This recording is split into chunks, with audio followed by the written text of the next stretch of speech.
and here we go.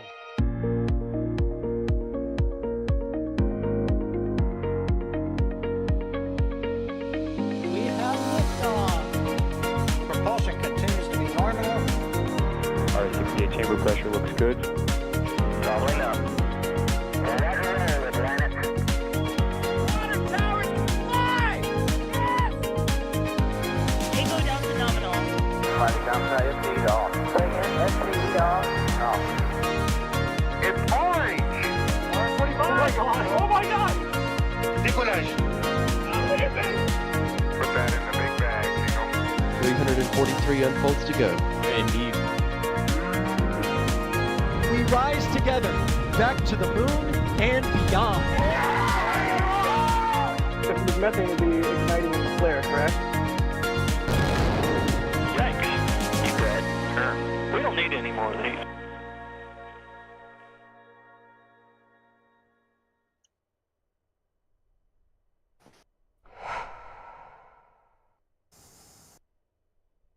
Hello, and welcome to Starbase, Texas, where SpaceX is attempting a static fire test of Starship 37, the Starship that will be the next ship to fly. I'm Jack Beyer for NSF, and I'll be your host for today's, not launch, test.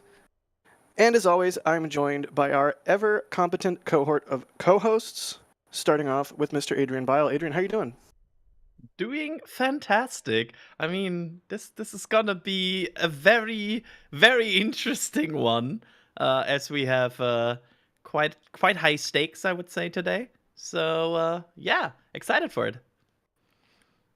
Yeah, in all likelihood, today will be just another test day, but we are all taking note of the fact that the last time that SpaceX attempted this exact test with a ship was at Massey's 44 days ago, I believe. And yeah, Ship 36 blew up. So a little bit of a big day today. Also joining us on commentary is Ryan Webby Weber. Ryan, how you doing, bud?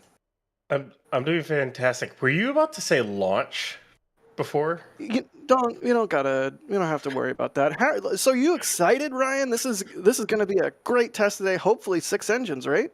Oh, I'm hoping this is 6 engines. I hope it's a successful test and we can get to a launch in a few weeks. We had our fill of explosions. Okay, it had been a while since we had gotten one. We got it. It's in the bag. Let's get this thing launched. Hopefully it gets to a re-entry. Like, I hope so. Because, boy, do they need that data, and boy, would it be nice to have new camera shots of that, especially with the new cameras, because we haven't had those yet. But, yeah, I am excited. I really, really hope this thing goes well today, and they can get it back and get it flying soon. Absolutely. As always, if you have any questions, at NASASpaceflight in chat, and we'll see your questions pop up in some software we have running in the background. And, of course, thank you to Carson Phillips for operating today's stream. Haha, I bet you thought I was going to forget. I didn't. Wait, it's a KMR special? I thought I saw Carson's name flash by. KMR is also there. Also KMR. And about me? Yes, always. Every day. Starting off really good, Jack. I'm doing great. Everything's great. Cool. I'll go back to working. What's that? I don't know what that is. Let's get right into it. And Adrian, where are we sort of at with the tank farm? I know the road is closed because they booted me off the beach earlier this morning and closed the road. But where are we at? What are we sort of looking at? Reading the tea leaves. Yeah, absolutely. So SpaceX has closed the road, actually, for a test like this, quite early. They have then spooled up the methane side of the tank farm a bit, and it seemed like they were undergoing at least some partial testing. But what they have now done is spooling up the whole chill down. Basically, everything is proceeding into the chill down of the whole tank farm area. We see our lovely grass vent over there. We see the Pope vent active. That means both parts of the tank farm are in chill down at this point.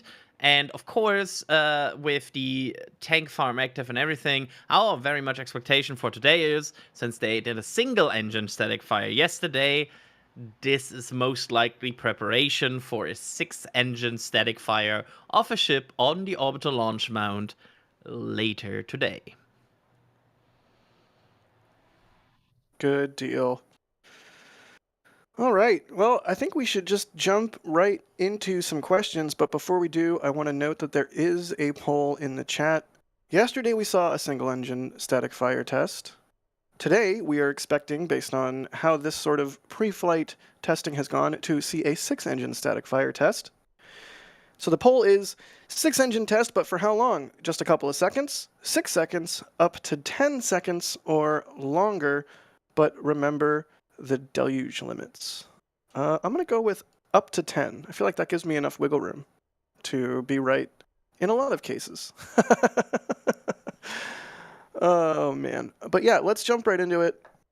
AC Gypsy is asking, what was going on with the dance floor earlier today? That's that platform that they can raise up underneath the launch mount to work on the aft end of boosters, and I guess now ships.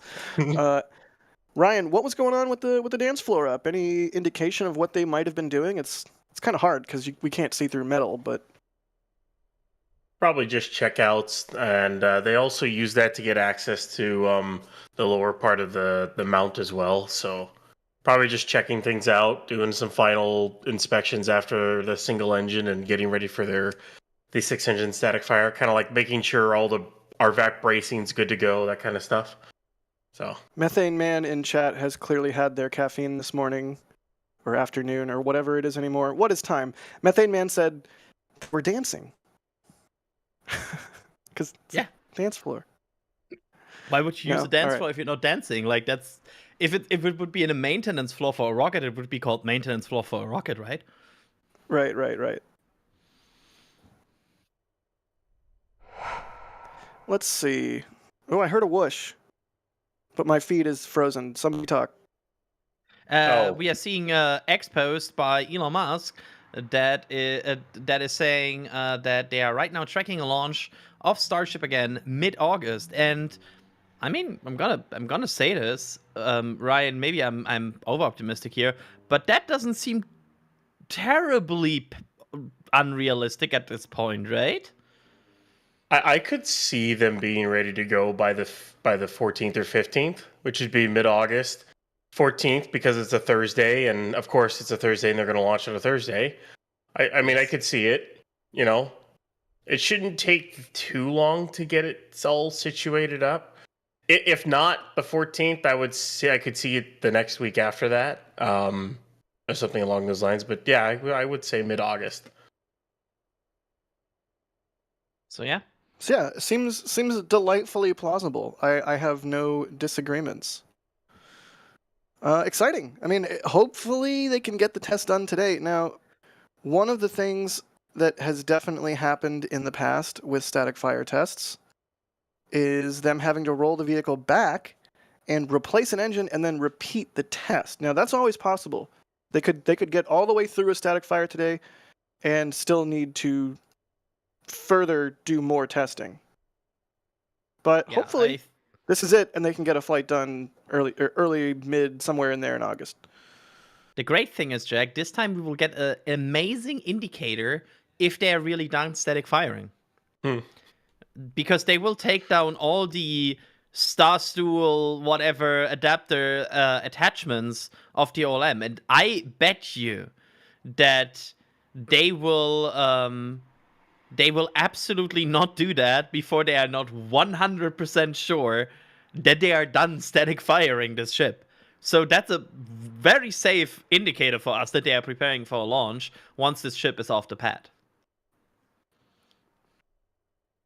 Makes sense. Yeah, it'll be nice to have like an actual indicator versus it goes back to Mega Bay 2 and we have to look for a road closure that's either back to Massey's or to the launch site. Good stuff. Whole bunch of really good questions coming in. Also, I see a gifted membership. Jeff Rowe gifting 1 Red Team membership. Thank you so much for that, Jeff. Absolutely critical to what we do. The membership program is so important. It has a whole bunch of extra content if you're fiending for more. And you can be active in chat and just get gifted a membership. So if you get gifted a membership by somebody, thank them. It's just a nice thing to do. Thomas Goen wants to understand why they did a single-engine static fire yesterday. They're asking, can you all help me understand the reasoning for a single-engine static fire? My ignorant assumption is safety. No, it's to simulate an in-space burn. Right, Ryan? Yeah, they do it to simulate an in-space burn, and you ask how they do that. Well, they do that by they can use warmer propellants because your propellants are not going to be as chilled when you're up in space because, well, they've been in the tanks for a little bit. And you also do it by firing from the header tanks.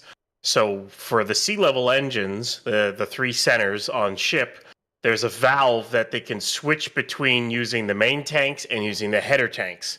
So they can just open that valve and then fire from the headers using even warmer propellant, and you simulate, quote-unquote, simulate an in-space burn because, well, you're not actually in space, but, you know. Yeah. I think it's more about the header tank and like the plumbing and everything like that than it is about the engine itself, right? Like the engine, it's not really the thing they are verifying there. It's all the plumbing. It's this header tank. It's more the conditions than the engine itself.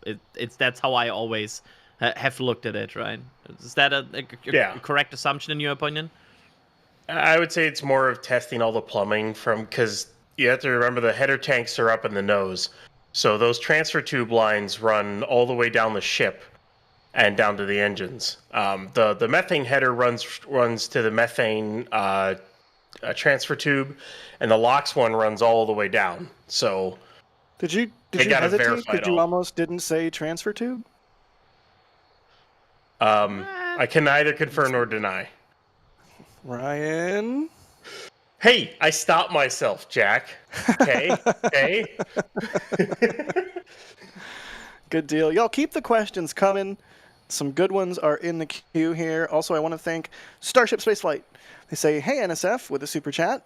On Booster 9 Static 5, the deluge was going off a long time, like a minute-long amount of time, but it may have just been vapor or an illusion, so I may be wrong, though. Is that accurate, Ryan? I don't remember that one. I've only ever remembered this deluge going on for about 20 to 25 seconds. It's usually at full power. By that point, they usually expend most of the water that they have. Because for those of you who don't know, they brought in a ton of MOVAC, like water trucks, and refilled the water tanks over the course of the night and through the early morning. So they topped off the water deluge again. I would expect them to fire this thing at full power, both the center and the outer sets for this, because the way the plate works, you can't extend it by lowering pressure, because the plate is designed to counteract the pressure of the exhaust from the engines, and if you don't have enough pressure from the plate, you then start damaging the plate by exhaust hitting it. So you kind of have to fire it at full power one way or the other. And it'll only last like 20 seconds. So I expect like a 10-second static fire. I think they have, even yesterday, on yesterday's test, they have spooled up all manifolds, right? Like we did, at least from what I looked at, it looked like it's a full deluge, basically. Absolutely. Yeah, from what I could tell. Yeah, that one Raptor plume was... So here's a little bit of inside baseball. When a ship is doing a static fire, at least not at Massey's, but back on the suborbital pads and now on the orbital pad, quote unquote, my general methodology is to, for the single engine, shoot my slow-mo extremely zoomed in to get a clean Mach diamond shot, and for the 6 engine, shoot a wider shot to get like the shockwaves and everything. Yeah, if my slow-mo yesterday had fired properly, nothing would have been visible. It was just water. Like it was remarkable how little the Raptor was visible from some of those angles. Okay, I think there's like... Oh, go ahead. And that is not down to the Raptor not being powerful. I just want to point that out. That just puts you in a perspective how powerful this deluge system is. Like, yeah, I mean the deluge is sized for 33 times what it saw yesterday. Yeah, It's like when people are like, "Oh, I want to stand in that." No, you actually don't want to stand in that. That deluge system is able to push back a Raptor thrust. Yeah, if you've ever accidentally Doesn't shot push it yourself with a back. pressure washer, I don't recommend it. I think it would launch you in the air, right? Right? It absolutely would. It doesn't necessarily push back the Raptor exhaust. More what it does is it just counteracts it enough to where you get a layer of superheated water and steam that basically protects the plate itself. I mean, it still gets eroded because at that temperature and everything, it still erodes the plate a decent amount. It erodes the plate a lot, and I think it's a lot more than they've thought it does. But it's basically a perfect counteraction, and I honestly think with a 6-engine static fire today, we might get that perfect balance to where it's not so many engines where it creates such a plume that it's really hard to see anything, but like that balance where we might actually catch something. I don't know, but we'll see. Yeah, a lot of the holes on the Deluge are angled as well. So I think if you were like actually standing on it, it would probably not even like lift you up so much as just yeet you out to the side. Pretty much.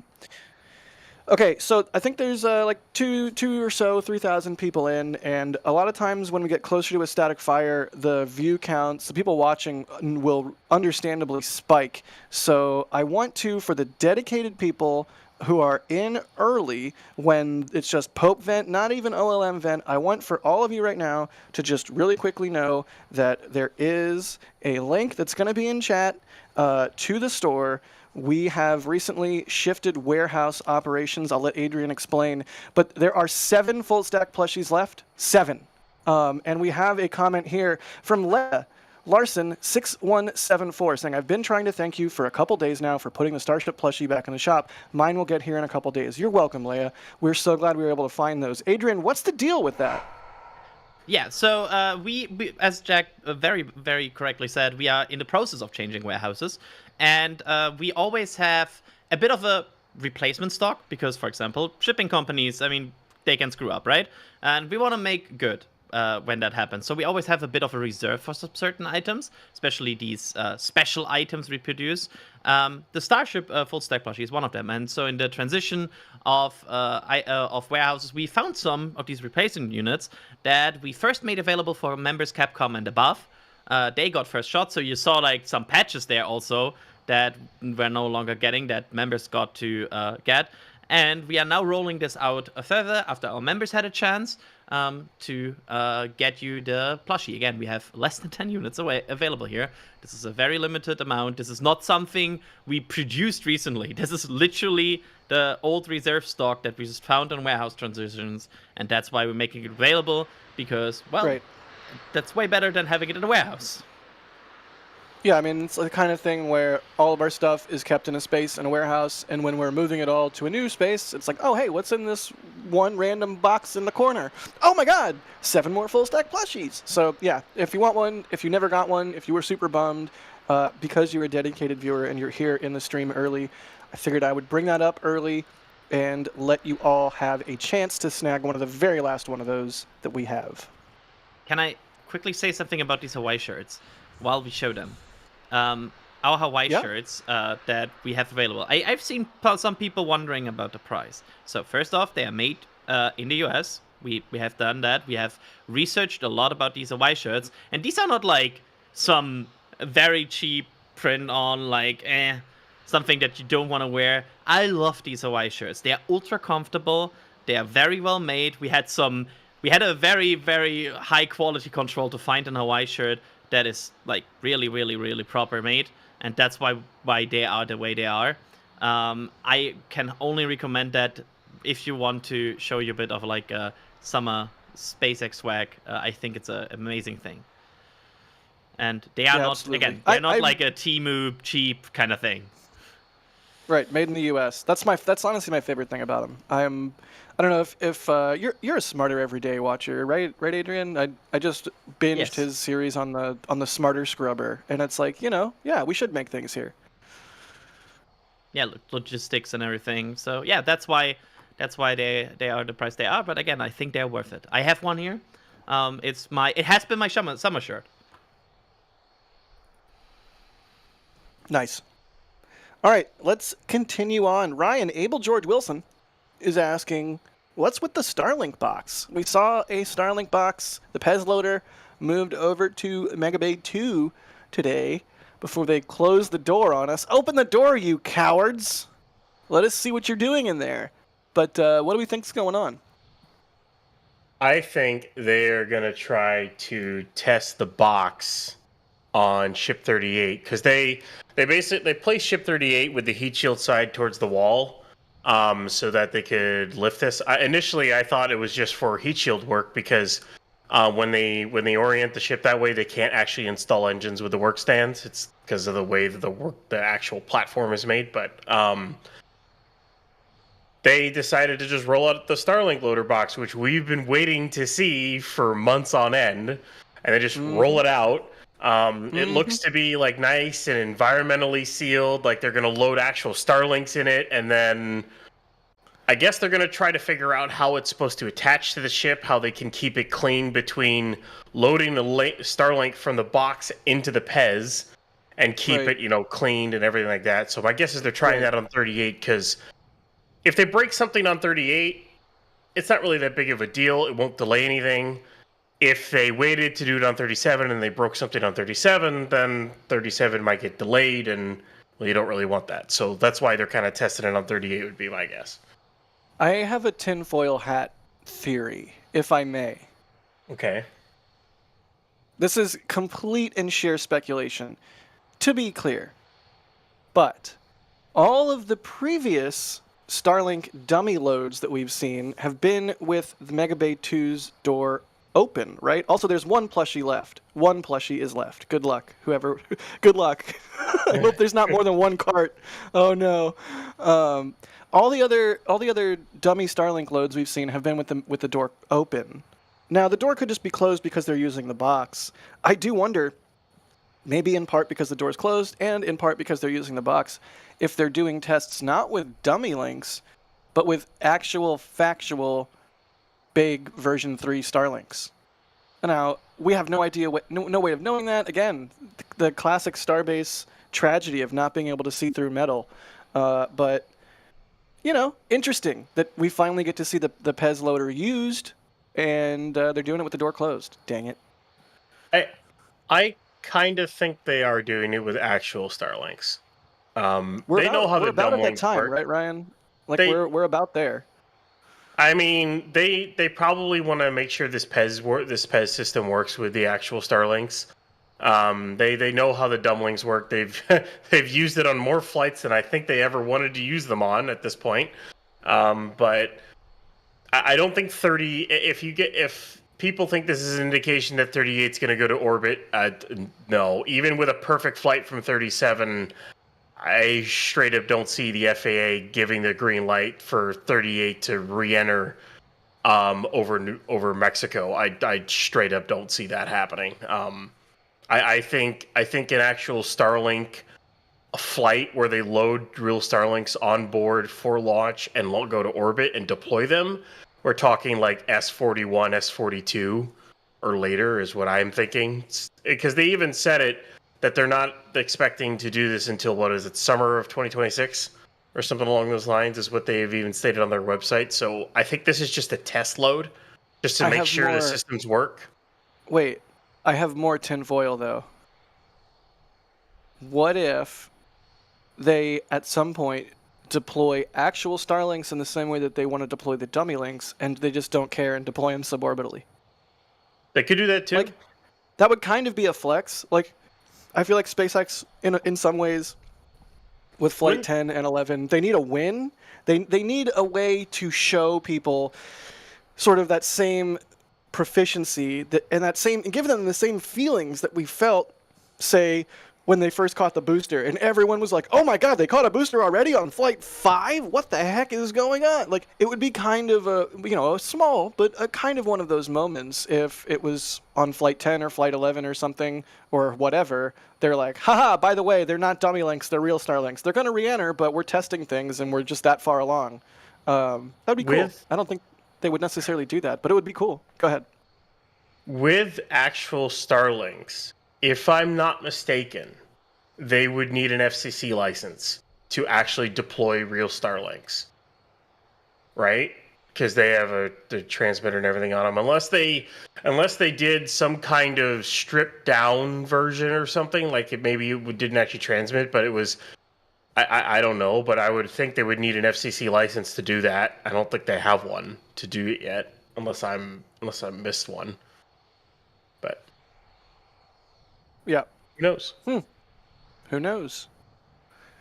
Adrian Gillingham Butcher is asking, how long till falling? I'm pretty sure they meant fueling. About an hour-ish.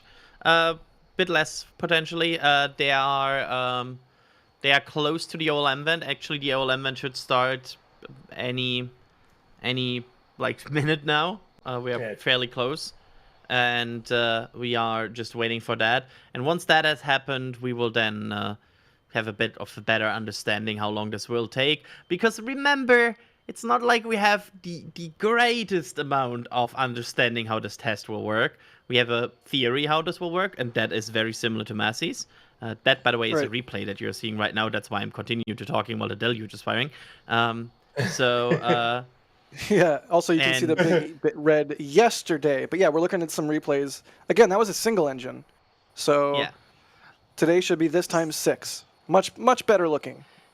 Yeah, the interesting thing about today's test will be that the Raptor vacuum engine have a bit of a plume expansion, right?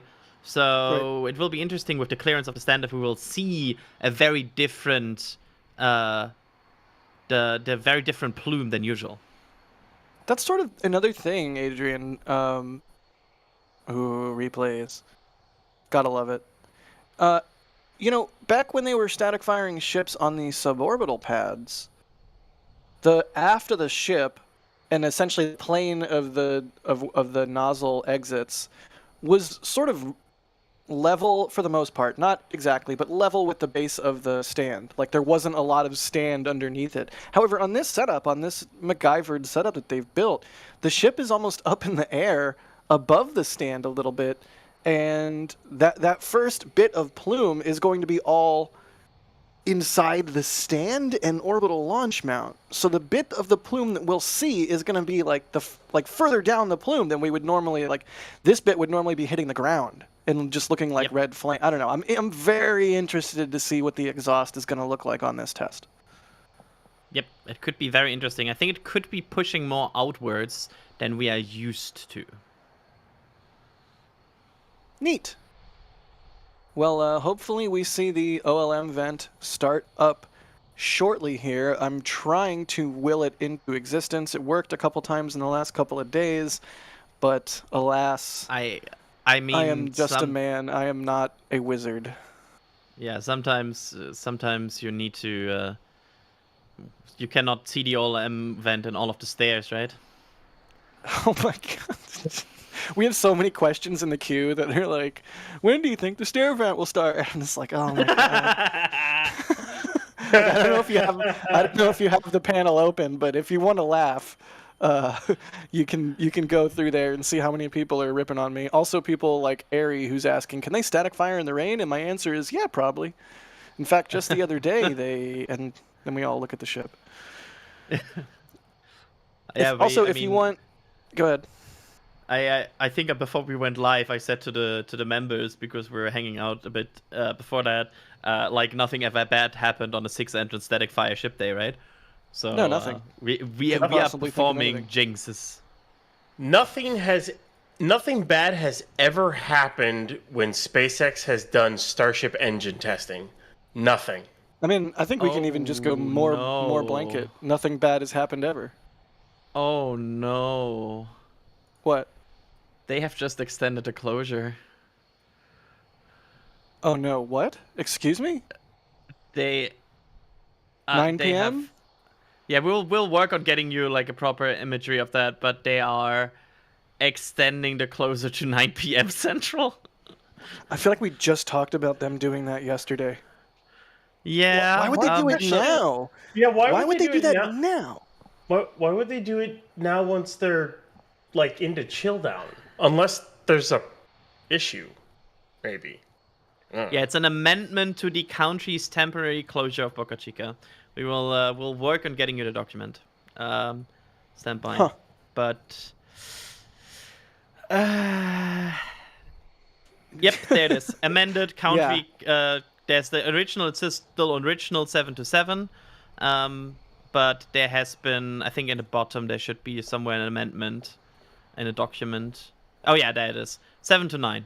So the closure has just been extended to 2 hours, which is, friendly reminder, 7 hours from now. Let's go marathon stream. Oh, that's a lot of hours. Like when you say, "Oh, it's the closure's been extended to 9 p.m. local," I'm like, "Oh yeah, 2 more hours in the closure. Big whoop." When you say that's 7 hours from now, and I've been here at the Rocket Ranch Outpost. I mean, it's delightful here, but I've been here for. Don't make me do math on air. I've been here since like 9 a.m. So yeah. Interesting. You know, this is just how testing in Starbase goes. Is that my camera feed or is that a River feed? No, that's River. That's a replay from River. I'm gonna get clowned on again in the back channel. I kind of wanna dive a bit deeper into why would they do this. While somebody's honking aggressively outside of my window. Sometimes you gotta honk. They need about 60 to 90 minutes max to clear the pad after the test, which means it doesn't mean that T0 right now is there, but they at least have some sort of reasonable or like non-reasonable but like cautionable expectation they might still be testing around 7 p.m. I mean, the lighting would certainly be beautiful. It would, but I mean, no. SpaceX just fired this thing. Come on, let's go. Interesting. We won't stay alive as long as we have to, everybody. I can tell you that. I mean, we were kind of waiting for the orbital launch mount vent to start, indicating that they were starting to chill down the GSE. That hasn't started yet. We thought it might be about to be starting, and it's not. And then now we get this road closure extension. Interesting. You know, it's like... I don't want to be too much of a negative Nancy, but it is Friday night, and the beach is a popular spot. And to, in the middle of the day, extend the closure from 7 to 9, effectively cutting off the beach as a nighttime activity on Friday night, not great. But you know, we got to get to Mars, so I get it.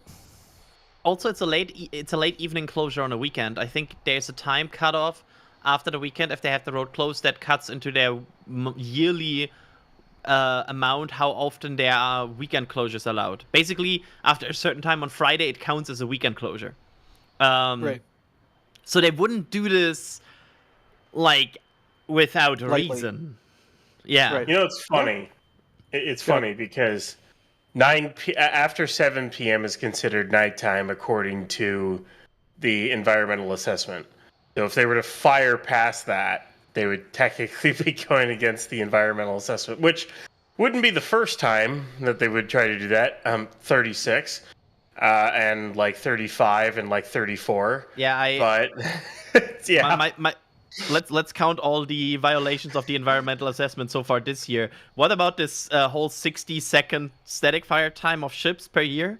Right? Yeah. Not going great so far.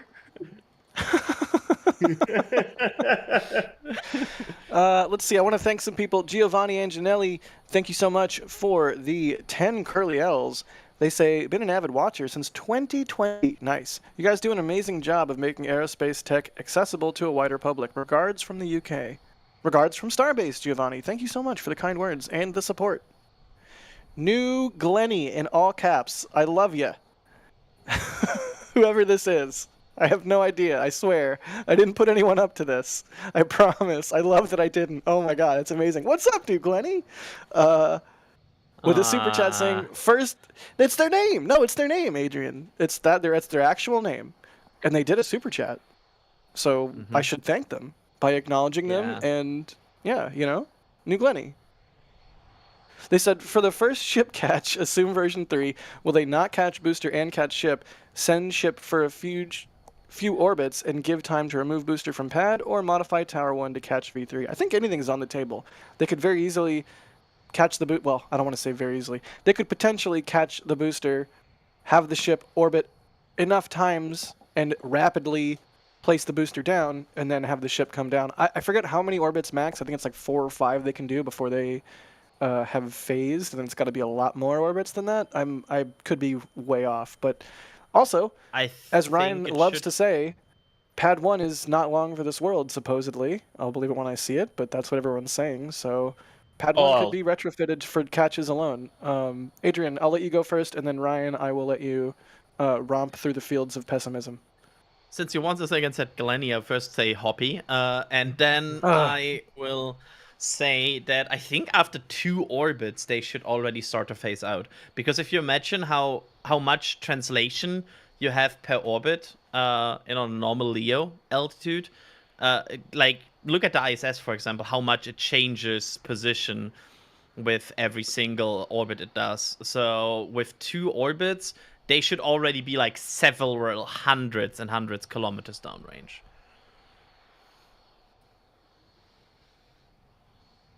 Ryan, thoughts? For Pad A as a whole, I'll just kind of go with that, or Pad 1 or whatever the heck you want to call it, because SpaceX called it Pad 1. No, SpaceX, you're wrong. Anyways, they would have to mod those sticks. So like the landing rail, the lip on them would have to get like cut off, which I mean you can just take a grinder to that. We don't know what the final form of the stabilizers look like. So those might have to get modified as well.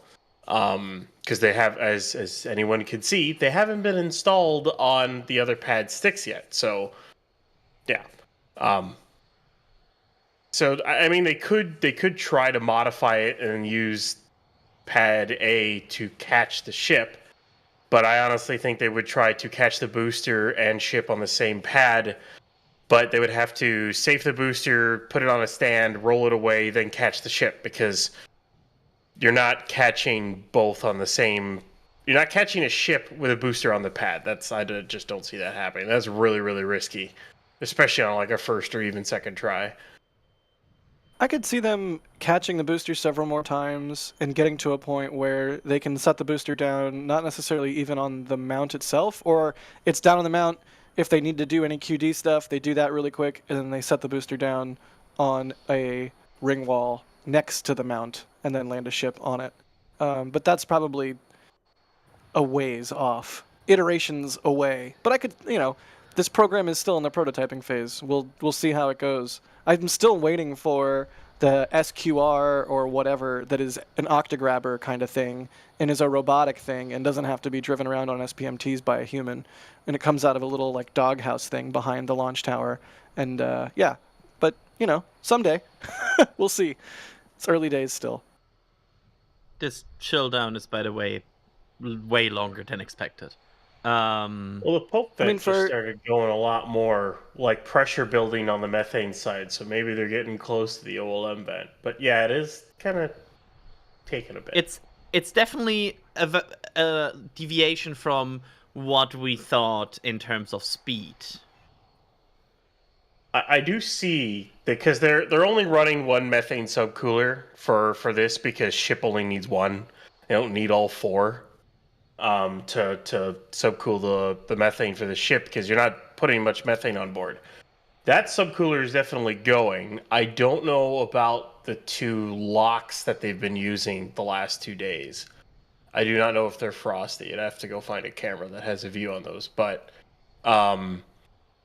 they do seem to be chilling down, at least the subcoolers. So subcoolers, pumps, lines are chilling down, but I don't know why the OLM vent is not going. So, and I think the subcoolers are chilling down if I'm looking at it right here. I think I see them. Fingers crossed. Fingers crossed. We'll have to see what happens. I'm hoping we can get into some testing today. The road closure has been extended from 7 a.m. to 7 p.m. Now it is 7 a.m. to 9 p.m. Interesting. SpaceX would not have done that without reason. not necessarily that T0 is going to be as late as 9, but that they need that much time to after the fact safe the pad, etc., etc. I'm going to keep thanking people, and then let's do some more questions. If you have any questions, at NASASpaceflight in chat, we'll see your questions pop up. We're getting some good ones.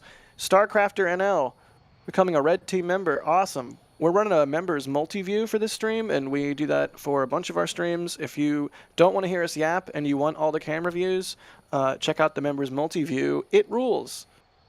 Thomas grabbing... Whoa! Whoa! What? Thomas bought my print from the store. Thank you, Thomas. They say, thanks for all you fo. But I think they meant to type, thanks for all you do. You're quite welcome. Everyone here at NSF loves what they do. They also got the Flight 9 patch. Awesome. Jack takes amazing pictures. Jack, when people want to have these amazing pictures on the wall, shocked Pikachu meme. Say what? You're always surprised when people are shocked Pikachu. Oh, shocked Pikachu. Shocked Pikachu. Sorry, it took me a second. Sorry, in Germany it's Pikachu. It's fine. I got it.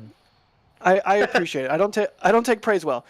Chet also got some stuff from the store. They got the TPS iPhone case. They say big fan of NSF. Shout out to Jack. Come back to Astra for a tour again soon. Oh please.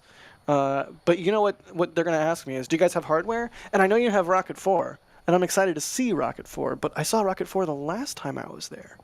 So yeah, I definitely want to do another Astra tour. That's awesome. You're awesome. All rocket companies are awesome. They also got the Hawaiian shirt. Nice. They got the Blue Dragon Hawaiian shirt. Excellent. Mr. Fluffy, thank you for the support. They say, wait, SpaceX caught a booster? Yeah, did you miss that? They caught several. They caught it 3 times. Like, they caught 3 different boosters at this point. Like it's old hat. Like, people aren't even impressed anymore. People are just like dunking on Elon with booster footage. I mean, I am. I mean, like now. The general public. Yeah, it's unfortunate. It's normal now. It's normal. It's whatever. Yeah, I want to be I want to actually have a quick honest conversation about this, because I think it's still something very insane. When Elon first tweeted that they gonna catch a booster. Yep. Be honest, everybody in chat. Be honest for this one. Who thought this would never happen and they would go back to landing legs at some point for like the first impressions? I'm pretty sure I yelled about legs a lot on various streams and videos at the time. I'm pretty sure I did. I was like, legs good. What is this? Catch on a tower? Ha! Like, I definitely was a doubter. And I don't know if doubter's the right word. It's just like, wow, that's an incredibly hard problem. We'll see if they can solve it. I mean, if anyone can, they can. But still, I'm pressing X a little bit. Yep. And I also, I think the few things. I think there's a lot of people that I think it's okay to doubt that. That was a crazy idea. The fact that it worked is testament to their absolute skills. And also, I don't believe anybody that said they will catch it on the first try already on Flight 5. Like, if somebody told me, yeah, I predicted that, I would be like, yeah, did you? Show the receipts. For sure. Watch My Mustang. Thanks for the support. They say, is this a static fire test or a test fueling? We're expecting a static fire, but you never know. And honestly, what is an aborted static fire if not a fueling test? Am I right? I hear a lot of engineers groaning. Drew Nar, thank you for the support. They say, so Alex clock is A minus 90 minutes, 3:30 CDT static fire. What? What is Alex clock? Architect, thank you. Wow, $25 super chat. They said, can't wait to see all 6 light after seeing that one yesterday. Yeah, the one yesterday, I gotta say, like, it was really cool to finally see a ship do this after, several weeks of watching the construction of all the bits and pieces and anticipating it. But boy, was it anticlimactic. Like, that one Raptor versus the entire Deluge that's sized for 33, I guess, should have predictably been not that visible. But yeah, 6 today should be pretty cool. Definitely excited for that. Thank you so much. $25 is an outstanding amount of support.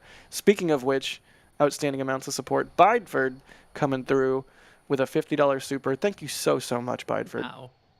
They say, I'm having a fantastic day. Here's hoping you all are too. Thank you. I'm so glad to hear that. I hope everybody out there's day is at least a little bit better because we get to hang out and watch Starship testing.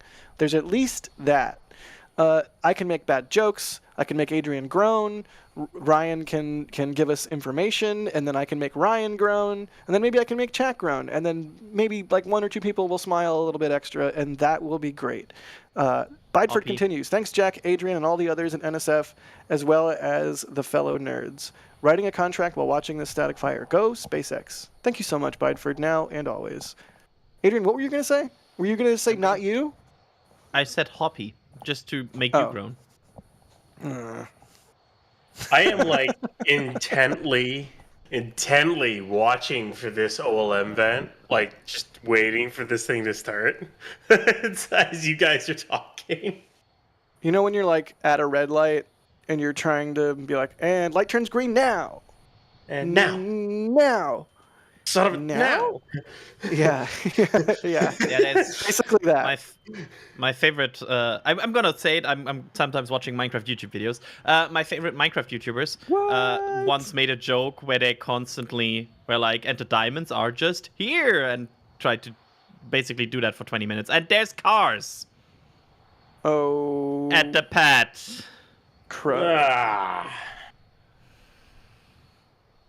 Well, no pad is bueno. no longer clear. Interesting. I have a suspicion why the road closure was extended. Yeah. Really, I couldn't possibly imagine what that might be, Adrian. Would you care to enlighten us as to your suspicion? So this is the red team. This is the red team is there because something is not right now. And they're inspecting what is not right now and trying to fix what is not right now. So that is what's happening. This also means that probably the tank farm has at least halted the chill down a bit because they cannot run this tank farm at like full pressure while there are people next to it. So this will delay things quite significantly. Yeah. Ouch. Oh, SpaceX. This tank farm. Oh, this tank farm. You gotta love it, don't you? You just... they've been doing a lot of work to it. They've been doing a lot of upgrades to it. So it makes sense. There have seemingly been some bugs to work out with it. They haven't modified Pad A's tank farm in forever. I mean, I think they've done little bits and pieces, things to maybe the methane side a little bit, but most of the additions that you see are all for Pad B. I feel like I all see the workers like welding and wrenching over there all the time, but yeah, maybe that's the case. Yeah, because they're using the little area that's by the bunker, the Pad A bunker. They're literally using it as an assembly area for other stuff, and they were using that to make a lot of the pipes and stuff for the 2 new methane tanks that they put in. Those, by the way, are not hooked at all into Pad A. Those are Pad B only. The line doesn't even hook in. A lot of the vaporizers they've put in tanks, vertical tanks, are for pressurization and pre-pressed gases for Pad B. They haven't done a lot of stuff to Pad A, not recently, anyways. So I don't know. It's an old tank farm. It was a bespoke thing that they just kind of threw together and MacGyvered to get it to work. I mean, all of Pad A is just MacGyvered and janky. It's a booster test stand turned into a launch pad is what it is, and a ship's test stand at this point now. But yeah, it's worked 9 times. 9 times? Thank you, Adrian. Thank you. No problem. Also, thank you to Robert for buying the Blue Dragon Hawaiian shirt as well. I wonder which one is the most popular. Like, which color design variant? Yeah, check. I'm actually kind of curious. If you have the bandwidth to check, I know you're a busy person. I'm on stream right now, so I can check, Nice. They're asking, will they have a second static stand at Massey's for redundancy in the future? It doesn't seem like it, but maybe they'll retain some sort of ability to static fire on Pad 2 or Pad A, Pad 1. Oh my god, my brain. Good question, though. Drew Nar, thank you for the support. They say, I guess it's the Adrian clock today. Correct, it's the Adrian clock, and definitely doesn't seem like 3:30 is in the I cards, have the answer. given that there's cars at the pad. What's the answer, Adrian? It's the blue Dragon Hawaii shirt. That's Yeah, the no most popular kidding. one. And after that is the red Dragon Hawaii shirt, and then the orange Dragon Hawaii shirt. Wow. Okay, they're all the dragon ones. Or did you only look at the dragon ones, or is this all? I did of the only Hawaii? look at the dragon shirts. Okay, got it. I think I have the blue dragon. Orange needs some more love. What the heck, y'all? To be Orange is the least popular. Some colors were added later. Zum Beispiel, that's German. For example, the dark blue one was added later, and it's already fourth. And I love the dark blue. I like the orange one. The orange one should be doing better. Oh, Jack likes orange? I'm angry. Did you like you both teamed up on me on that one. I don't like this coordination. I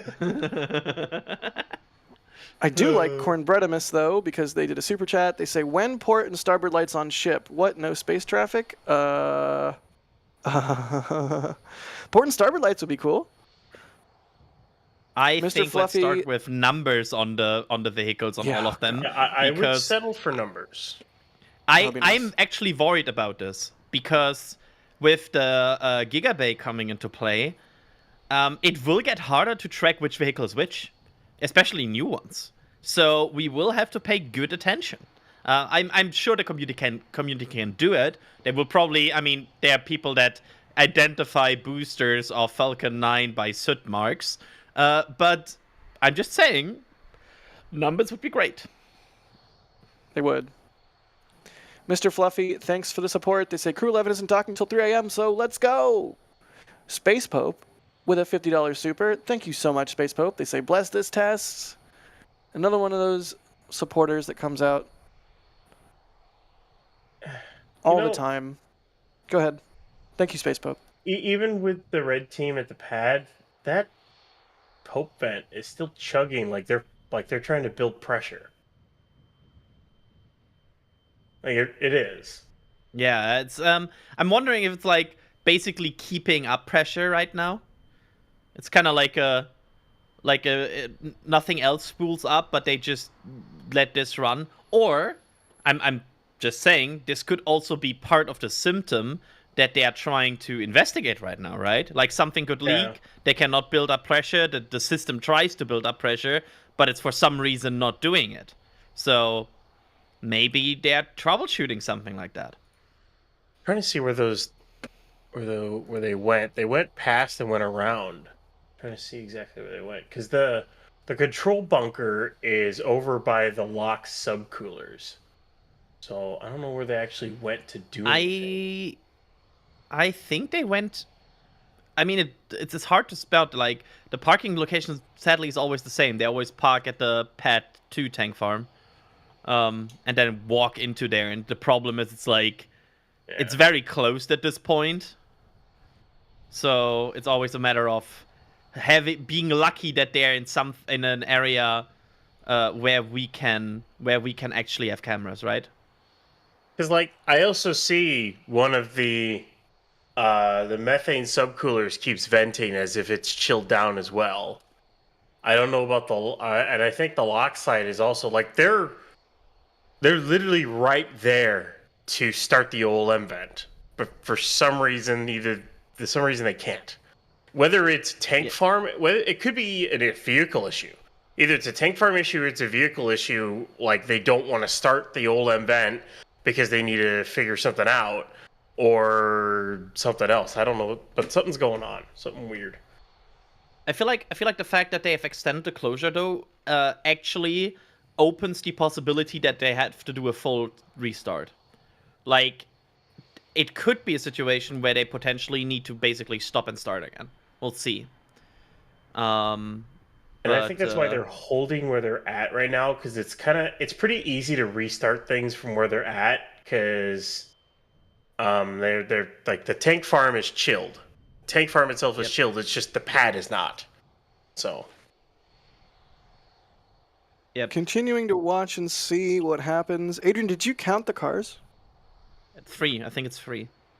That's we a were callback. joking yesterday. I'm actually not super sure, but my subconscious mind right now is saying 3. There's 1. Count with me, everybody. There's 1. And maybe we can move that camera. We'll see. 1. I'm not sure if we will move it. This might make me look very stupid, but we are still at 1. Watch Kevin not move it for that reason. I'm deliberately giving Adrian nothing. 1. But yeah, we were joking yesterday that you would have like a big piece of paper, like a very large piece of paper, and when one car went to the pad, you'd just be like, 1. Yeah, it's like, I'm very excited right now because it's still 1. I think Kevin is also having fun just letting me hang here. To be fair, I'm also having fun.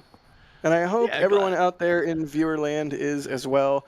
Apocalypse Cow, thank you so much, gifting 10 Red Team memberships. And Arctech gifting 20 Red Team memberships. That's outstanding. That's 30 people that now have a membership and have a whole bunch of sweet extra perks, including the members multi-view. What? Now. So it's 1. Okay. I thought you saw something else. I was like, it's really just like I know there were more. Where did they go? Did they go further into the tank farm? Probably past where the wall is. Yeah, they might be. Huh. Yeah, sometimes they use the cars to, for example, go to the OLM. So if we spot the cars, we spot where they are. That's a wall, so they're not here. Yeah. That's the power bunker, right? That is the wall right next to the power bunker. I'd like to note that this area, they have been putting in a sidewalk. That wall used to be closer to the road a little bit, and there was just like a ditch there, and it would just, it would all flood. Now there's like a nice elevated sidewalk and drainage, and I'm wondering if this is part of the whole bike path thing. That way the sidewalk goes past the launch site all the way to the beach, basically. Well, almost all the way to the beach. Yeah, you can see there where they're doing the trench work and adding in the sidewalk right there. It's they're basically putting in drainage culverts, and they're acting like a sidewalk as well, is what they're doing right along the side there. That power bunker is power and control bunker for Pad B. The tank farm plus the Deluge farm plus the tower plus the pad. So it kind of helps in a bunch of different things. Speaking of trench work, by the way, quick announcement, because I see some people wondering about that. Yes, there will be a flame trench today, most likely inside of the stream.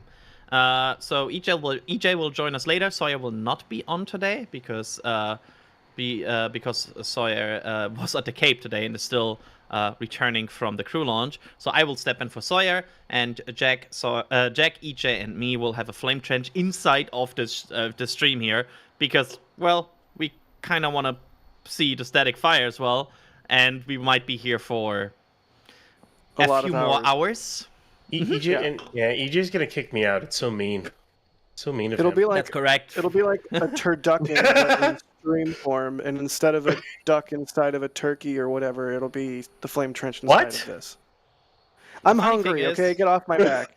I think Chris B informed me about this. It's kind of funny. Like, this pad has no flame trench. So, it doesn't. It's like a flame plate. Yeah, it's the Flame Deluge edition.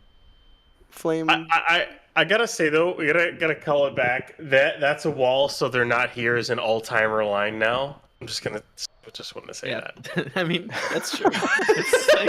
It's a flawless logic. That's a true statement. People, not wall. There's been a meme going around lately. I've seen it reposted so many times. It's just whale fact, and it's like a picture of a whale, and it just says, big!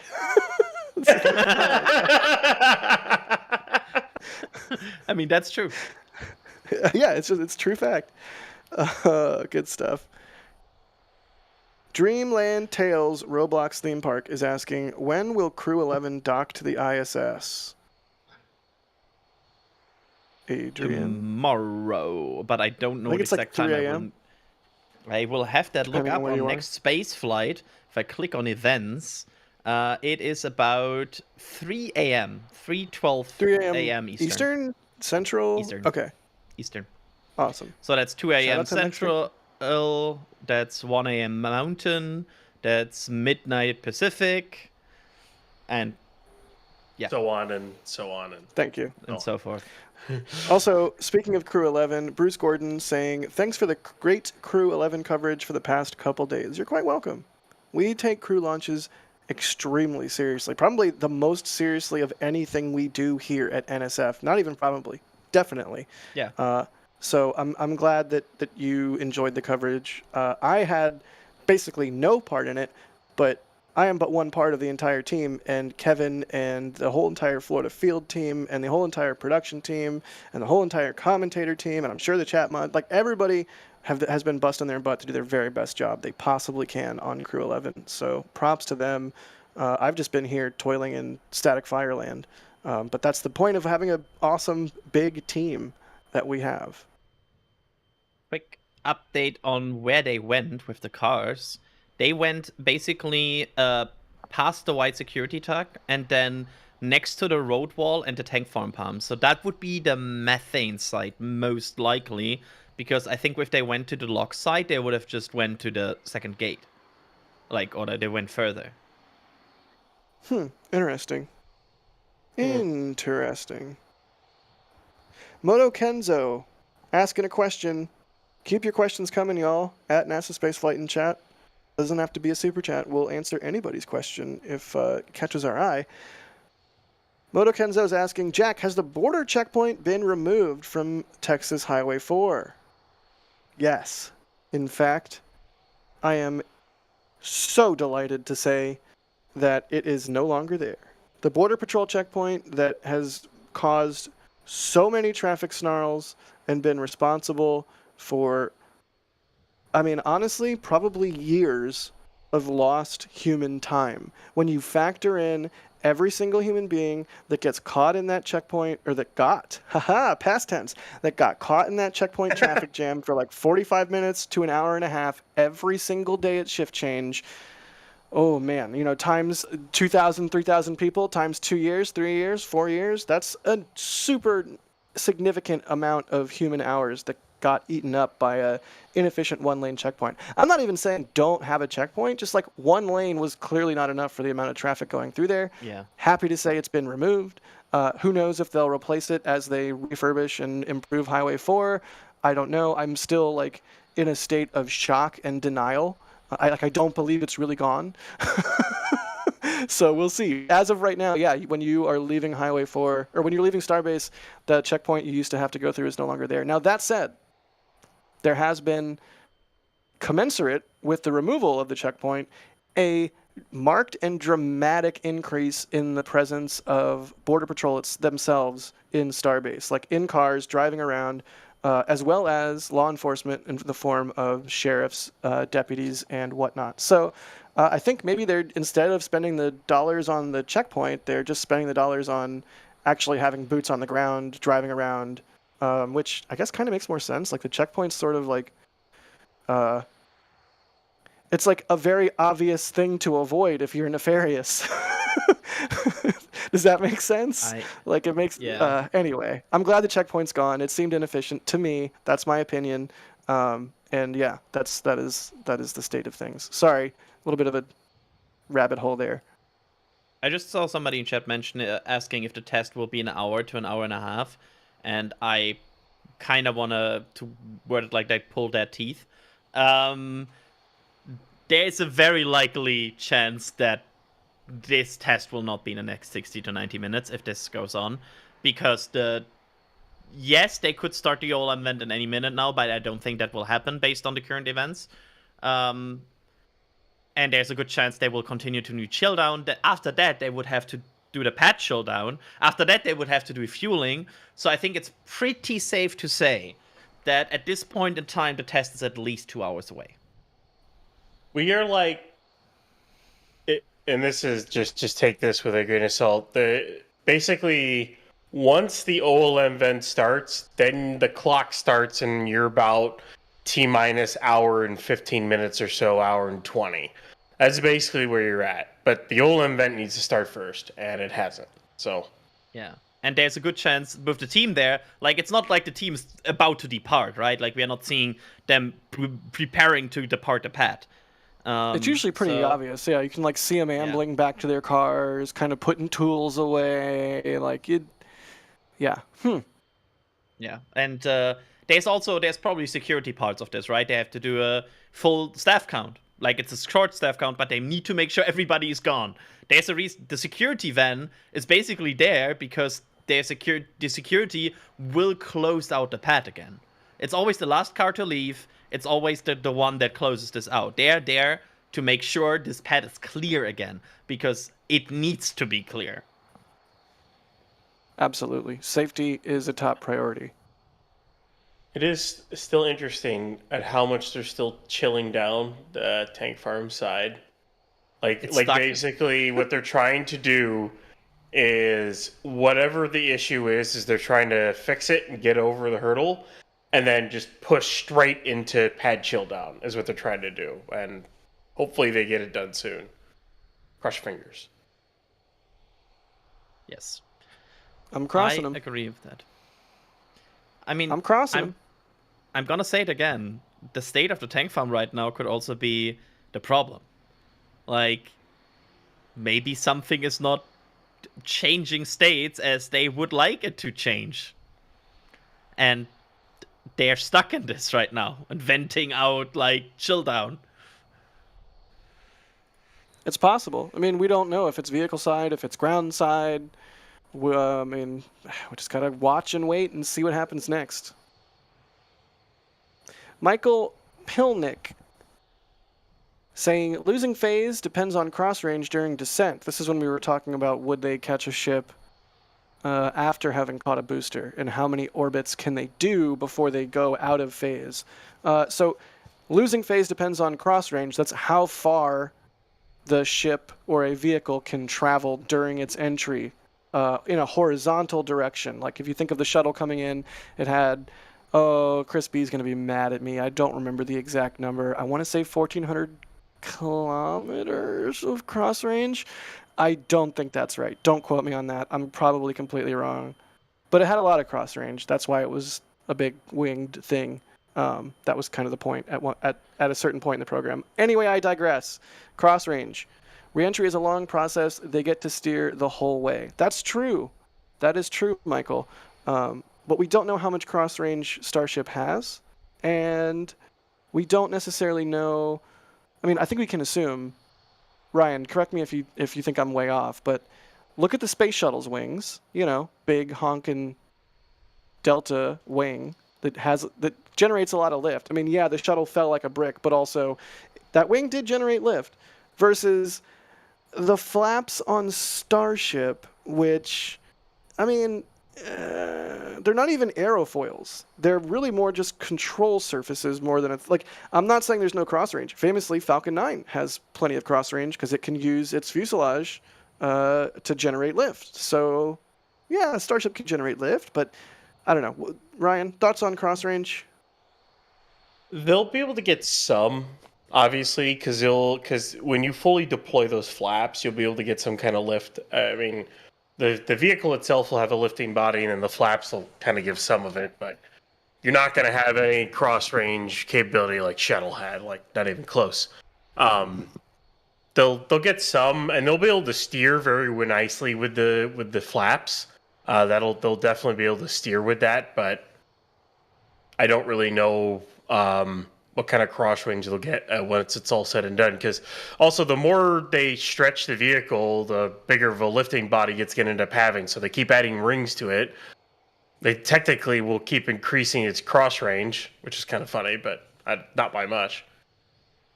I don't want this to happen.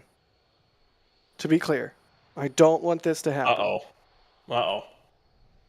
Wouldn't it be crazy if while there's what do we got a diagram here of where the cars went? Neat. Nice. Also, I love that we have evading UT0 in the top left. Yeah. Nice touch. Completely forgot what I was talking about. Cool diagram though. You're about to present something wrong, weird. I don't know. Maybe. Yep, it's gone. It's probably for the best. It's gone. Nice. Mr. Fluffy02, thank you for the support. They say sarcasm. Also, nice work today, Sawyer. Chromatic, thanks for gifting a Red Team membership. DPSI CH4MP, thanks for becoming a PadRat member. And Drunar, thank you for the support. They say Red Team has returned to that squeaky valve wheel again. Right, Jack? Yep. They're walking up to the valve. It's like squeaking it, squeaking it, squeaking it. They got to turn it the right way because it's righty-tighty and lefty-loosey, and someone turned it lefty when they should have turned it righty. Mm-hmm. Oh, okay, yeah, I remember what it was. The thing I don't want to have happen, if they get to a point like say V3 or V4 Starship where it's just a ridiculous stretch, and they're coming in for entry, and the stretch is just too big, and the tank walls like implode or crumple as it's fighting the aero forces on the way in. I don't want that to happen, but boy, that would be a spectacular looking failure if they had tracking cameras on the way in. Just imagining it like crumple in that way, fighting the aero forces on the way down. I'm really worried about Stretch Starship. Not even from a design standpoint. I think it's going to work fine. I'm worried how it's going to look. Adrian, are you worried about Cursed version 3 or Cursed version 4? Ryan, I'll let you weigh in next.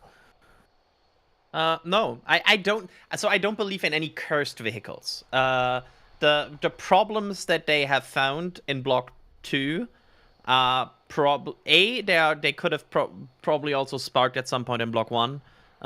B, I don't think they're strictly just because they changed blocks. There's probably also other reasons. And also, changing to Block 3 will not magically solve anything. That's the hardest of all the truths here. And I think it's just they also probably had very, very good results on the first flights. And maybe that skewed a bit the overall perception how far they are. And right now, I think we expected more failures early than we got. And I think we expected less failures now because how far they got. And that's a bit how I view this, right? Like and I think they're in a very natural progress of figuring out the biggest vehicle of all time. In a unprecedented way, and I think we will see Block 3 setbacks as well. I don't think Block 2 is cursed. I don't think Block 3 will be cursed, but there will also be Block 3 failures, and they will figure them out. They're figuring out failure modes, and once that has happened, then they will get operational at some point. But no, I don't believe in cursed vehicles. Then it's moon time, baby. Then it's moon time and Mars time. Ryan, what do you think? Are you worried about version 3? Or future vehicles looking wonky or having teething issues? They're going to have teething issues. That's just going to be the thing. To me, it's just you kept getting better and better successes with Block 1, and then you switch over to Block 2, and literally nothing goes right. Basically nothing goes right on the ship. Yeah, they're calling some boosters Block 2 boosters, but they're really Block 1 boosters, but whatever. They just renamed them. But the Block 2 ships, like, I don't know if it's more than just a coincidence, the fact that you have had 5 straight failures. But, I mean... To be fair. Sorry, I'm not trying to make this a fight mode, but the Raptor failure, for example, that's not a Block 2 failure. Like, that's just... a Raptor being wonky. That would have happened without all the other changes probably as well, right? The COPV on ship 36, I don't think they changed the COPV designs. I think this was just... So it's probably like... Well, you got unlucky, right? Like that could have also, like the COPV failure on ship 36 could have also been a Block 1 failure. But it's just it could have been a I booster. don't have my soundboard right now, but ding ding. Okay. Kevin, hey, are you still here? No, he's gone. He's gone. Hey, Kevin, you know what happens when you make noises on stream? They get clipped. They get clipped. You just, oh my God, served up a succulent ding ding for anybody to use, probably Space Pope. Like you, that was wow. You gotta watch. You gotta be more careful than that. Chris in the back channel. That's priceless. Yeah, basically, Chris also wondering why Kevin suddenly has no soundboard anymore. I think once Chris gets a soundboard, it should not have the ding ding ding from the frame change. It just has the Kevin ding ding. Yes, like absolutely. Kevin ding ding. It's like the how the turns have tabled. Yep. Yeah, sorry. Perfect. Let's keep doing questions. There's some good ones. And chat, keep your questions coming. Jamal is asking, what kind of cargo will be on the first Starship to land on Mars, if any? I have thoughts. I think it's going to be a propellant plant of some kind and some sort of in situ resource situation. Maybe also food and water. But yeah, I think primarily the first many Starships are going to be like some sort of power generation, whether that's solar or what, and Tesla robots if they're actually functional at that point enough to be useful, and the first Starships to go will land and begin to set up a propellant plant in order to enable there already to be fuel ready to go for a return mission taking crew. Because that's honestly, like, once you've landed Starships on the surface of Mars, the limiting, like, reliably, and you're comfortable sending humans on them, the limiting thing is you need propellant to get home. So if you start making it now while you're still ironing out the crude Starship kinks, then that would be smart. So I think propellant plant hardware and associated nonsense. Adrian, what do you think will be the first cargo to be Starship landed on Mars, if any? Can I chicken out a bit of the answer and say I think the first few landings will be empty? That's possible. I mean, the question is, first Starship to land on Mars, if any. So that's a acceptable answer. Because I think the first payloads will be Starlinks. Because I think there's a very reasonable argument that when you send something to Mars, why not deploy the one thing you know will be very useful, which is a data connection. So have like the Mars link kind of in the payload, go orbital around Mars, release them, and then attempt the landing. You don't lose anything from the landing attempts, and you still deploy a useful payload. Adrian, honestly, this is like big brain time right now. I hadn't even considered that.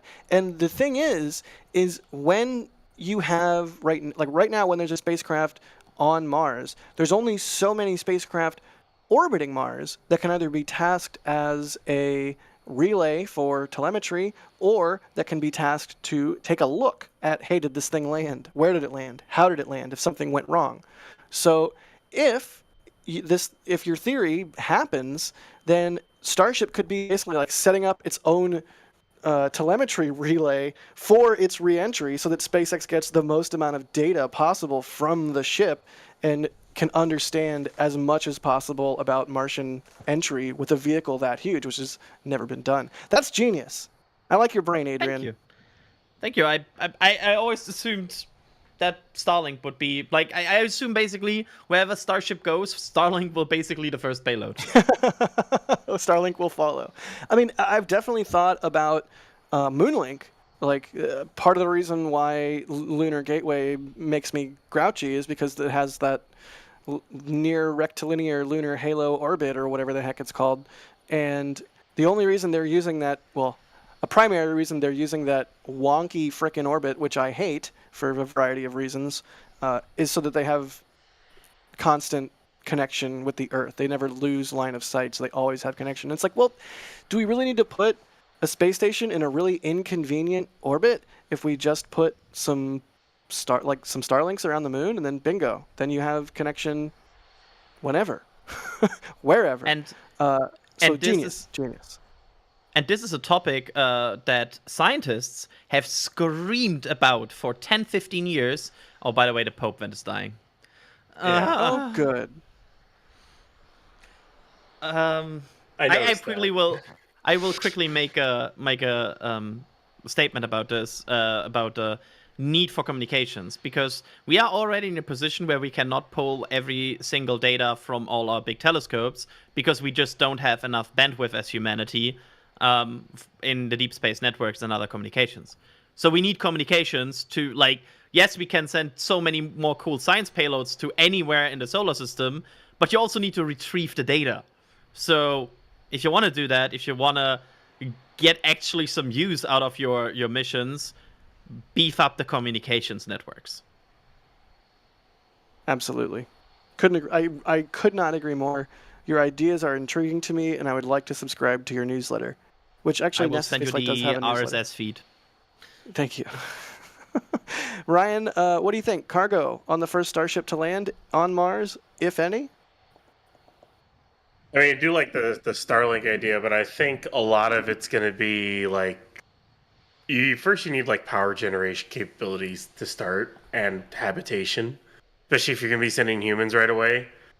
There's a lot of you could sit here and come up with a lot of different things you need to send first. One way or the other, it's all going to get sent in multiple different windows over time.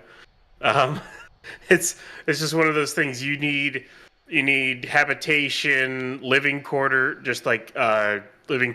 command systems, power generation, food storage. You need so many different things just to live on Mars. Whether or not it's even a self-sustaining civilization, you need just basic stuff for a colony.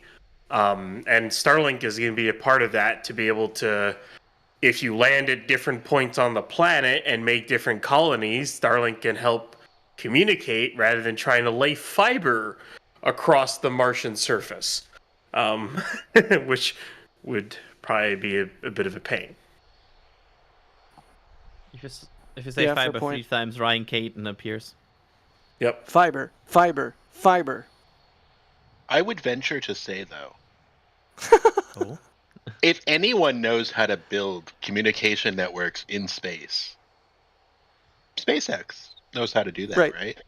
Absolutely. And the deep space network is already constrained, and the number of satellites orbiting Mars are already heavily overtasked and constrained. So it's a no-brainer. Like, I fully believe and did fully believe even before this conversation that there will be Starlinks around the moon and Starlinks around Mars at some point. There'll probably be something in between too. But yeah, I mean, we talk about this all the time, Jack. Like everything Elon does is about Mars, right? He built Starlink to figure out how to do it on Mars. He's building Optimus to figure out how to get robots on Mars before humans get there.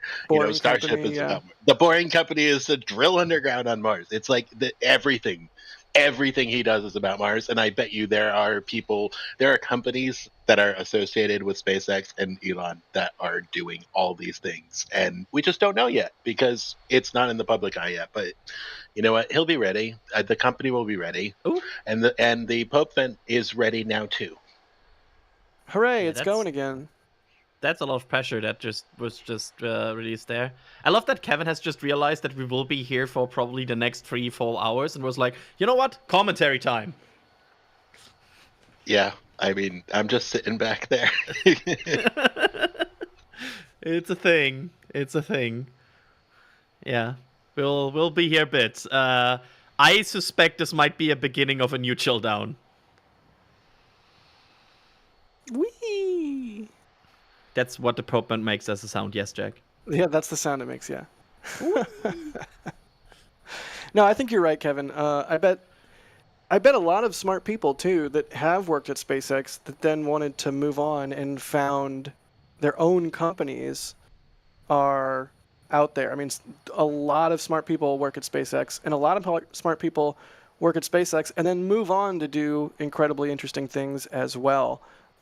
So you never know. I mean, that's part of the fun for what we get to do is we never know what's going to drive up to Starbase or past our Cape cameras or past our McGregor Live cameras. We never know what we're going to see, and every now and then it's like a party. It's like a news party. It's like, oh my God, did you see the thing? What they did? What they drove? What past the where? Like it's a treat, and we get to watch little pieces of the future sort of fall into place, which is just delightful. Oh, that's all? That's all Kevin had? Okay, Kevin. Right. Fine. I'm sorry. I got hungry, so I was eating some Twizzlers. Oh, dude. Whoa. You're a Twizzlers guy? You're in production and you're a Twizzlers guy? You're not eating Red Vines? What's wrong with you? I don't know. Twizzlers are good. No. Twizzlers are just red plastic in the guise of candy. Jay is bringing up in the back channel that I violated the commentator guidelines by eating ice cream. Yes, which I want to point out. That is a rule I wrote because I this is a totally, we have to fill air, right? I have a thing about that I hate when commentators on streams and also like YouTubers and videos Mouth when they sounds. chew. Yeah, mouth sounds. I cannot stand mouth sounds. So when I, as the person that gets to write these rules, wrote the rules, I was like, also no eating on stream. Yeah, I mean, that's a good policy. Somebody keep talking for like 15 more seconds for reasons. You know who we saw eating yesterday? Cars leaving. We saw cars leaving. And the Pope vent is going back up. So let's pay attention for that OLM vent. Keep talking. Sorry. No, keep talking. I'm doing a poll. Oh, sorry. Sorry. Sorry. So, anyways, you know who we saw eating yesterday? No. We saw the crew eating at when the crew 11 scrubbed, and you know what we got today? That was a horrible segue. Oh wow, that was your segue? That was my segue. Yeah. That was pretty good, though. That was pretty good. And this shot is pretty dang good. And I have to reiterate, as a photographer, that when you get one of the prints from the shop, I almost said SOP. God, what's wrong with my brain? When you get one of the prints, the photographer who shot the image gets a portion of the sale. So you get to help them and help us and get something cool in return. And boy, howdy, are those metal prints nice. They're printed directly on metal. And they're easy to hang. Don't gotta frame them. I cannot sing their praises enough. Sorry, Adrian. Go ahead. Oh, what the? I wanna quickly. Yeah, I'm getting to that. Quickly, just want to mention something here. If you're saying $75, $85, $95 for a print, that's too much for me. Kevin, can we also show the paper? That there's a paper option, because we always want to give people that maybe working for their wall decoration on a smaller budget also a chance to do that with posters. So this is like proper made paper posters that we have also available for the shots. So if you prefer that, that is also an option on these prints, and it's also supporting the photographer. Thanks, Adrian. Yeah, and I think that's the biggest thing, to be honest. I was a photographer for many years, and photographers are notorious for spending all their income on equipment. Yep. Hi, hello. My name is Jack. I just bought a brand new drone for many thousands of dollars. It's a thing. We call it gear acquisition syndrome, GAS. It's real. It's a problem because a lot of times you're limited by the tools that you have, and when new technology comes out or better tools come out, you want to improve what you can do and the art that you can make. And the portion of the print sale going to the photographer really, really does make a huge difference. Thanks for shouting that out, Kevin. So, something weird happened. Let's say it. The OLM vent came on for about a minute and then turned off again at like about 5 minutes ago. Huh. I wonder if they released pressure of the system and now starting again. Oh yeah, good. That's a good thinking, Adrian. Maybe there was like a blockage, or be. they wanted to purge it for some reason. It's basically okay, Interesting. we didn't get to that point. Let's release the system once, restart, get it to chill down again, and yeah. Nice. All right. Well, hopefully that's a positive sign for testing here at some point today. Again, the closure was extended until 9 p.m. local from 7 p.m. local. So we are standing by and waiting to see what happens next. We are going to do a flame trench today. Normal flame trench time. We're going to roll that into this stream. So stay tuned for that as well if you want to hang out in the flame trench. Also, there is a poll in chat. That was me. If you're like, what is Crispy on about? No, sorry, that was me. And it's back. Which is better, Red Bullet Vines is or back. Twizzlers? Ooh. It's back. It's back. don't say. With it being back, if it stays this way, I would give it T0 of like 415, 420. Lol. Oh, That would be perfect. That would be. And I Oh, say 420 because we could have a 50-minute load rather than a 40-minute load because I expect them to fully load the LOX tank this time around. So yeah, that's I would be with it. Yeah, okay, yeah, it's starting to pick up. So I would say we're 415, 420 is where we're tracking right now. Awesome. All right, cool. Well, I think I am going to jump off and take a quick breather before we get into things here, but I'm going to leave you in the capable hands of Das. Hi, Das. What do you mean, Jack? Like you don't breathe when you're normally on the show? I'm not going to argue. I'm going to leave because I need to go eat food and do things. So I will be back, but nice try, sir. Good. You almost got me. Go wash your hair or whatever it is you need to do before Flame Trench. Oh, my God. Wash your beard? Oh, no. Ouch. So mad right now. No, I figured I would just, since the T0 was getting close, I figured I'd hop in and commentate a little bit. I don't want to sit here for hours and hours. What a fool would sit here for hours and hours waiting for this thing to go. Just hop in 30 minutes before it goes, or not 30 minutes. Right, I was just hearing you say we may be an hour and change away. Yeah, about an hour and 15, hour and 20 away is what I would say. So you're telling me I came in a little early? Yeah, a little bit. Jack, dude, you're good to go. Head on over and get ready because you're going to be holding it down during the flame trench later.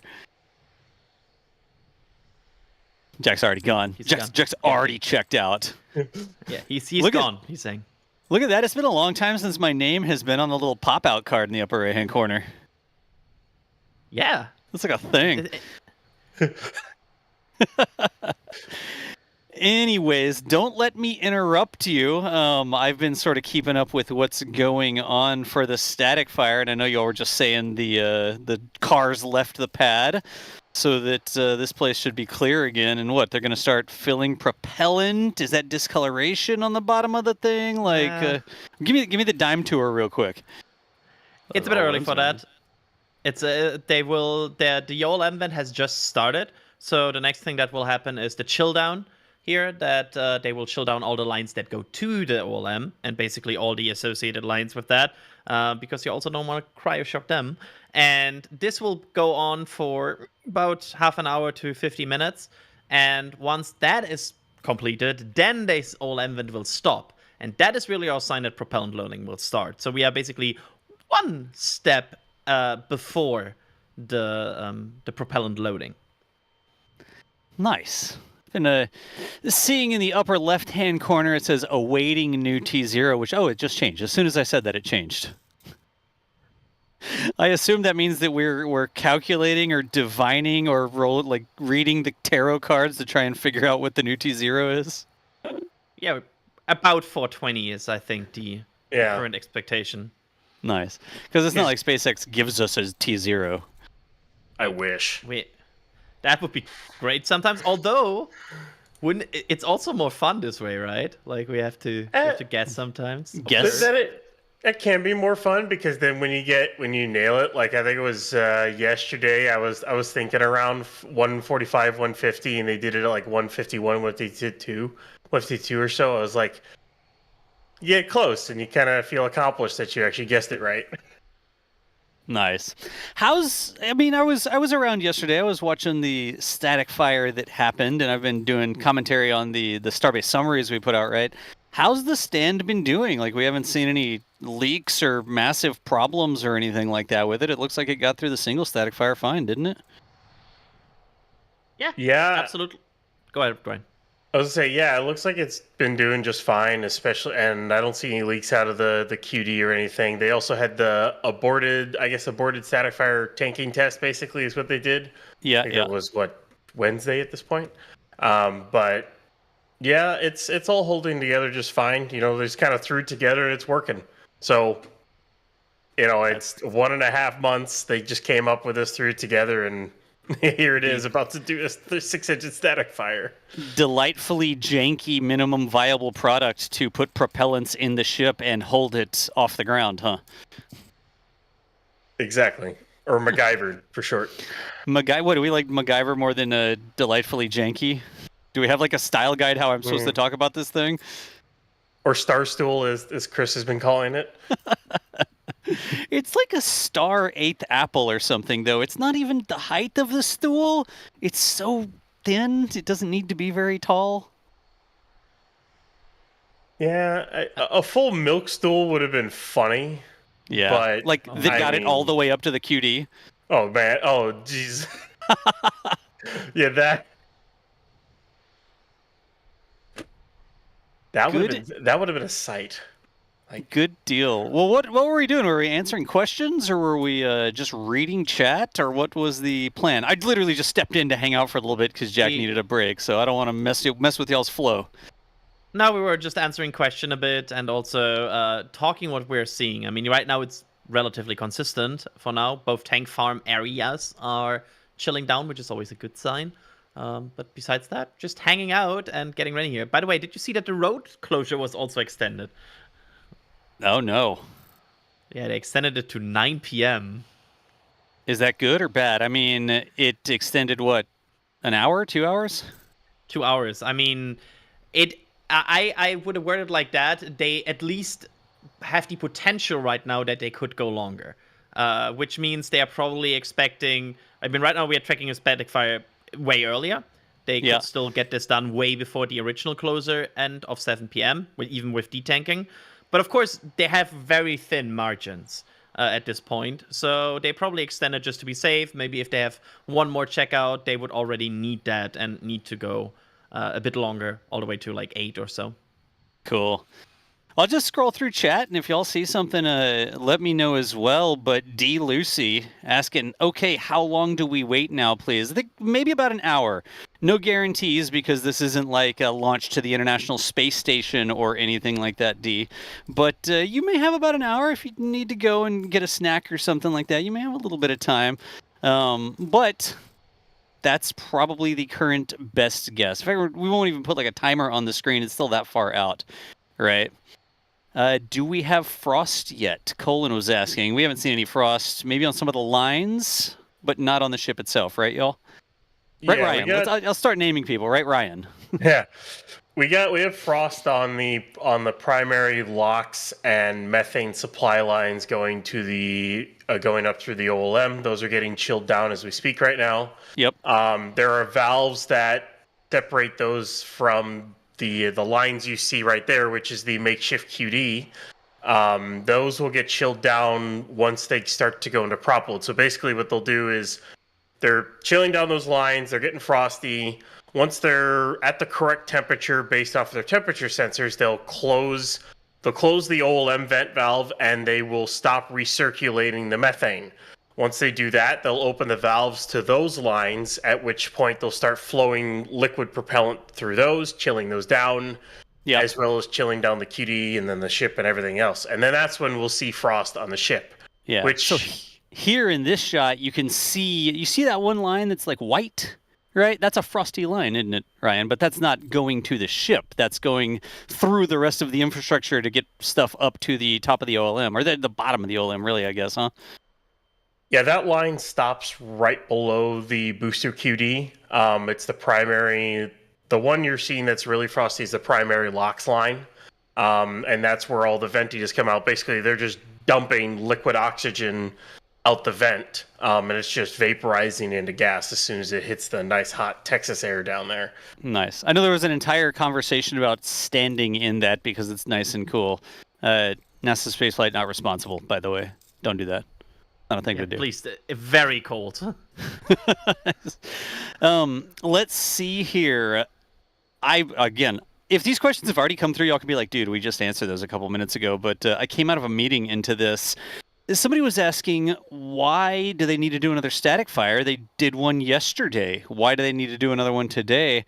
Well, the number one thing is yesterday was just a water feature more than a static fire. They only did one engine, right?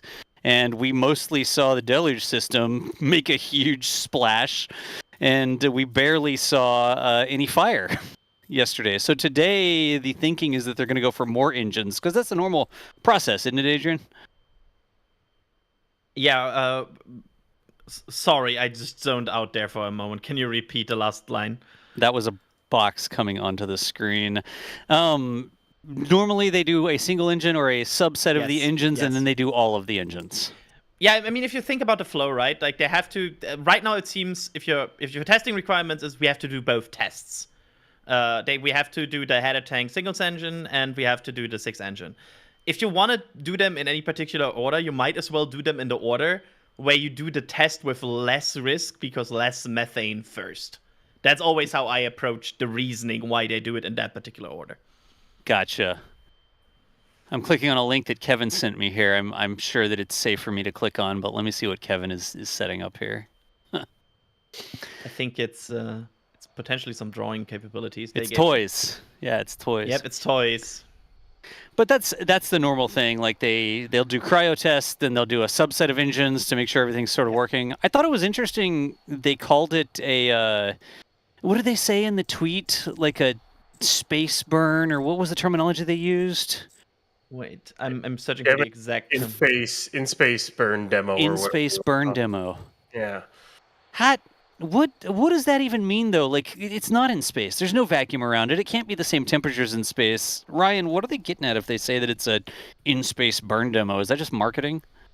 Well, we kind of talked about it earlier. I mean, when they go to do an in-space burn, they're going to fire from the header tanks, especially when they go to do their deorbit burns or their Raptor relay demo that they plan on doing.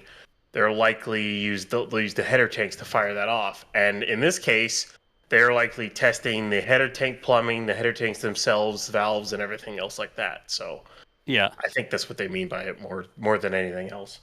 Okay. It's always like made my eye twitch a little bit. It's like clearly you're not in vacuum. It's not the same duration. It's not like the engines have done the same, but it's more about the process than the exact environment it's in, huh? Yeah.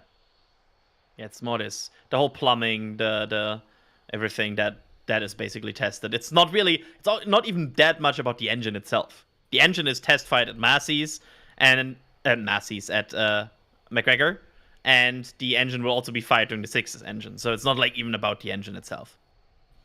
Gotcha. All right. Well, just keep going through some questions. Again, if y'all see anything in the actual question queue, you know that I show up and I'm not using the question queue, right? I'm just reading chat. Yeah, I think that's a thing you do. Just like show up and start talking. I have no clue. The questions about the Twizzlers versus the Red Vines, that is before my time. I cannot explain what's going on there. I assume somebody was arguing about snacks. Yeah, I think Kevin made one of these, and then Jack was had the tribalistic other opinion, and that's how that happened. Was he just being ornery? I have no idea. I don't even know what exactly these are. Oh, they're licorice. Red Vines, Twizzlers. All right, Jack. You're supposed to be like in the bathroom or something, I think. He's saying in the chat, Red Vines are better. He's in chat. Are trash. I mean, the best snack is the one that you're like given to snack on, right? Like, come on. We don't need to be too terribly tribalistic about which snack is best, do we? Oh, he's getting water. Sorry, he's getting water, apparently. Or whatever he was doing. Look at that OLM vent. That is some proper force now at that OLM vent, as we're cutting exactly at that moment. But the OLM vent is really going strong now. It's a really proper chill down here. So that 420 timeline is really shaping up to be, I think. Waiting to see that the methane supply line. So there's that other pipe that's above it. That is not frosty at the moment as the methane line. I am waiting to see. Yeah, there's the OLM vent. I'm waiting to. Yeah, I'm waiting to see the that line also get frosty. But they're likely doing it like they do at Massey's, where they'll chill down the lock side and start loading the locks, and then they'll go and do the methane side and start chilling down the methane and everything like that. Because they're not loading much methane. It's only like half a ring to a ring plus the transfer tube. Yeah. For the locks, I would expect a full load for this test because we're expecting 6 engines, so I kind of expect a full load. Gotcha. This is still like a high flow OLM vent. It's not dripping off or sputtering out or anything. This is still really high flow, right? Yeah, absolutely. It will get even stronger than this for a bit. Like, this is not even full waterfall yet. It will get more and more. Gotcha. So when it gets more, do we expect this to get even more drippy, like actual liquids coming out and having more of like a ballistic falling trajectory, or is it going to taper off? What do I get to draw next on this? It's a bit, waterfall. The problem with the waterfall is sometimes it shapes, sometimes it doesn't. It's depending a bit on the humidity. It's on like temperature in Texas. It's not always consistent the same. It also is depending on wind, which, to be fair, today is a bit in favor to see it properly because it's going to the left here on this picture. But it will probably become basically, as you said, a bit drippy because right now the liquid oxygen that reaches is no longer liquid anymore. It's basically like gaseous, right? It's already changed state. I'm lacking the word, but it changed to gaseous. Changed phase. Thank you. That's probably the right at some terminology. Point, it's chilled down enough that it reached a liquid state, because that's what you want to put in the ship, right? You want to put liquid in there. We can fit more of it. Like if you have it in liquid phase or liquid state, you can fit a whole lot more oxygen in there than if it's a gas, because the gas is less dense, right? Yeah, it's the whole point of how they fuel their rockets. Yeah, it's cryogel. When they get closer to finishing off the chill down of the OLM vent, usually that's what we call waterfall, is because since the pipe is now chilled down and everything going back to the tank farm is chilled down, it's basically they're just dumping liquid oxygen out of the vent. Like just out of the valve is just locks just going out, and it just vaporizes, like what it's kind of starting to do right now in some ways. Yeah. Actually. Well, it just changed significantly, right? Was that the wind changing, or is that the flow through the OLM vent changing there? Maybe a combination of the two. A combination of the two. Thank you, Ryan, for your insight. I try. It looks like it's going... The methane line is still not frosty. So that is... they really delayed us right now. I think... I was trying to see if it's getting frosty or not. I just A/B tested it, and it didn't look like it. You mean the methane line underneath the OLM? Yeah, underneath the OLM, above the LOX line. The second line is still... that would need to get frosty at some point as well. Otherwise, there's no methane in the ship. When we get back to that other shot, I'll see if I can illustrate what you're talking about there. Because I know I see the two lines. Yeah, there you go. Look at this. It's getting frosty. You have the line on the bottom that's white that sort of goes along like that, right? I'm not trying to draw on it. And then you have a line on the top here, right? Mm-hmm. And so, Ryan, correct me if I'm wrong, the bottom one is the LOX line, and that's what we see coming out of here like this, right? Yeah. And that is clearly frosty because you can see the ice frozen on the outside. But here on the methane line, like, are we talking, where's my erase? There we go. Like right in that area, do you think that's starting to get frosty and we should see that sort of extend along the line here? You can see it on the second segment now. If you look at the second segment right at the border of the cycle, that's already now also getting frosty. You can see the gray basically being interchanged for the white now as that Yeah. cold methane is coming in contact with light. And now look at the later parts of the tube; they're also Yep. becoming white. So Yeah, they are you can really preparing see methane it. load as well. Like right there, you can really see it because those two pipes were totally different colors, and now they're the same color. They have ice on the outside white, right? And then the more methane they run through there, the more atmospheric humidity really is going to go along that pipe and start to freeze to the outside. I like drawing. It's been forever since I drew on a stream. Yeah, the coolest thing about these is once they get to the prop load, which we could be about 9 to 10 minutes away from OLM vent shutoff, but we'll have to see here. You'll literally see the lines on the ship QD get frosty. So there's a couple of different lines. There's the two primary supply lines. You don't see the pre-press lines get frosty. Those are just gas to pre-press the tanks. Then Which are the pre-press? Are those the ones going around the outside, or are those the ones going up the skeletal framework? So going up the skeletal framework, I can actually point out which one's which, because you can know by where they pulled it out of the QD, and also by the size of the lines.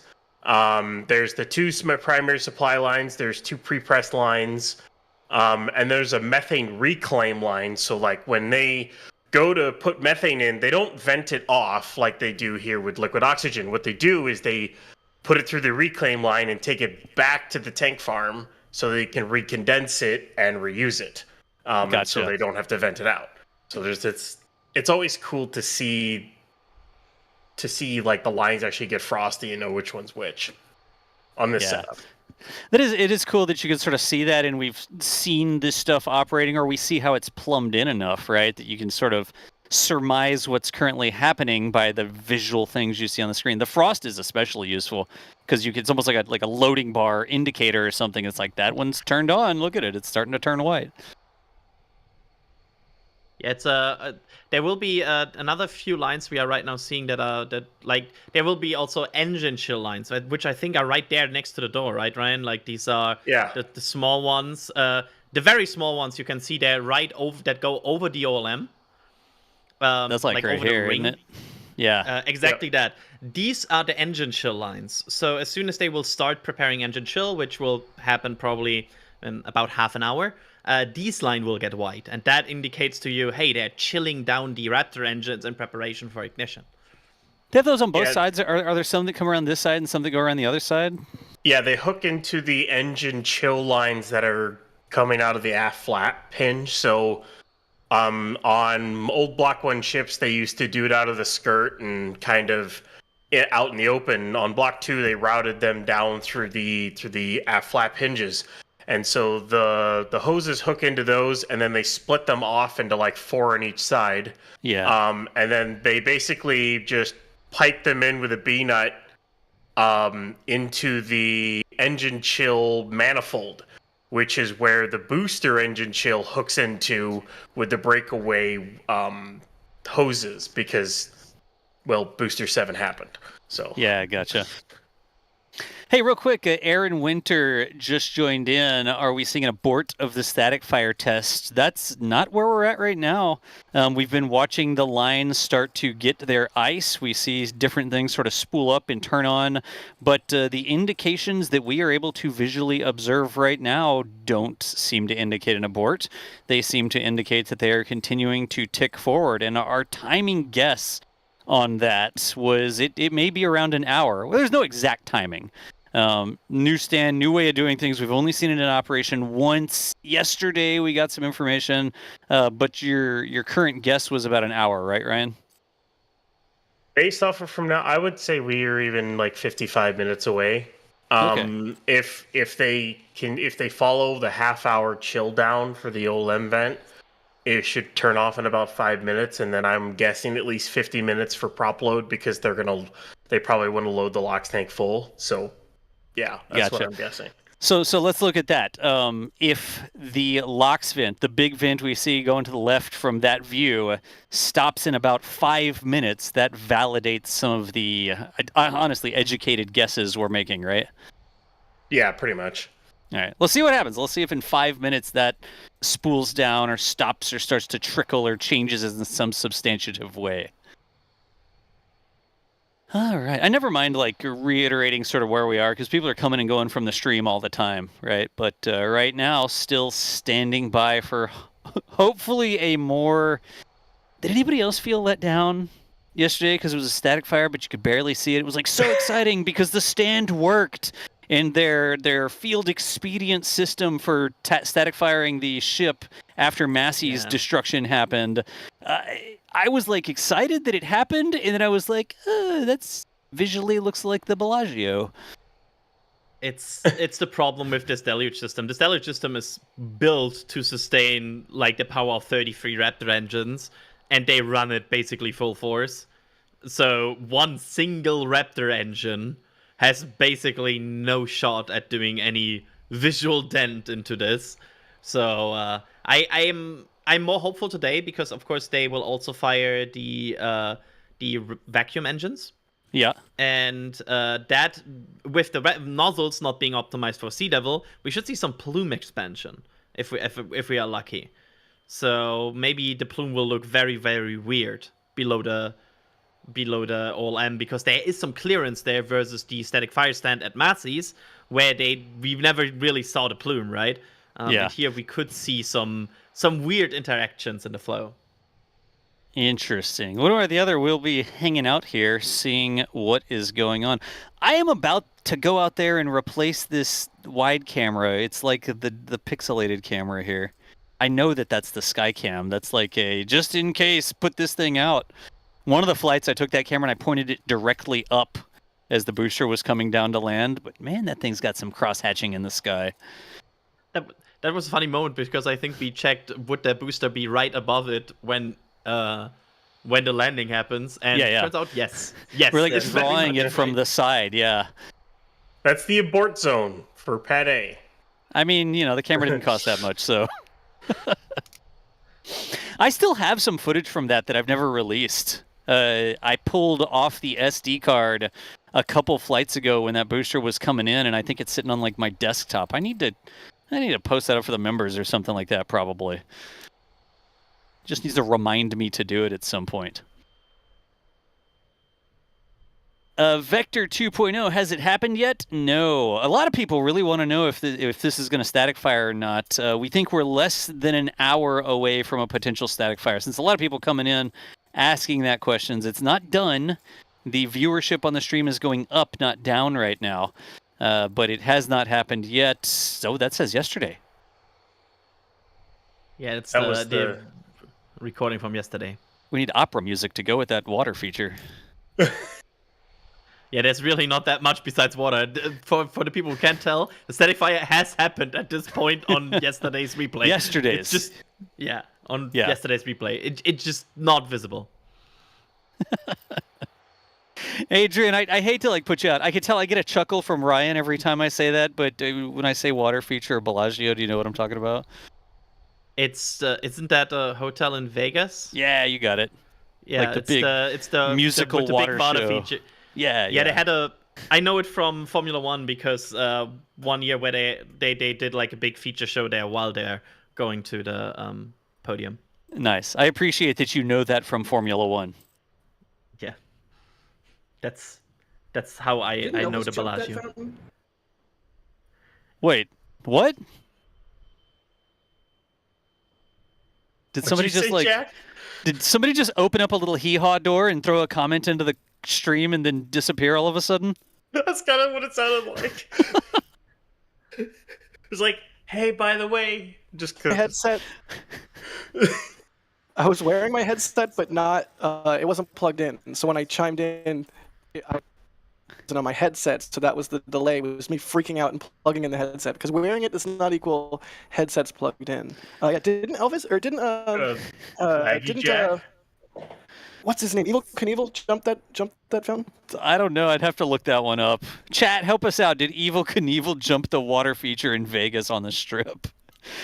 The real question is, could you jump this water feature? You know what I want to see? No. SpaceX would never do it. But I want to see, hear me out. Uh-oh. A crash test dummy placed. No, hear me out. Placed on the Deluge system, and then Buster? they fire that thing up at foot. Sure, whatever. I name it whatever. Get it from the Mythbusters. I don't care. But I want to see how far the water would throw a human body of normal size and shape and weight. Like, would it actually eject you from under the OLM and throw you out into the dunes or the flats or not the concrete? I guess probably hit the concrete. For sure. I think for you sure. think it would? Like it would lift a human body up? Dude, you have used a pressure washer many times. In fact, you and Dr. Holly have used a pressure washer. Yeah. To do science. Like, if you ever, okay, I grew up in Florida. Forgive me. If you're ever pressure washing with, say, flip-flops on, don't do it.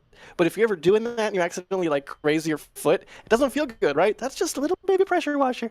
It's not a giant upside-down fire head, shower head, whatever you want to call it. Yeah, I think it would definitely eject you. What else? Ryan, Adrian, chime in. Would the Deluge system eject a human out from under the OLM? Oh, probably. Yeah. It has way enough thrust to do exactly that.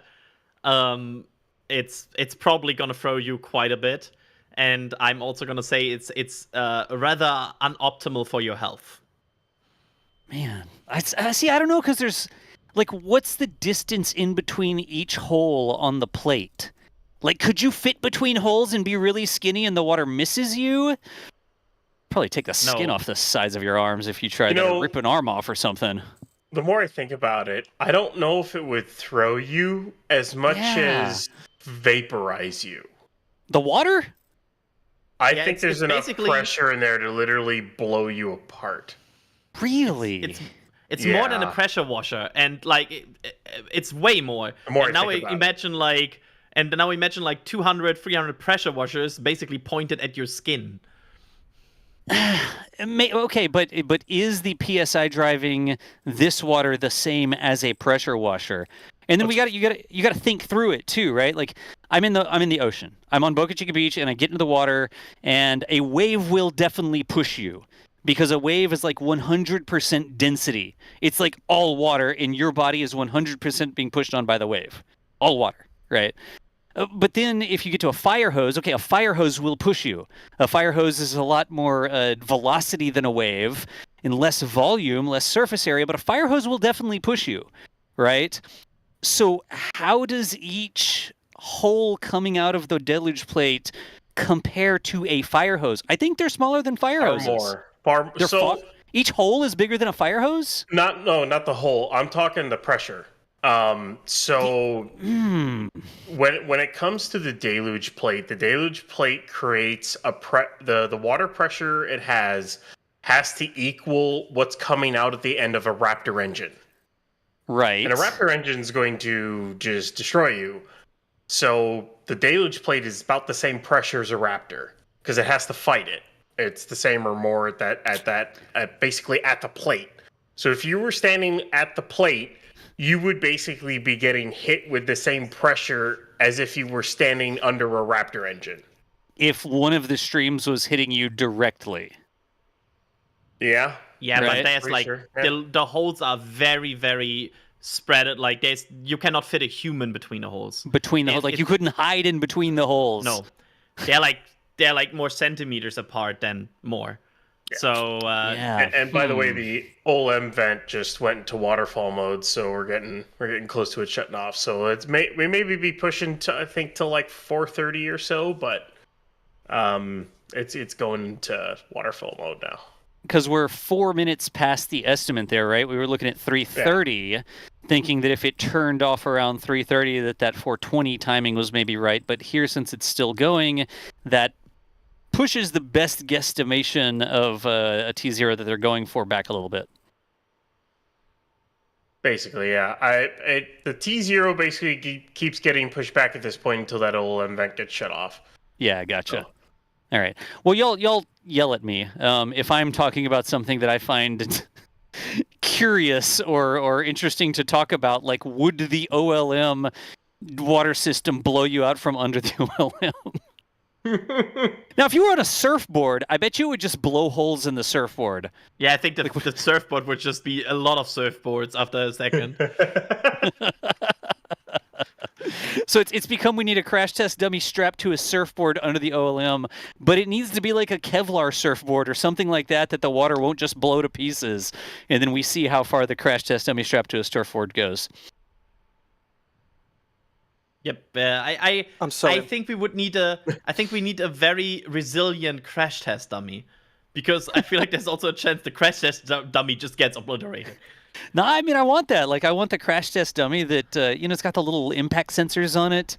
And if it breaks, then, oh, well, look at you. You broke your head or whatever. I think I want a realistic test.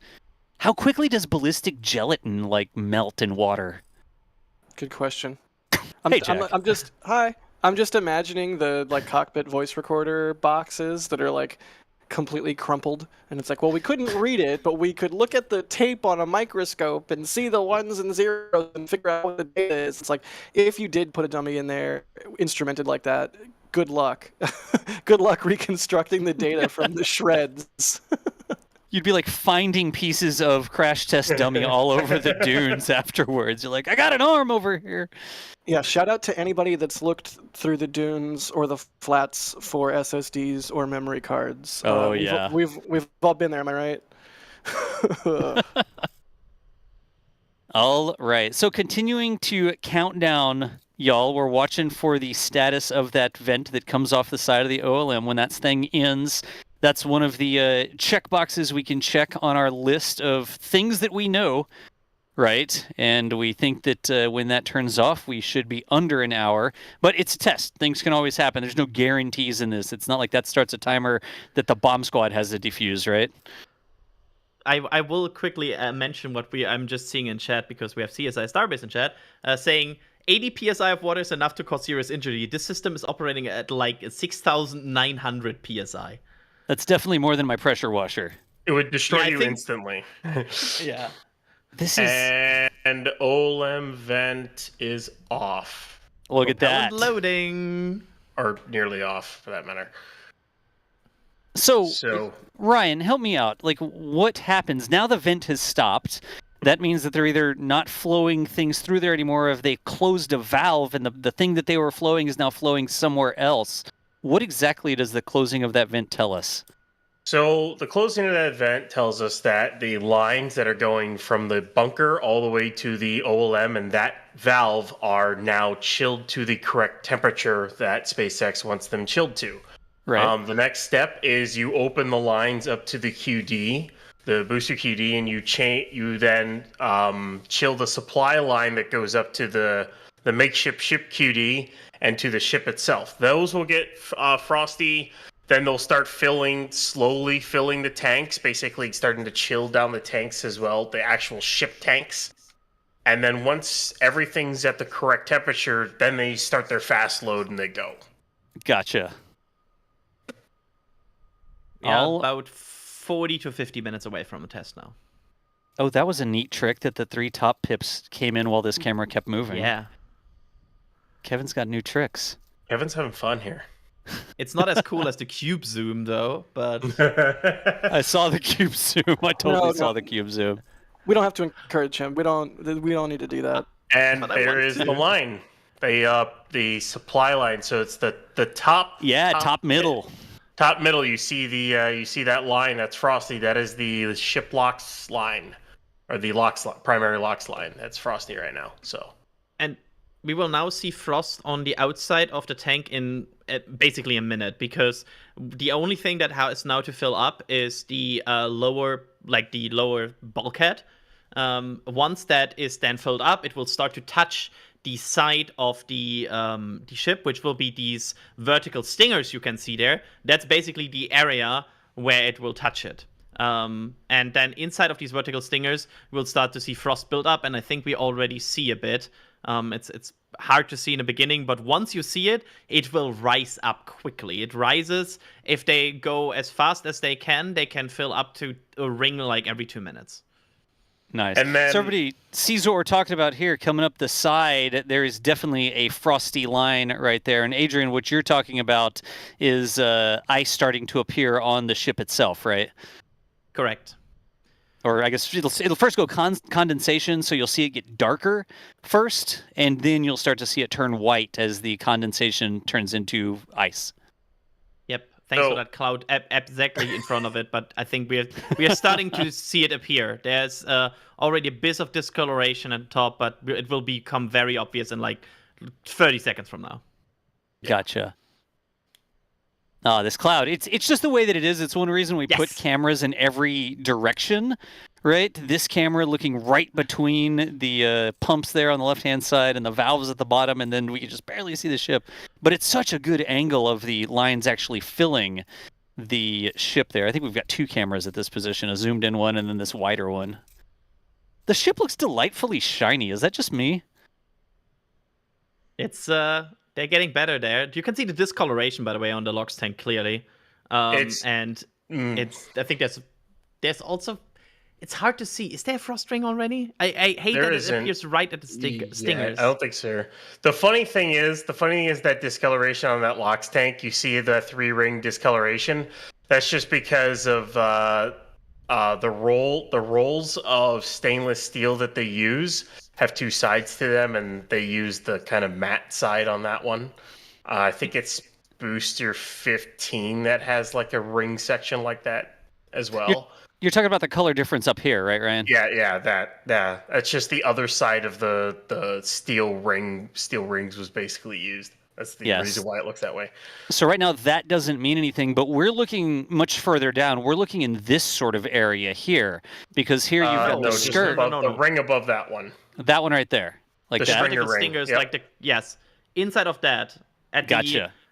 The upper Right at the third, top. basically. Yeah, upper third of the stingers is where the frost ring appears. Gotcha. And looking at the those lines right there, so you see where that frosty line comes out of the bottom of the booster QD. There's a second line that comes out of right there, and that is the methane line that we're waiting to get frosty. And then there's a line that also kind of curves that goes around the LOX line, then goes up and in. That is the methane reclaim line. So both of those will get frosty once they get close to loading liquid methane on board the ship. Gotcha. And a question in chat. You were saying stringers, like STR, stringers, not stingers, right, Adrian? Oh, yeah, sorry, stringers. My non-native coming through. Gotcha.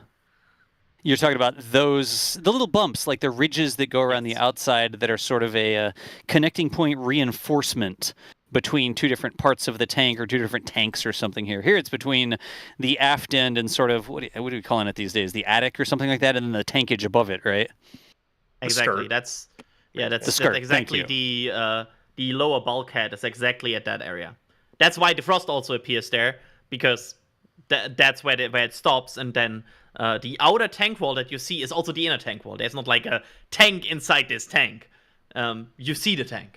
Gotcha. So from like here up, that is a single layer of stainless steel between you and the propellants inside, right? It's like air, piece of stainless steel, whatever the tank is holding. And then down here, from this way down, it's the engines and air and plumbing and all that sort of stuff. But that's not tankage down below it, right? Yeah. Gosh, I need to practice my arrows. Jeez. Fill that one in a little bit. I'm not sure if you're making it better right now, I have to say. Yeah, I think you're making it worse. It's got like a drop shadow or something on it. What sort of telestration system is this? It's one that works, so I appreciate it. I am not going to draw a giraffe. There comes. You can see discoloration, yep. And there's the frost ring. Does everybody see it? There at the top, like right where it's, or not the top, the middle, like right here, that's the discoloration that we're looking at. And you can see it start to get a little hazy first as the humidity sort of starts to condense, and then the humidity freezes into ice, which is right there. You can see that it's white now. I'm going to get my markings off the screen because this is what we want to see. Then it goes up fast. I wonder if they're running. I wonder how many pumps they're running on this. And I also wonder if they're running only 2 LOX subcoolers like they were shuttle for the first engine one. Shuttle. I like There how we you have the go. shuttle stringers here as well. Yeah. Man, I don't know. Shuttle wins in a stringer game, honestly. It also wins in the color. You really?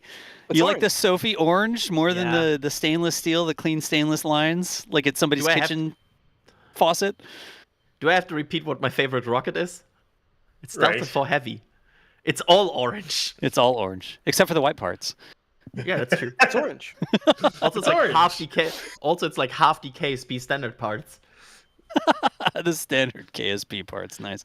You can really see the frost starting to form on the sides there now. Does anybody not see it? Tell us in chat if you don't see what we're talking about. Jack, dude, are I don't you know, Dust, back?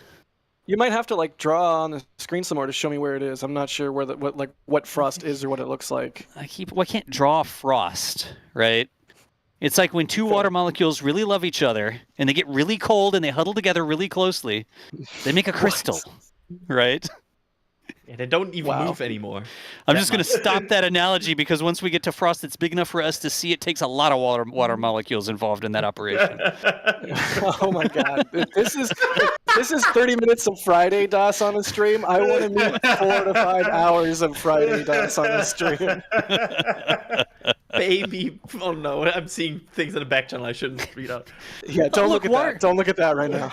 Water freezing does not make more water, okay? That is not the analogy I was going for. Is When water two water molecules really love each other? Wait.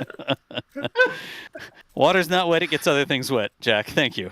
Good night. All right, cool. Well, thanks for holding it down. I think we can continue on here answering questions and thanking people for the support. But always appreciate having you jump on and tell us straight. I'm mad I didn't get my giraffe request fulfilled, but you know what? There's always next time. Oh my gosh. Jack, you have the list of people who have been making it possible for us to do this, right? Can you get us caught up on the support? Yes, I can. In fact, we're 82 minutes behind.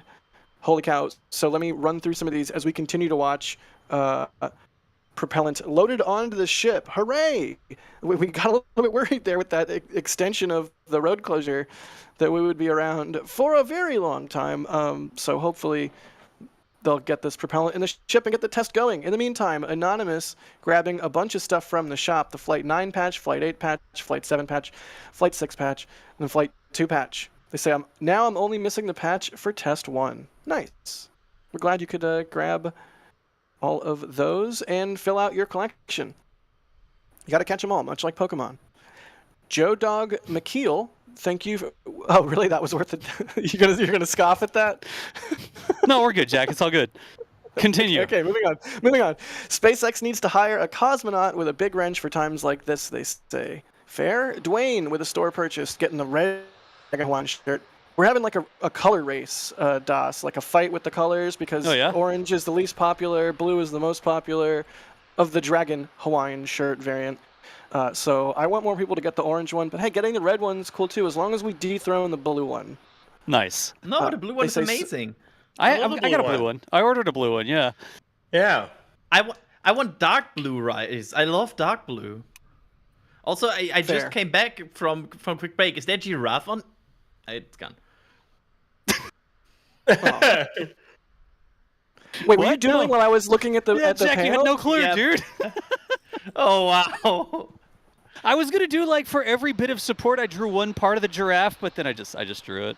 It was hiding behind the concrete wall. It could duck behind the wall during the static fire. Oh, I'm really mad. Loading methane. Nice. Yep, methane line's getting frosty. Excellent. Good sign. Very good sign. This name. We love you, buddy, but your name. Snot Garden, gifting 5 Red Team memberships. Thanks so much, man. Todd Harris, thanks for the $5 tip to tips.nasaspaceflight.com. Nice. We appreciate that way of supporting us as well. It goes directly to us. They say, the tank farm pumps look like Moai from Easter Island to y'all too. Can't unsee it now, thank you. Nice. Oh yes, I agree. I by the way, I quickly want to chime in. I fully agree. I'm glad I'm not mad at the only person that sees that. The stone sentinels of the tank farm standing in silent rows observing the operations. You know, fun fact, Dust, they actually chunky nose.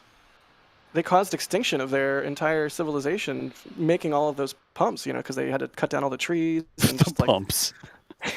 They cut down the trees to make the wooden pumps here at the. I don't. You know what I was going for. Come on, it was a What? stretch, but it was there.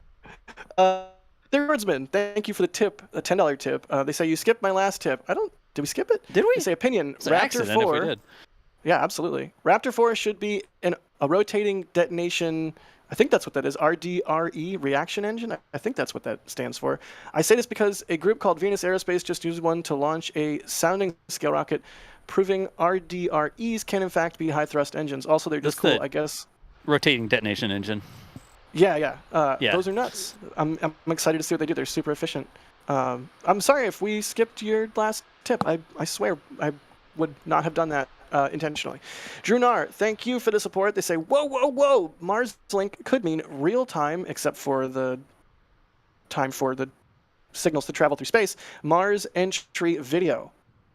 Yeah, we were talking earlier, Das, about what would be the first payload, or what would be the payload on the first Starship sent to Mars, if anything. And Adrian's hypothesis was Starlinks to eject in Mars orbit before it then attempted entry. Am I choosing the payload or is SpaceX? We're we are guessing. speculating. Yeah, we're speculating wildly as we are wont to do. Yeah. I think something that could relay us a live video signal would be very cool. Absolutely. Yeah, my theory was, but my theory was that landing is still iffy, right? They need to figure that out. But orbital insertion, they probably can going. So get something useful in orbit, deploy it, and then test the landing. Nice. The real. Go ahead, Ryan. Let's say I think that's methane discoloration. On the I upper agree. tank. I think it is. Maybe. Yeah, it is. It is for sure. Up here. Anyway, continue. Had to. Exactly. Yeah. I like the sound effect. They taught me in film school. If there's something showing on screen, it needs to be making sound. It looks wrong otherwise. So, yeah, Like that. Needs a new. All right, let's see. I got to keep running through these. We're still 57 minutes behind. Anonymous buying a Max print. Thank you for that, Anonymous. We were talking about that earlier. Max just got a portion of that sale, which is awesome. You just got a cool print to hang on your wall and complimented the photographer's artwork by getting their print. That's no higher praise, really. That's a crazy shot from the Cape. It's absolutely beautiful. It's absolutely beautiful. Sorry, I'm stepping on you because I think it's a crazy shot, but go ahead. They say. No, step on me all day, Das. That's absolutely fine. The Cape team cooked and ate dinner today. They cooked for an entire town of a lot of people, several 100,000 people. Like the Cape team did good today. They cooked. Nice. They say, Jack, hi, big fan, but why so much water in taco meat? Oh my God, they got me. I didn't read it before I read it out loud. No.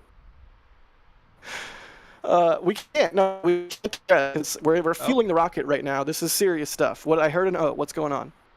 A little bit of robot, but keep going, Jack. You're just you're robot-y on occasion. It's very brief. Starlink. It's light robot-y, yeah. Hashtag blame Starlink. Hashtag Starlink handovers, am I right? I'd rather be Yeah, I flying think an so. X-Wing. Thank you for the support. They say, what's the Tesla connection to Mars? Pure funding or Cybertruck as Mars vehicles? I think part of it's the Tesla robot. I think part of it's the electric vehicles for sure. We'll see what happens. Space Pope. The Space Pope. Thank you for the support. They say, Pope Vent goes, wee! Telstar 86. Thank you for the support. They say, I can vouch to that. I have 2 paper prints, and they're really good. Thanks to Max and D for the ones I got. Thank you, Telstar 86. That's Jack. That's the thing that not a lot of people know, because we did the metal prints for the longest time, and we know the metal prints. They're nice, but they're more expensive. So we opened up a bunch of regular prints, like just posters that can ship in a poster tube, and you can unroll it and thumbtack it to your wall if you want, so that even more people could have the art. So even though we say prints, we don't just mean metal prints anymore. You can get posters too. They're much more affordable and easier to ship than the metal prints. Go ahead. Yeah, we're often quite deliberate with our. Go ahead, Adrian. We also tested them. I think we ordered. I have like 15 or 10 posters here that I then I basically put things through it and made sure if you fold them, for example, that they properly unfold again and stuff like that. So we actually tested which were the quality we wanted. Nice. Absolutely. We got some discoloration on the methane tank. Keep going down, Kevin. We're looking at payload bay. We're getting there. Although Kevin's probably not the one moving it. Patience. I'm gonna keep going. Keep going. Mats. Mike Alpha Tango Sierra gifting 10 Red Team memberships. McFly becoming a Padrat member. We always say it because it's important. The membership program is so key to what we do. So thank you to Matt for memberships. Thank you to everyone else who's becoming a member.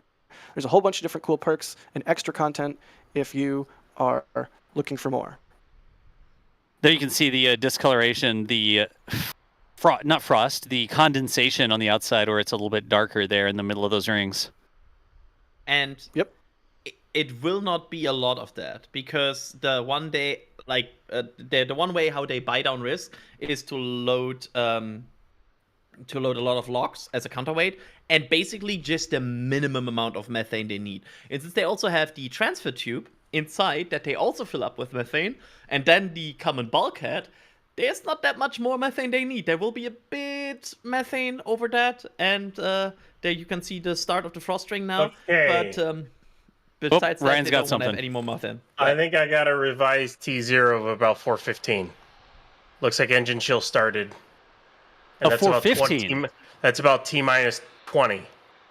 So Okay. if that stays T minus 20, then 415, but maybe it'll push to 420, but we'll see. Yeah. So it came back to the left again.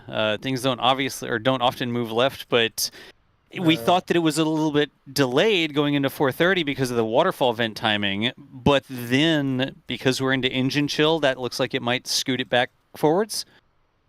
I I have to mean, always yeah. mention too that they could hold and it could stick to the original could time we were always hold. thinking. Or Yeah. we'll I'm see. still thinking 430 because I'm going to think, especially with a 6-engine static fire and this entire setup, basically I would assume they'll do a little bit of a hold and make sure all the systems are good, because this is the MacGyvered setup that they've got, and they want to make sure everything's good before they fire 6 engines on with a vehicle that was never supposed to fire on this before.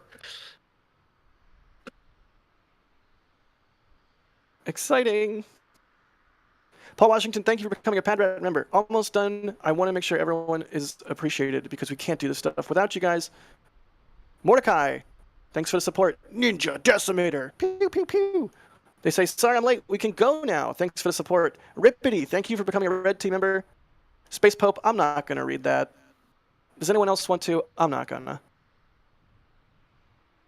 I'm not reading it. Oh no. Okay. Go ahead. No. Moving right along. All right, Michael Covello.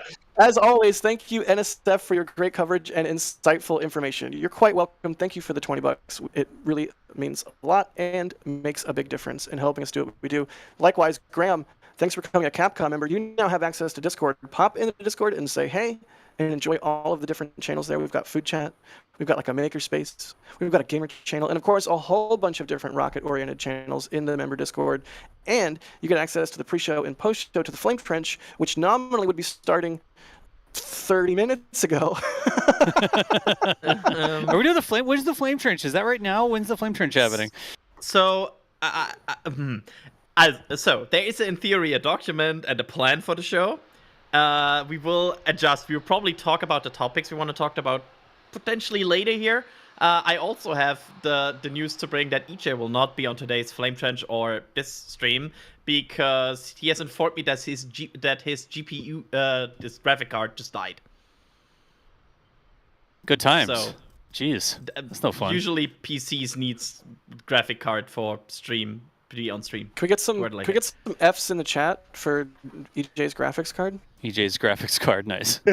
I was gonna say people should go watch him on Twitch. He's probably streaming right now, but he's probably not streaming if his graphics card just blew up. But he does stream on Twitch and is awesome. Check him out. Good times. Holy I'm being quiet, cow. so you can keep running. Yeah. Yeah, Russell Snodgrass with $100 super chat. Russell, thank you so much. Always see your name pop up with these big numbers next to him. It's remarkable. I don't know how you do it, but we all here sure appreciate it. They say, great day. First, great coverage of Crew 11, and now Total Texas Tank Watching Toilet Time with a team. Thanks, gang. I almost said tanks, gang. Hey, that would work. That's an exceptional amount of money. Like, there's no adequate way I can express with words. You've heard me say this dozens of times at this point, Russell. Explicitly, you have heard me say this to you because you've come through with a whole bunch of support. So thank you. I wish I had a better way of saying thank you. I suppose the best way we can say thank you is to continue with our coverage, because we're getting close to static fire, aren't we? I mean, we might. It just ticked over 4 o'clock Central Times out there, and some of the timings here with the engine chills and that sort of stuff, maybe 15 minutes, maybe 20 minutes, maybe 30 minutes.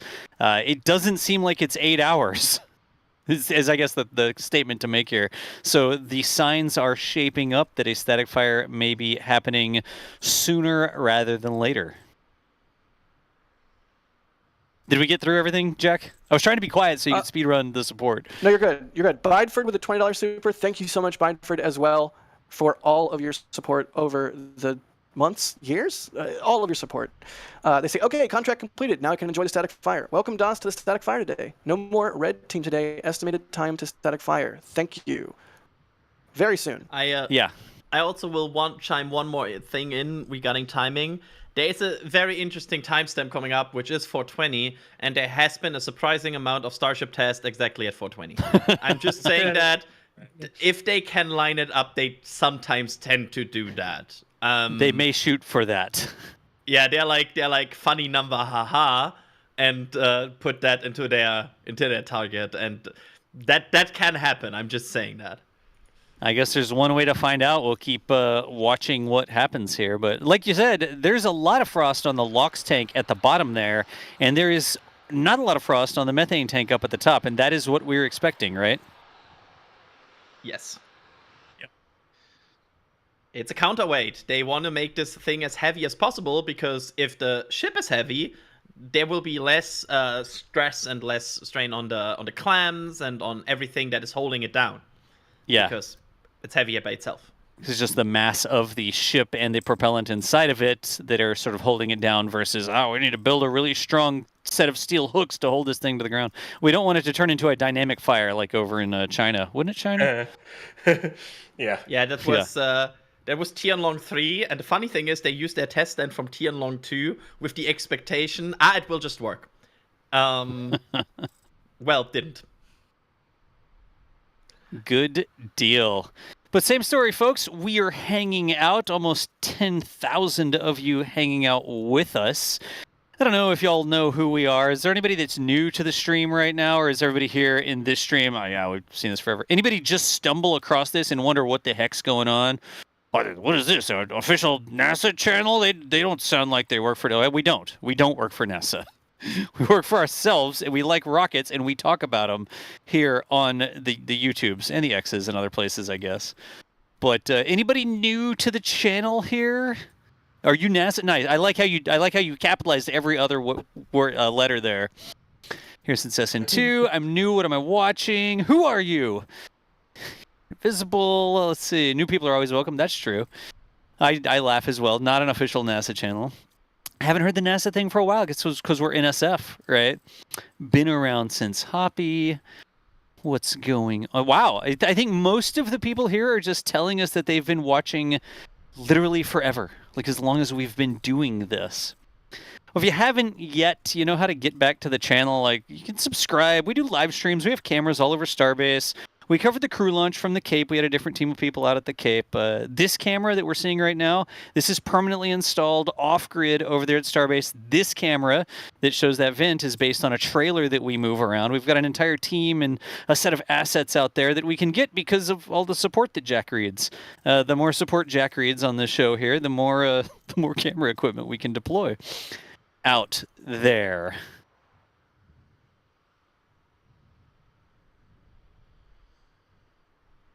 Looking. Still loading. Very consistently. Yeah, still going on the LOX load. Still about 4 rings or so left on the LOX tank. So that's 80 meters of LOX tank left. And once that is fully, we expect the LOX tank to be full to almost full. Like that, it will be quite a lot of load. It's already like 2/3 of the LOX tank. Yeah, nice big chunk of ballast, basically, just to hold the ship down.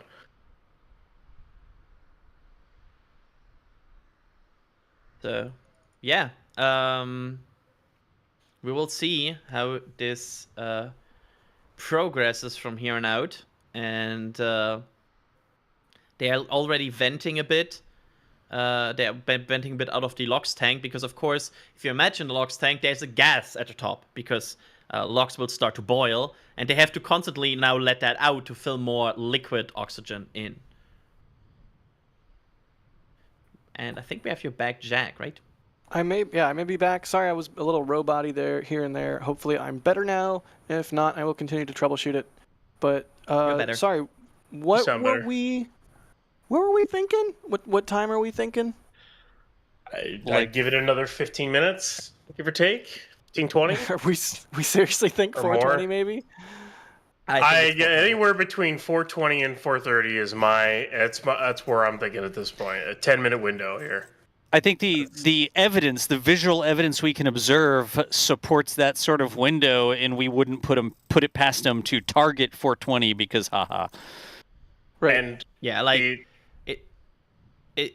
it's always a window anyway. There's so much unknowns in this. There could always be a few minutes, give or take. So it's like giving a second right now is probably not super serious. It's more it's a window.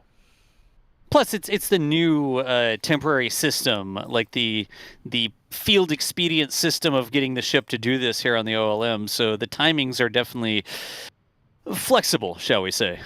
It's such a weird way they have to load this. So like over at Massey's, in this kind of case, they have 2 separate LOX subcoolers and 2 separate methane subcoolers, or at least they had, because they're redoing it right now. Along with 2 separate pumps for methane, and then they were using some really, really old, smaller LOX pumps instead of the kind of system they use, as you can see on screen there, where they've got it set up at Pad B. At Pad A, they can't specify what subcoolers they use. They can specify which ones they use nitrogen on, like how much and whatnot. But all of the 6 booster subcoolers, they're flowing liquid oxygen through them. So they're sub-chilling using 2 and just flowing LOX through another 4, which means it's kind of warmer LOX when they're putting it in, comparatively speaking. So there's a lot of chicanery or MacGyvery things they're doing to figure this whole thing out, to use words. Real quick, I appreciate Gina's comment over in the chat. The only thing missing here is the sheriff's siren at T-minus 10 minutes. They need to bring that back. They need to put in big tornado sirens or something. And at T-minus 10 minutes, they need to blow a bunch of big tornado sirens around Starbase, yes. So that that needs to be a requirement. I feel like that's a safety thing that the city of Starbase should install for the safety of the residents. I would be into that. I would be into that too. That was just my explanation as to why we should make a case for it. But that would be cool. Just permanently installed tornado sirens. I'm the kind of person that follows an Instagram account that has just a bunch of different vintage sirens, and all the content is each video is just the siren starting up, going for 30 seconds, and then shutting down, and it's just a bunch of weird old sirens. I'm that kind of nerd. Yes, please, sirens in Starbase. Sirens. So, I'm voting for this one. There's another indicator that kind of replaced the siren here that we are waiting for, because at about 10 minutes before firing, we expect the flaps to move. So I'm basically staring at these flaps right now, because if it's 4:20, we should see the flaps move in the next 2 or so minutes, and then starting to do a flap testing. And the important thing is, once you see the flaps move, you need to ask Jack if they could static fire in the rain. Absolutely. No, that's not. It's a serious time. There's propellant on this vehicle. We are a professional news media organization. We never make jokes on air ever. I certainly don't. I think okay, sure, we should take this test very seriously. I hope we're saved by the flap test here in a few seconds. Like I'm watching the flaps up, be like, "Oh, breaking news! The flaps are being tested." All I know is I don't want to end up on John Oliver again. So thanks. If Ship 37 is still around, like 2 minutes after flap testing, it will have made it farther than 36. So yeah. True. Like we observed flap testing yesterday, but are we sure they need the flap testing? They've been doing it before every single static fire for like the last several ships. So. Okay. All right. Yeah, it's not necessarily that they need it. It's more just like precedent. It's precedent. Yeah, like everything with these tests. If you're tuning in and you're like, how do they know what's going on? SpaceX does not tell us anything. We have just been doing this for a long time, and we have learned how to read the tea leaves. And smarter people than me at NSF, people like Alex or Adrian or Ryan, spreadsheet these things and read the tea leaves and figure all that stuff out. So yeah, I mean, that's just I don't know if that's the word I would use, but yeah, based on all the static fires of ships we've seen recently, we expect flap tests, which hasn't happened yet, interestingly, I might add. Yeah, and if we were going for the 420 target and it was a 10-minute test, that we just passed over that, it'd be 421 if it was 10 minutes. But again, all very sort of, can I say loosey-goosey? Is that a technical term? It's very loosey-goosey. That is very technical, yes. Yeah. Testing on the Star Stool is very loosey-goosey. Welcome to our live stream. What was the Adam Sandler movie where he says that? Was that Happy Gilmore? Or was that Big Daddy? I'm just hearing Adam Sandler say loosey goosey in my head. Thank you. I have no clue. That was not my fault. In any event, hey, it is getting to be go time here. If you are just joining us and wondering, because the number continues to tick up, we think we may be 10, 15, 20 minutes away from a static fire. A lot of oxygen in the tank. You can see all of the ice on the bottom LOX tank, a little bit of methane in the tank up above that, but everything seems to be going towards this static fire, and it may happen sooner rather than later, so stick around. So exciting. I mean, this will only be the second time we've ever seen a test like this on Pad 1. This improvised setup, it's truly impressive how quickly they got it built. Also, Das, earlier you said this angle, the ship looks extra shiny. I agree. I think it's down to sun angle and where we put this specific setup. I love this angle. And fun fact, this is my plan B. Plan A, we set up at Plan A, and we're like, this is kind of garbo. And I was like, yeah, but Plan B, you're not going to be able to see the plume underneath the ship, but it'll be a great view of everything else. I like Plan B. Turns out Plan B good sometimes.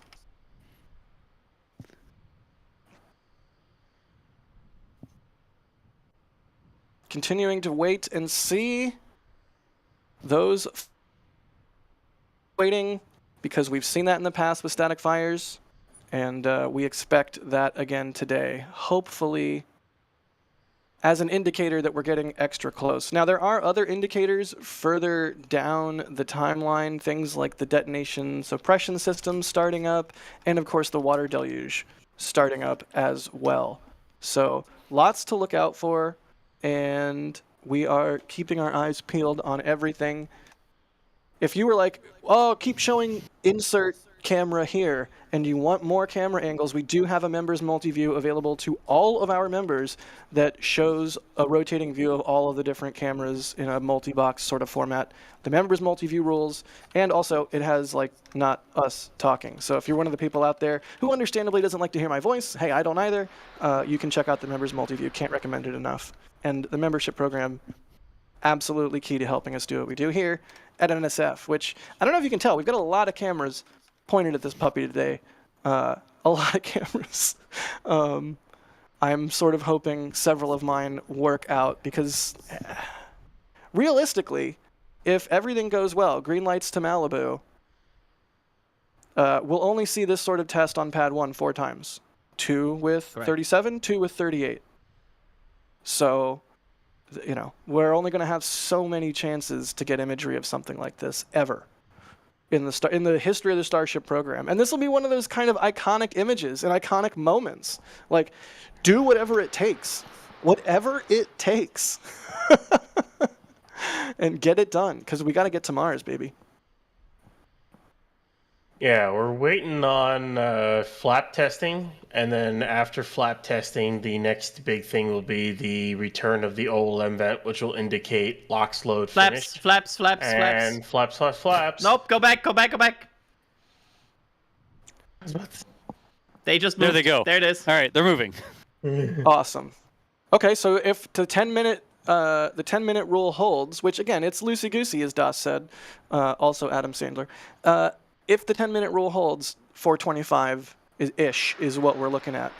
And gosh, I love seeing those flaps actuate. It's so beautiful. They're like giant They will mirrors. do some quick movements at the end of the test usually. Like this is first they do they stretch kinda, and then usually they do some quicker movements. So get ready for a bit of adjustments here, hopefully. But right, like Starship's waking up, it's getting out of bed, it's like, it does a big stretch, which is what we just saw, and then it does a bunch of little quick running motions. It's waking up. Yep. Sometimes it takes a bit between tests. Like they sometimes stall again, and then they move again. It's a thing. So next is OLM vent back, which indicates finish of LOX load.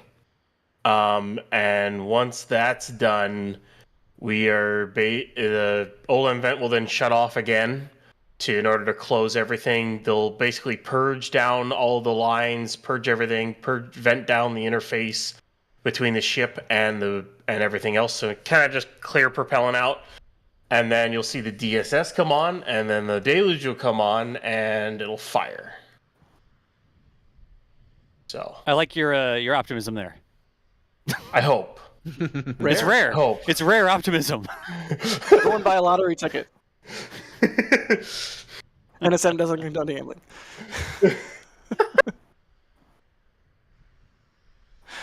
I want this thing to succeed because, you see those flaps move. There are brand new cameras on that flap, and we have yet to see a controlled re-entry through those cameras. And by golly, I want to see it. Please. I want to see it at this point. It's just something extra kind of beautiful about a ship on the pad without a booster. It just showcases the ship in a way that we don't normally get to see. It's nice. That's the same reasoning and argument that Ship 26 lovers have used.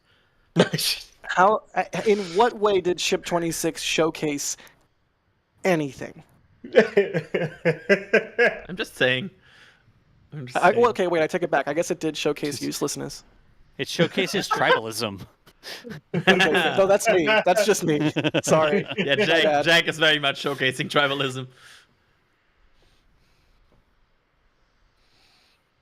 Man, my heart is racing. So we've gotten past the point that Ship 36 got 44, correct me if I'm wrong, days ago. Right before its anomaly was its flap test, that 10-minute-ish. That's what we think, anyways. So we're making progress here into the count. You never know what's going to happen. I'm curious if we're going to see another one of them vents from the attic area like we saw previously, sort of purging out the attic, or if we'll see any other additional testing around the ship. I mean, hey, maybe they'll open the door and close it. I doubt it, but a guy can dream. We should be very close to LOX loading complete here. It's just the very, very end of the LOX tank. So the OLM vent should return any second now. Excellent. We'll keep our eyes open for that vent. Opening? Sorry, the adrenaline is beginning to addle my brain. I'm very excited. I'm also very excited to hear this test, not just see it. Hopefully we get some good audio from our various microphones placed around. Because I am about 3 miles and change away at the Rocket Ranch outpost. Again, shout out to them. Thank you for them for hosting me for all of these tests. And the sound I'm expecting to be somewhat impressive. I mean, not booster static fire impressive, but impressive. I was surprised how loud yesterday's single engine was. Yeah, it's gonna be a weird audio, right? Like it's not something we're used to see here, and it's gonna be exciting. Also, the duration. We just don't know what the duration will be. I think it's gonna be like 10 seconds. It's just gonna be 10. We'll see. We will, but certainly closing in. I'm staring at this OLM vent. Like it should be very, very close. It's so hot out there. Like look at the haze from this camera's like 1.2, 1.3 miles away, I think.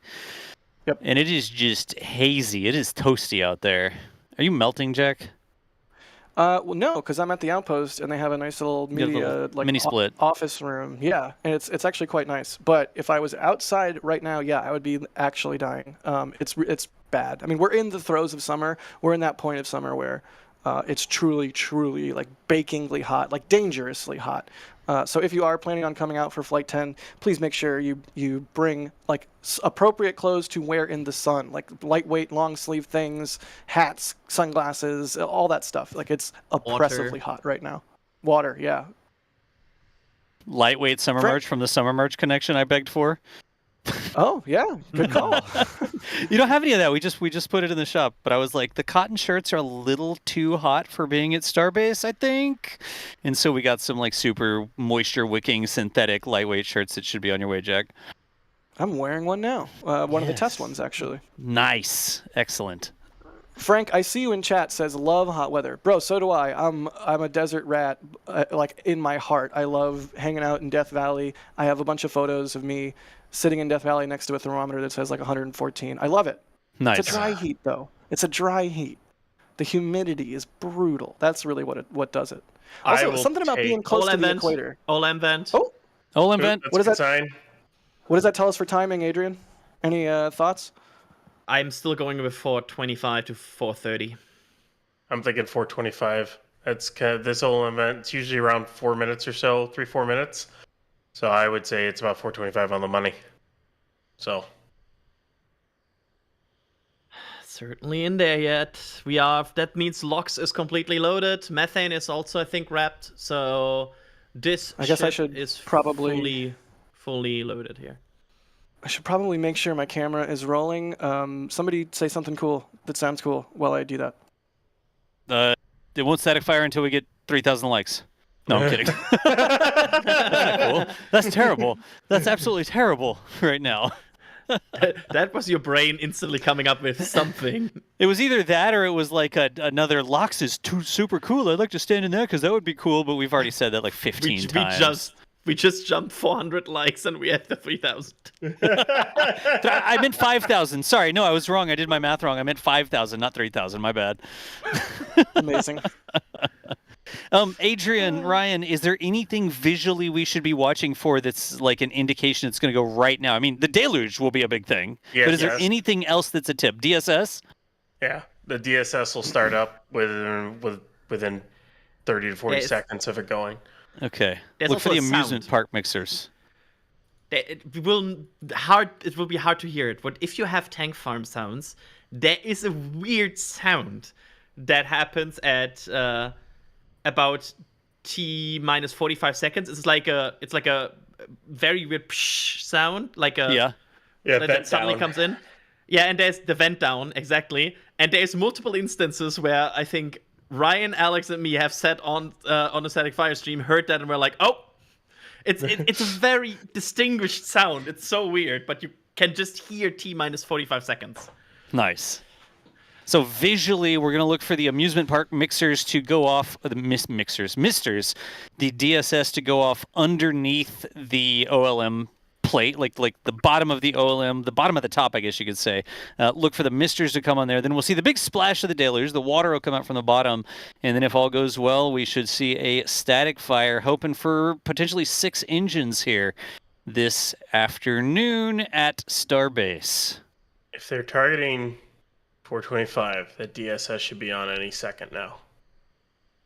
Yeah. Well, I'm looking. Very stable chain. Of course, they have a hold sequence. I'm just saying that. They can take an optional hold. That's how the Starship countdown works. Yeah. And they might take this hold, especially with such a new test like they're doing here, and just do a final check, right? Like, it doesn't hurt. Yep. So just pointing it out, if it's taking, this is very much the expectation how it will look like when the hold is happening. And the tank farm might be very stable during this duration. It's just like... That's what I just circled. That's the area to look for the DSS. Like that area underneath the bottom of the top of the OLM is what I was trying to say. So that might be the first indication there that you can visually see on the stream. Yeah, I think they took that optional hold, and they are probably now doing last-minute checks. One reason we have this camera wider is because we know that that water is going to sort of block our view. So could we zoom way in? Sure, we could, but we may just see water, like the flash of a water. So we've got this one a little bit wider out there. But that sun shining right in this camera lens is tough because the sun is going to be setting behind the shot here. There from the side, look at that. I think you'd really see the DSS from this angle, right? Oh, yeah. Yeah, absolutely. Yeah. So just keep your eyes peeled, and if y'all see it in chat, sing out. I'm sure we'll say it here as well. That little hook thing in between the two legs over there, that's the DSS nozzle. Right there. So. Like, I don't want to draw too much just in case the static... I don't want this drawing to be on the screen when the static fire happens, so I'm trying to be very sparing in my telestration. It'd be very funny. It's a giraffe on the stream while... Just like... a small giraffe. And I'm like coloring in the spots on the giraffe and you can't see the static fire at all. Chat's rioting, threatening to delete the stream. Like, we wouldn't do that. This will be tough here. SpaceX. I'm on 37. Yeah, they can hold, from what we know, about 15 minutes. Okay. So this could take up until 4:40, depending on how fast they decide to go. So we shall see. Looking at these nozzles, it's really the time where we don't want to get into any too big complicated conversations because it could happen anytime. I mean, they're basically just the holding pattern might not be the right terminology, but it really could go anytime here. Absolutely. It's, again, they're probably in a T-minus 40-second hold. And they are basically... The next thing we will see is that DSS. There's very much nothing between that. I keep seeing those little Kerbal Space Program rusty panels on the right-hand side of the screen. The little X panel. I know that's not what they actually are, but they keep drawing my eye that way. Don't look at that. Look for the DSS. Yeah, don't right now it's very much look at the bottom of this rocket. That's the sequence we are looking at. Yeah. Where are we at? Coming up on 14,000 people waiting to see SpaceX light some methane on fire here. Down at Starbase. We hopefully, again, could be planned. Maybe they're checking out some things. Temperature. These Raptor engines need the exact right temperature, the exact right pressure to work.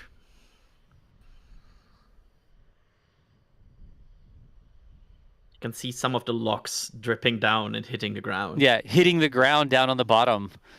Yep. Kind of insane. Oh. Nope. Is that a new noise? I think I heard the vent down. But we'll see. Everything's shut off even more, so it could be really, really close. Might be like a final pressurization. Yeah. Those chill lines going around the outside of the OLM look pretty white and frosty right now. I don't know if that's an optical illusion, but there are a lot of frosty lines on the OLM. Look at all the white.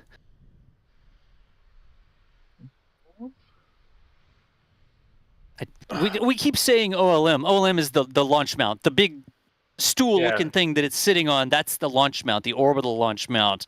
We could just call it the LM, but that doesn't roll off the tongue as well. Suborbital launch mount, nice. It hasn't launched anything into orbit, and it likely won't ever, so it's suborbital. Oh my gosh. That's what we're going with, all right. Looks like the ship is doing some pressure control, is venting from time to time. Yeah. Basically venting out. So like maintenance vents where you see it, psh, then it shuts off, and the pressure goes up, then psh, like it's sort of maintaining a level. Could be a sign that they are a bit high on pressure. I mean, that's basically just, I'm reading into it, but like, of course, if you're high on pressure, you would vent out. If you're low on pressure, you would shut down the vents, because then the pressure would build up. That's always We need to go straighten out that tower that's leaning. That's North Beach. That North Beach is one of the original towers we put out there. Like every time you're like watching the Monkey Starbase stream or you're on it, you're just adding to your to-do list. It's like I'm making a list of operational things we need to fix. Yeah. At this point, I'm thinking we are at about 5 minutes into their potential 15-minute hold. Okay. Just to update on that. We'll keep watching. It's because we can't tell you. Like, we're not in SpaceX mission control. It's the awkward part of the stream where we're all watching with sort of bated breath, and I honestly think that that's part of the experience here. Like, we sit here and we run our mouths and we talk and talk and talk for hours because we know it's an hour away still, whatever, right? And then when it gets to go time, the whole vibe changes. DSS.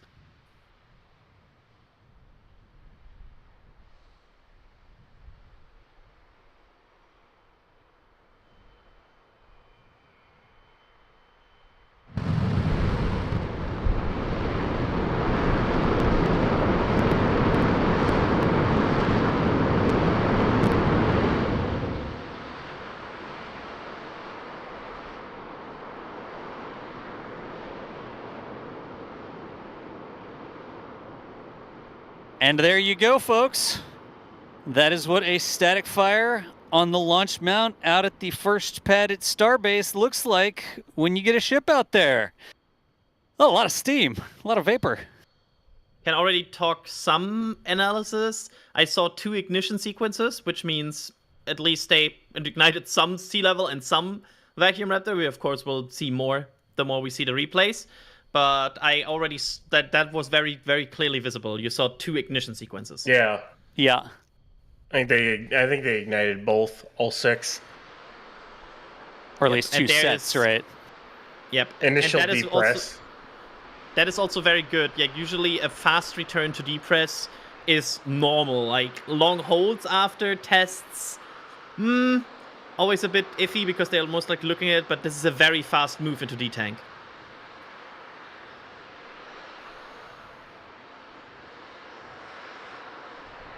Hey, what was it? We ballparked 4:30 about like an hour and a half ago, and here we are. Not too shabby.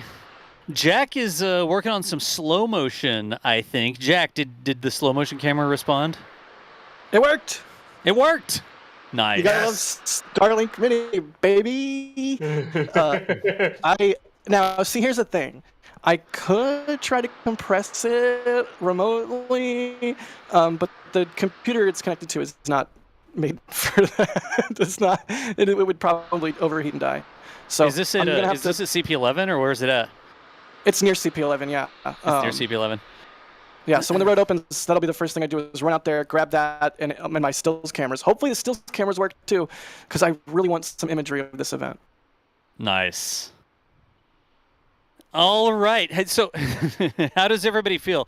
Like chat over here, they're like, wait, we waited for like 8 hours and that's what happened? I mean, that's a static fire. That is a critical step in preparing the vehicles for flight.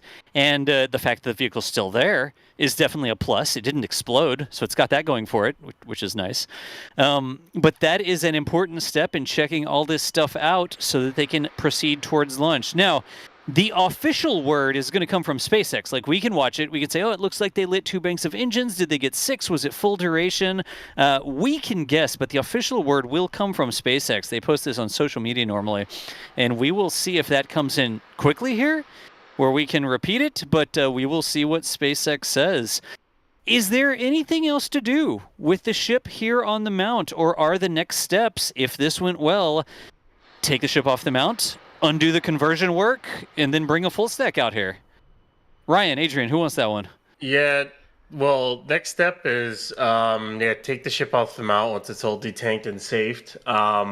Disassemble basically they'll have to roll the SpaceX 11K back over, take the Star Stool out or the makeshift static fire stand, and they'll probably store that over at Sanchez until they need it for 38. And then all of the other equipment that they have installed in there, they'll have to take off, probably store it off somewhere else. They'll have to weld over all the holes that they've cut in the hood. Yeah, the scorpion tail, like the temporary scorpion tail, can't stay there because doesn't the booster quick disconnect need to go there? Or sorry, the booster shield like folds up in that direction, doesn't it? Yeah, that the truss section they welded to the top of the hood is currently preventing the booster QD from even opening. So that has to get cut off. And so does the other backside one, because if they left it on, it would just get fried by a launch. So they're not going to leave it on. They'll take it all off, take it away. The biggest thing they got to do once covering all those holes up is they got to put all 20 booster clamps back in, plus their shims, because they're all shimmed a certain way in order to level the booster. So that'll be fun to put all that back together. Then get the booster out, finish the ship off in Mega Bay 2, get it out, stack it, and go. Nice. Hopefully in 2 to 3 weeks. Assuming this went well, that is. Assuming this went well. I mean, Elon this morning was saying, like, tracking towards mid-August. That seemed like it was based on the results of the single-engine static fire yesterday. Did this go well, or did they observe anything here that was questionable or a problem? We don't know the answer to that yet. It certainly happened. The ship is still there, and it looked like they did have 2 sets of ignitions there, so not just one engine went off, right? It's funny, even 6 engines, if that was 6 or 5 or whatever it was, couldn't overcome the water. Nope, not even close. It's still not even close. It's like 20% of a booster. Yeah. It's even like when the booster takes off, you see it turn brown. You get the big white steam cloud, and then the cloud turns brown as the booster sort of like overcome the amount of water coming out or whatever's happening there, right? And here it was just white. There was not enough energy coming out the bottom of that ship to overcome the amount of water that came out, and the duration, I guess, was almost the entire time. I guess the entire duration of the water was the same as the engines firing, so we didn't see that brown element of the plume emerging like we normally see. It was just a big white plume. Man, if we got, like, I'm dying to see Jack's slow motion footage now. Yes. Because with how high the ship is off the mount, we probably got beautiful mock diamond shots of the RVAX. If we got lucky. I'm going back through footage here. If we got lucky. The slow-mo is set wider, so we'll see what is visible. But yeah, I set the tight slow-mo yesterday for the single. I set it wider for the 6 engine. We'll see what it got. Nice. I did set 2 stills cameras. One of them was a wide, and one of them was a tight. So with any luck, that tight camera did get some mock diamonds. We'll see. It's from a similar angle. One way to find out, they'll secure the area out there, and then the road will open. You know, they'll send people out first, and then the road will open, and then you'll be able to access that. But that might still be a couple hours away, right, Jack? Before we get those. Yeah, exactly. And there's some stuff we're working on there, but rest assured, as soon as the road's open, I'm going to run out there and grab. What we need is a vehicle cam, because I assume the flame trench might still be going when the road opens, in which case I am going to abdicate and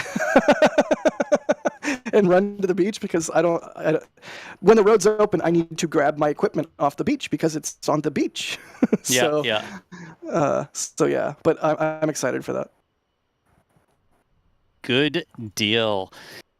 Now, I'm not sure exactly what the plan is here. Sometimes we get some replays, but we've also got the flame trench thing going on as well here. So let's see if we can't figure out what the plan is. Any other questions, chat? How are y'all feeling? Do you feel like we could actually get a launch in 2 weeks, like Elon tweeted this morning before this test? Are you more confident in that now? Are you less? Do you think that this is going to go into end of August or early September? Let's take some bits of information here. The replays are in work right now. When stack, Bo, I think that's a current question. We'll see what happened. Aiden thinks 2 weeks is looking pretty good. Quite a few people. I hacks cookies. That's different. Yvonne Mush.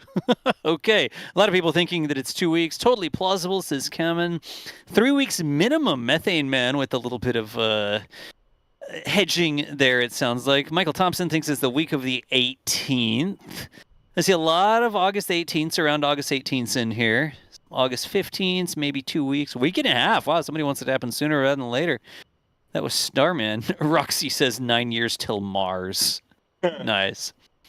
I mean, with those two static fires under the belt, it seems to increase the confidence level that they may actually get this thing put together and launched Flight 10 here in the month of August. I mean, it's August 1st right now. They got plenty of time. I think mid-August is very reasonable. You think so? Is my opinion. Yeah. Dare we? Yeah. Reckless optimism? Dare we ask Ryan? Ryan's going to be like, I don't know, November probably. Hey! No, I think... So Ryan earlier agreed with me on this. They only need to remove what they have attached to the OLM. And finish the TPS, but honestly, the TPS they can finish in 2 weeks. Everything else is like the booster's ready. The ship is now probably like tested out. It's just TPS and building back the OLM. Everything else good to go.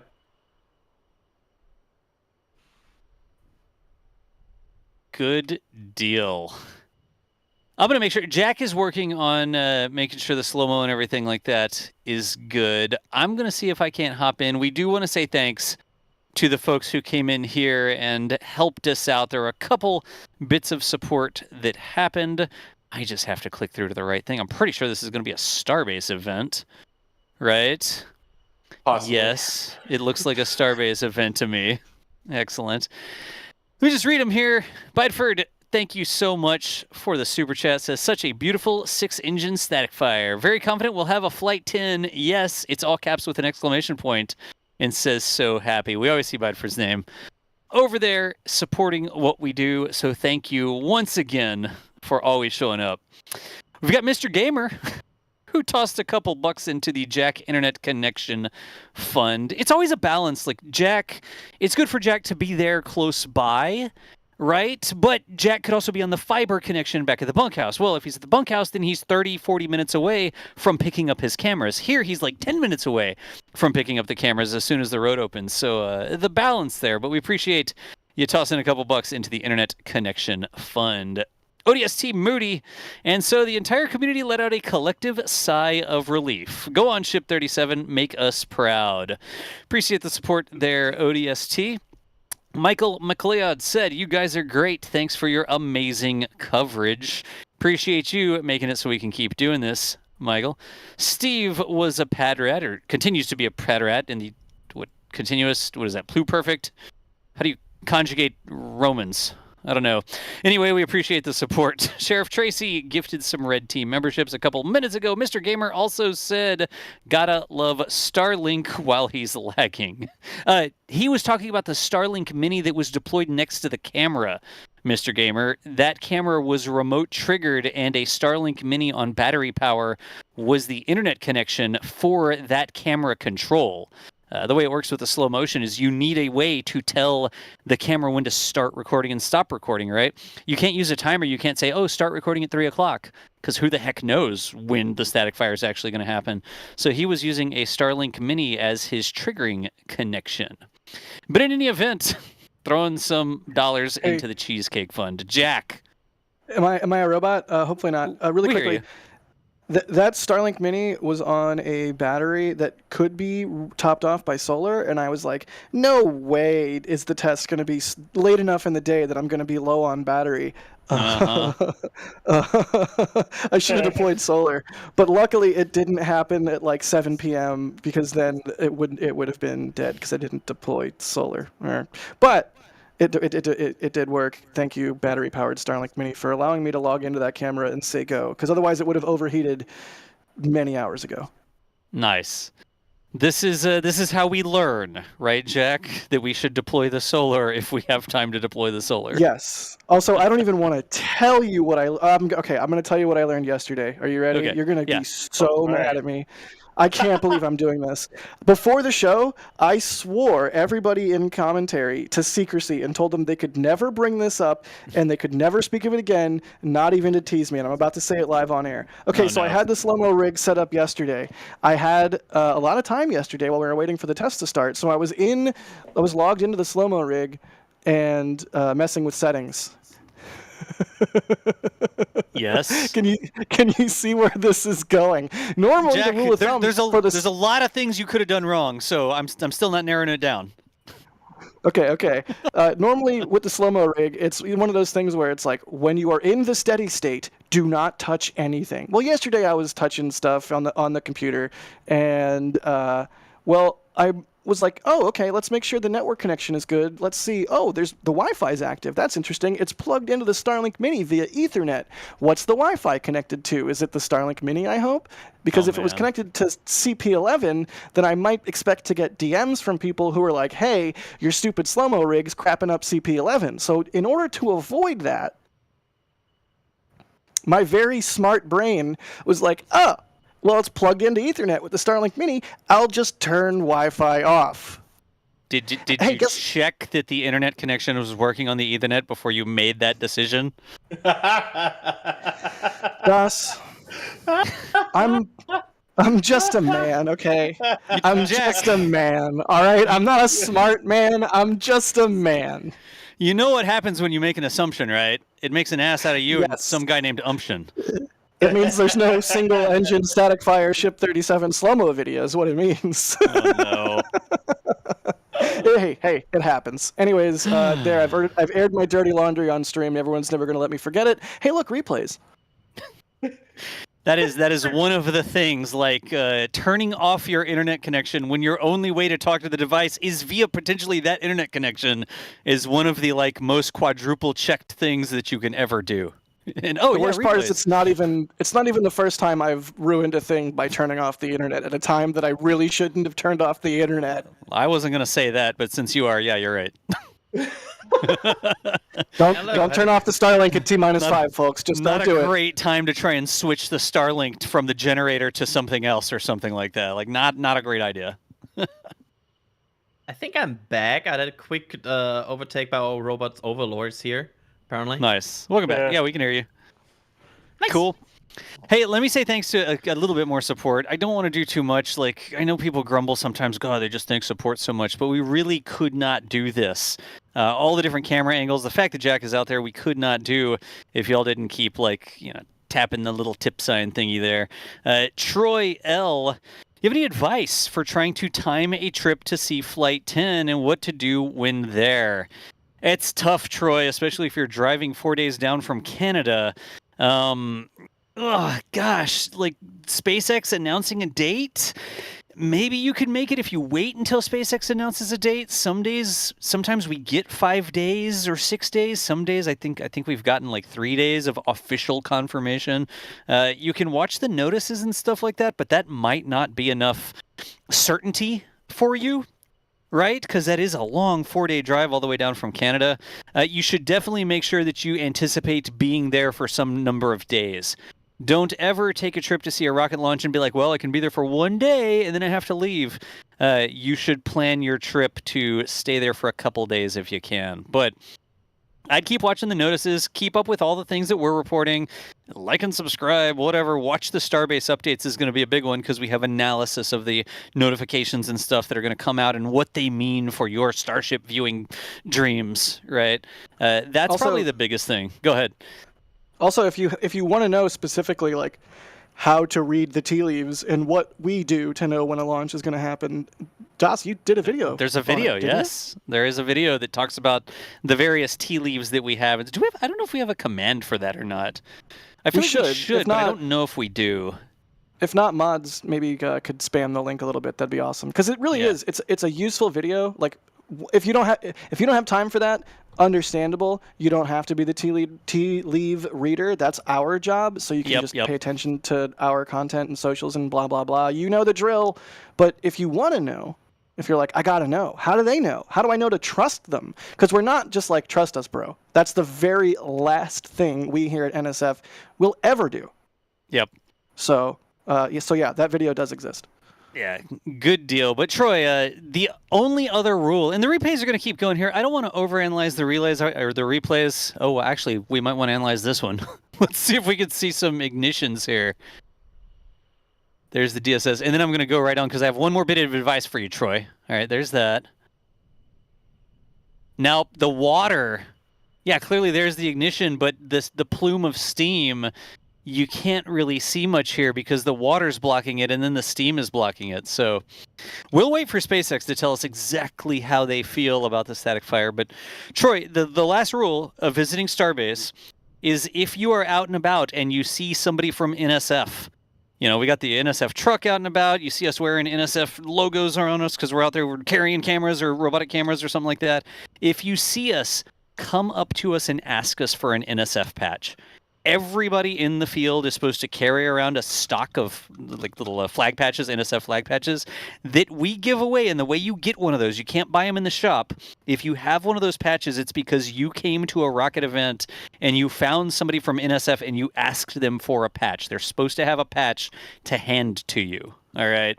So if you find us around somewhere, ask for a patch. Do we need more patches, Jack? Yes, I was just... Right, I'll get more patches down there. I'll get more patches before the flight. I've been asked repeatedly for patches because people know it at this point. I do have stickers on me almost at all times, unless I've given them all away that day. But yeah, people are always hesitant. People have voiced that hesitation a lot to come up to us because we're often very busy. Which is I appreciate that. Oh, I appreciate that so much. But do come up, say hey, shake my hand, shake whoever's hand you're meeting. Have that interaction because that fuels us. Like that's one of those things that gets us out of bed at 3 a.m. after an hour and a half of quote unquote sleep. Is everybody's appreciation really does mean the world. So please come say hey and grab a sticker or a patch or whatever the person has on them at the time. But yeah, I do have stickers on me right now. Yeah, and also understand if we're busy or we're running to get somewhere, a lot of times we are on a schedule and we have to meet deadlines and we may have to go. We can't always hang out and chat for 15 minutes. If we can, we will. But just understand, please come up and say hi to us. We love for people to see us when we're out there working, and we may have an NSF goodie to prove that you found us out somewhere in the field. I've given them away at Walmart. Like checking out of Walmart and people recognize my NSF shirt at Walmart and they're like, oh, NSF. And I was like, God, thank goodness I have a patch. I had to take my patch off my shirt. Like I had one that I was wearing on my work shirt with Velcro on the back and I took off my patch and I gave it to the people in Walmart because that was the patch that I had with me then. But that's the rule. Like if I have a patch on me, I'll get you a patch. I had people come up to me in New York last week, Jack. I was in New York at Intrepid doing the Polaris Dawn astronaut talk. And there was a younger viewer that came up to me and said, oh, I watch everything in SF. And the guy's dad is there. And he's like, yeah, he watches everything in SF. And I gave him a stack of patches that I had with me in New York. So anyways. Awesome. We've got two good views. It's Dune and CP11. Yeah. Okay, how zoomed was your slow-mo, Jack, compared to CP11? What does CP11 look like? Sorry, I've been looking at a bunch of different things and not necessarily the replays. Or Carson or Kevin or whoever's doing it, can we go back to CP11 real quick? Ooh. Because if you were zoomed even a little bit on CP11, you might have caught mock diamonds. Well, we'll see. I mean, I had full vehicle is the framing, but it's also 4K, so we'll see what happens. Neat though, awesome. Gotcha. We will have a full analysis of what's going on. We'll get Jack's slow motion, and then on Starbase Update on Monday, Ryan, we should have some of that analysis. So make sure you don't miss Starbase Update. I feel like a lot of people find the live streams but don't know that we also do video analysis where we have more time to actually talk through in detail what we see happening. So make sure that you turn on the notifications on the channel, whatever. Just look for Starbase Update, SBU, that we put out every Monday if you want the detailed analysis. Right. Yeah, that's a good shout, Dos, because I know a lot of people know us for live streams, but not a lot of people necessarily know us for that. And the live streams are kind of like the hangout. And, you know, we're hanging out, waiting for a test. We see the test. We report on what we could see. But yeah, we also do in-depth analysis. I mean, Starbase Update's great. We do flyovers and everything. I mean, we do flyovers at the Cape as well with Space Coast Update. Yep. But yeah, you know, tune into the channel if you like this content and you want to know, you know, the context and the analysis later. Ooh. That's like right there in the lee of that leg. Oh, I hope. They see that. I hope my zoomed in stills camera worked. I hope my zoomed in still cameras worked. You might have worked. The thing is it's powerful enough to turn a lot of it into steam, but the problem is that there's so much water there, and it's meant for 33 engines that there was a lot that wasn't vaporized, and then the steam cloud just literally cloaked the ship, basically. We do things like this on purpose. You see how this camera's at south, but it happens to be in the lee of the leg. The camera's like hiding behind the leg, so the water goes in both directions, and you can still sort of see up that channel that the leg is blocking there. Some of our other spots closer in, like over there where Jack is talking about the slow motion, we do these things on purpose. Like we hide behind these legs and structures and stuff, right, Jack? Yeah, exactly. In fact, it comes down to even like weather conditions on the day. If you saw my recent booster static fire slow-mo, that was from the beach to the south of the pad. I prefer that location for a lot of reasons, and for the slow-mo specifically because it has more of that between the legs look versus shielded by the legs. Although, you know, you take that risk by being in the pinwheel of death, as old Nick Sweeney used to call it. The pinwheel of death, nice. Yes, it's a real thing. It's killed an 80D, a 60D, and a GoPro of mine. Blew the memory cards straight out of the cameras, batteries out of the cameras. The lenses were no longer lenses. They were just plastic barrels that used to house glass. Like, melted the plastic of the... Yeah, the pinwheel of death is not to be trifled with. But nice. Yeah, today I saw that the wind was going to be going... Oh, man, I'm not a meteorologist. Is it a north wind if that means it's blowing toward the south? I think it's from the north, yeah. I always get mixed up with that, too. Yeah, well, either way, based on the wind direction, I put the slow-mo rig next to CP11 instead of next to that other camera, and I'm starting to think maybe based on where the steam was blown, hopefully it worked out. Nice. Hey, let me read a couple more things here just to make sure we're up. There's some things that came through in chat. Falcon's Maze said, haha, Das gave me his patch off his shoulder for Flight 2. I felt guilty. Don't feel guilty, even though that was my last patch. I couldn't get any more. Jeez, that was just, there are no more patches available, and that was the very last patch. You got very lucky, Falcon's Maze. That's the best one. Also, they have a really cool name. War Games is one of the best movies. But no, like if you can get the patch that Das tears off his arm, like that's the ultimate most exclusive of all member, or like, you know, you found a teammate in the, like, that's a good one. There's very, very few of those. Allison E said I had a patch from DOS at the UK Meet last year. So we did that UK meetup at the Space Museum in the UK, and we handed out a bunch of patches there as well. And then we've got Matrix that got my DOS patches in the New Mexican desert.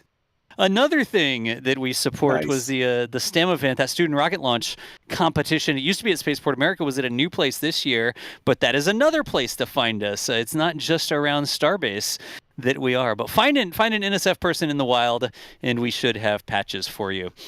Let me say, I think a whirlwind was involved with that last one. Oh yeah, exactly. If you know, you know. Oh my gosh.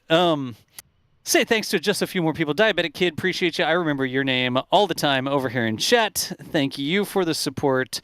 Dave Shogren, some support for the internet connection there. Jack, a lot of internet support. here. It's like the dangest thing. It's like, gosh, the internet's messing up. And instead of people being like, oh, look at them, their internet's messed up, people are like, hey, here's a couple bucks to help with the internet. We appreciate It's really that. cool, and it's remarkable, Das, like how much better the signal and internet out here has gotten in the last 5 years, and I hope it only continues to improve, especially as Starlink satellites get launched by Starship, eventually helping to improve the coverage in the place they're launched from in the first place. How cool is that? Nice. I like this. This is slowly turning into a patch story stream. Astro95 Media is the name there. Said, my patch came from Gene at Flight 6. We met along with DOS at the Margaritaville after the liftoff. It now sits atop my Lego Artemis set in the office. I don't want to out you, but I know we have met people like in the restaurant at Margaritaville after the launch. We're like, oh gosh, we need some food. We're starving. We'll go down to the restaurant. And of course, all the Rocket fans are there at the restaurant as well. And people come up to us and they're like, hey, well, you're NSF. And we're like, gosh, I hope we brought patches to the restaurant because we're exhausted. But Astro95 Media, thank you for that That's one. Nate. They're an NSF OG from the shuttle days. What's up, Nate? There you go. Okay. Oh gosh. Let me read just a couple more. I like telling the patch stories. Astro Knucklehead got a patch from Jack after we were not allowed to enter a chicken wing spot in Brownsville. What? Okay. I don't know that story. Yeah, you don't. That's not. We don't have to. I don't know that story. About that. All right. I don't know. We don't have to stream about that. Okay. We got a couple red team memberships. Docking Pat, Jeff Rowe. Appreciate y'all as well. Hey, we're not just going to read these constantly, but classic tank watching. Luffy says, I did not, Steve, yell blow up, blow up. Our mics were on. You could hear what we were yelling. I am glad that Bideford came after you for yelling that. I hope she's hit you over the head with a pillow or something. I don't know. But in any event, appreciate the support. Bruce T. Wrinkly Space Pope was in there as well. Dave Avery. I see Dave out and about quite a bit, gifting some memberships. Colonel Hubbard, Mobble K? I don't know how to pronounce that name, but we appreciate you either way. Nigel Tocknell, Plutonium, Igor Cyclist, across the board. Thanks everybody who supports what we do and makes it us able to have these hangouts with you. So, what's up next? Oh, wait, really? You're the one, Iwale is the name in chat. You're the one who met DOS at the Intrepid, like just at the Polaris thing a couple days ago when we were doing the live stream for the museum STEM outreach. Like same person, or you met me at Intrepid in the past? In any event, coming up, I think we're switching into Flame Trench mode here. Do we have a contingent for Flame Trenchosity here? Flame Trenchosity? I don't know. Flame Trenchification? I'm trying to make it I think it's Adrian, me, EJ. Yeah. Did EJ get his graphics thing fixed? Apparently it's fixed. Okay. Well, I've done Flame Trench off my cell phone before, so hopefully he can get his computer going. We will find out live if it's fixed, basically. Oh my gosh. Will EJ's computer work? Stay tuned when NASA Spaceflight's Flame Trench starts in 5 minutes. I made up those times, by the way. I don't know when it's going to start. Yeah, this is basically just a cold opener for TFT. Yeah, nice. As Alex saying. It's a very long one. Yeah, if only the intro had rolled right when you said, I don't know when it's going to start, and then it was just bang, that's the cold open. And it cut me off. I don't know when it's going to start. And then it goes. We are not. I think we are not fully ready yet for that. All good. Oh, man. That is the plan here, folks. We have a little bit of a crash between our normal show, our Friday show, The Flame Trench, where we talk about what's going on. It's like a talk show where we literally just sit around and chat. Gets a little off the rails sometimes, but I think that's why people watch it. And the testing here sort of crashed into that show, but this stream is just going to become that stream shortly. And that will happen in just a few minutes here. You know, I am not well suited to thank the people who were here earlier at the start of the stream. Can anybody help me out with that? So let me think. I mean, it's just us three, right? I think it was just us three old stream plus you. Just us three, yeah. Okay. Okay, well, good deal. I didn't know. I don't want to like leave anybody out, but I was literally in meetings. My life. I was like, wasn't Chris B here? But no, that's yesterday. Life is Yeah, that was yesterday. Chris B was here yesterday, and then I tagged in for Chris B here, so Chris wouldn't have to all of a sudden throw everything together and hop on the stream. Get his hair done, all that stuff. Get his hair done for the audio only commentary stream. Yes. Oh, you people with hair making your jokes. Just wait. I lost my hair at like 18, and I was like, meh, don't have hair. It's fine. You're going to lose it much later in life, clearly, and you're going to be like, oh, woe is me. I used to have a beautiful head. It's a non-issue here, baby. Got it out of the way early, huh, Jack? Anyways, it is a big team of people, folks. We're not just like showing up with one camera doing a little live stream here at Starbase on the side of the road. This has become quite the operation, sharing with y'all the wacky experiences as SpaceX tries to get these Mars rockets going out at Starbase. There's bugs, there's salt and sweat and wind, and it's hot and terrible sometimes, and it's wonderful other times, but most of the time, we are here and we are loving it. I'm not going to say we love it all the time because, gosh, it's hot out there sometimes. We are loving it because we're sharing it with y'all. That's why we do what we do. And y'all keeping to show up and supporting what we do. And you don't even have to do... I know we read Super Chats. I know we talk about merch. You don't have to do any of that stuff. Literally just being in chat, chatting with us, doing a little thumbs up thingy, sending a link to your friend or saying, oh, yeah, I made my mom watch. I'm like, yeah, nice. Influencing. You made your mom watch NSF. I love it. Just make sure she uses her own device so it counts as a separate view, right? That's the coolest thing for us to hear that and to know that this is something y'all enjoy and you like the wackiness and you like the conversation and you like the information. Across the board, it really is amazing to be able to share this stuff with y'all. Right, Jack? Couldn't agree more. Absolutely could not agree more. Yeah. Can you hear me? Yeah, we can hear you. Yeah. Okay, cool. I didn't know if I was coming through robot again or something. Yeah, it's a privilege, man. It really is. EJ says it best. He's just like always says it's an honor and a privilege, and it's the real truth. Like we have the coolest possible job, and it's a lot of hard work. Don't get me wrong, but what's the stupid idiom, the cliche or whatever? It's like if you love what you do, you'll never work a day in your life. That's not true. If you love what you do, you'll have fun working. But it doesn't mean. But you know what I mean. Point being, it's a lot of fun, and we all love what we do, and that's why we give it our all. I never wanted to have a job that I half-assed. Like I never wanted to have a job that I felt like I was just phoning it in. Like Office Space had a big effect on me as a kid. Believe it or not, I know it's a comedy or whatever, but I never wanted to be that guy in the cubicle who was just like, "What am I doing with my life?" And I am very, very, very, very, very thankful that I have somewhat of a purpose, that I get to help bring this imagery to people and hype them up and get them excited and make them laugh every now and then, mostly probably groan, but hey, I'll take it. It's really cool. So it's really cool. It really is like the biggest thing. There's some honesty in there because it's tough out there, y'all. It is hot. It is sweaty. And Jack's out there holding it on. Like the team that's there most of the time, as opposed to the team that sort of comes in for big events and launches and stuff like that. Like when it's hot and humid and terrible and sunny and sandy and rusty and all that sort of stuff. It's really rough out there sometimes, but Jack, we appreciate what you do. We appreciate Caesar running around out there. I see so many clips coming in, the daily videos, the Starbase summaries, and Starbase live cameras getting cleaned. The people out there that are sacrificing literal blood, sweat, and tears because you get stabbed by wildlife a lot of the time. Yeah, because plants. You can bleed at Starbase, but it's because the grass is sharp. It really is a whole thing. So. Luckily, it's been windy enough last couple days that the mosquitoes have abated a little bit. So thank goodness for that. Small victories. Yeah, small victories. It's a million degrees outside, and I'm wearing long sleeves because I will deal with the sweat more than I'll deal with the mosquito bites, right? And so I'm like long pants, long sleeves. I got like the neck gaiter thing on to keep mosquitoes off my neck. I would rather be hot and sweaty than have mosquito bites all over me, but it is freaking rough.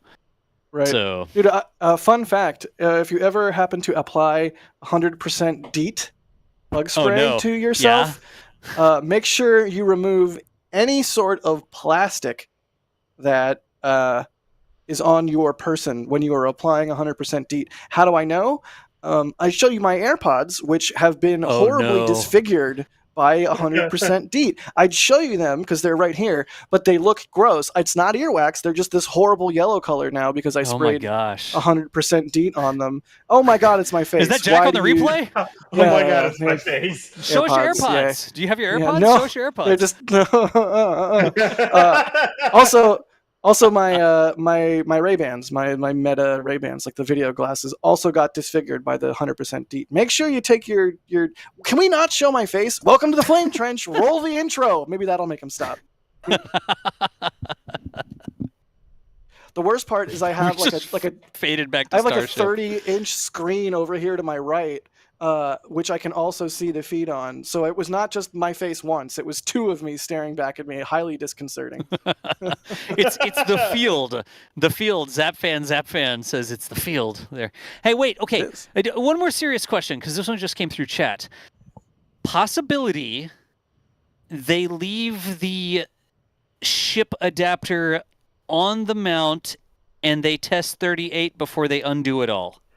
Ryan, Adrian, somebody talk about that for a second. So, if I will just go for it because I have opinions. Opinions. Go ahead. Elon, the CEO of SpaceX, just said today that they are targeting mid-August, right? Mm-hmm. If they want to do that, they cannot wait for Ship 38 readiness. Ship 38 is like 3 or so weeks away from being static fire ready, based on all timelines we know, not Raptor engines installed. So if you wait for that, mid-August is off the table. Like, it's gone. It's dead. So 38 not ready enough to not put a big hole in the schedule for Flight 10. So why not take a couple days ripping all this stuff off? It only took them a couple days to put it on. It took more than a couple days. It was some work. But now that they've done it once, right? So you think that it is not likely that they will delay Flight 10 for Ship 38 using the same equipment, right? No, well, yes, no. Right. So they will basically tear it all down, put the flight up, flight 10, put it all up again, static fire 38, put it all down again, fly 11.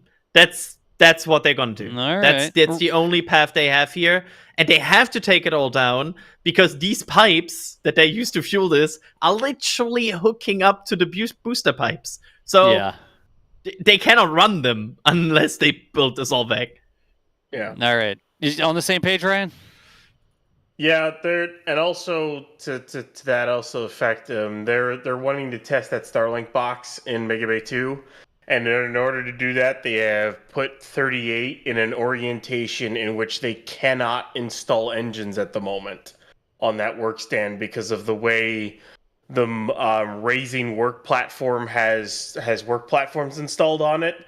Right. They can't install the engines in that orientation, so 38 stuck that way, and they want to launch in August. If they wanted to launch in September, then they could do it, but they want to launch in August, so yeah. Gotcha. But I think the highlight there is that Ship 38, even though it was tested out at Massey's, is not ready right now for a static fire, and there is more work that has to be done. So if you wait around for that, you end up impacting the other schedule, and that is not something SpaceX is known for. Yeah, it would take another at least 3 to 4 weeks in order to get 38 ready to static fire. I mean, they could forgo putting the aft flaps on and doing it into the heat shield and just stick the engines on and go, which they might be able to do in like 2 weeks. But that means end of August, September for Flight 10, one way or the other, rather than mid-August. And I think they would like to get at least one successful Block 2 flight before they really start stacking Block 3. At least something, something. Gotcha. I think it will be very interesting to see how it works out, but I think they are keen to get Flight 10 going here. They're not known for, we're just going to pause for 6 months and wait around for all this to be perfect. As we can see, because there's a ship being static fired directly on the launch mount in the replay right now, they're not going to wait around for everything to be perfect. They're going to try to push this forwards. Right. I mean, basically, Yeah, the main goals for these last 2 Block 2 flights is to get these learning experience of similar components of issues you have right now, and not have the same issues on Block 3. That's the main goal. I don't even think they might go for catches, because why would they? They have enough boosters for Block 2. They could opt for envelope expansion. They could opt for all of that instead of just going for catching, and do all of these tests they want to right now run, because they have about half a year. That's about the time they will take to get Block 3 fully ready. So use that time, take 2 more flights in, learn a bit more. That's the plan. Gotcha. Yeah, and it makes sense. They need the data from this flight to inform the next flight. So why work on it unless you know what you need to work on, and you need to fly the next flight to know that? Yep. Now that bird is definitely getting out of Dodge. Straight at the camera. It's like, what the heck? I'm out of here. You'd think they'd learn by now, but I guess it was confused. It was like, that's just a Starship on the mount. That can't static fire a Starship from the mount. I've been here for 5 years. I know that they can't do that. And then the bird was proven wrong and had to fly away all of a sudden. It happens. For sure that's not what happened, yeah. It happens, and I'm like, that's pretty sure it's not what happened. All right. At this point, we are sort of hanging out, getting ready for the flame trench, y'all. Any last questions? We're getting there. Yeah, I can answer a couple more questions. Do I need to read any more support? I actually closed the support queue so I wouldn't keep reading the support out. There's a lot. Jeez. There is a lot. Is there? Yes. I mean, Astro Knucklehead said, "Come on, Jack, tell the chicken wing denial story." I'm not gonna tell it. Oh no. I'm not. I apologize that I didn't know, Jack. Like, I didn't know if that was a thing or not. No. They're really, like, at this point, any story I could possibly tell won't be as good as everyone being like, "Oh, geez, he won't tell the story. It must be really bad." Like, let's just leave it there. No actual truth is going to be as good as the anticipation of the truth. Such is like, life. Come up with your own stories. Like, every time the story's different. Like, remember that one time Jack couldn't get wings or whatever? Oh god, like... it's like that joke, The Aristocrats, but it's with me and chicken wings and Astro Knucklehead. Please no, nobody do that. Oh my gosh.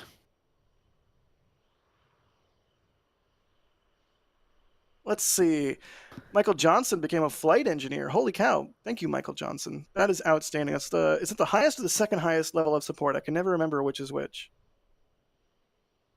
Either way, thank you so much. You now have access to all of the perks of the membership program, and you get your name at the end of the Flame Trench and NSF Live episodes, because we truly appreciate you coming in at that outstanding level of support. What is it? That almost sounded like you were inducting him in as a Shriner or something, Jack. Like, and I now bestow upon you all the rights and accordances, blah, blah. Like, it sounded like you were inducting them into the secret society. I should do that. I should get a sword, too. So I can, like, you should get a sword. Yeah, so I can, like, dap people's shoulders and be like, "You are now conferred to you all the rights associated with flight engineer membership bestowed upon me." Oh my vested gosh. In the power by the power Starbase. vested in me. Yeah, right. Yeah, exactly. Oh, man. Exactly. Good deal. Oh no.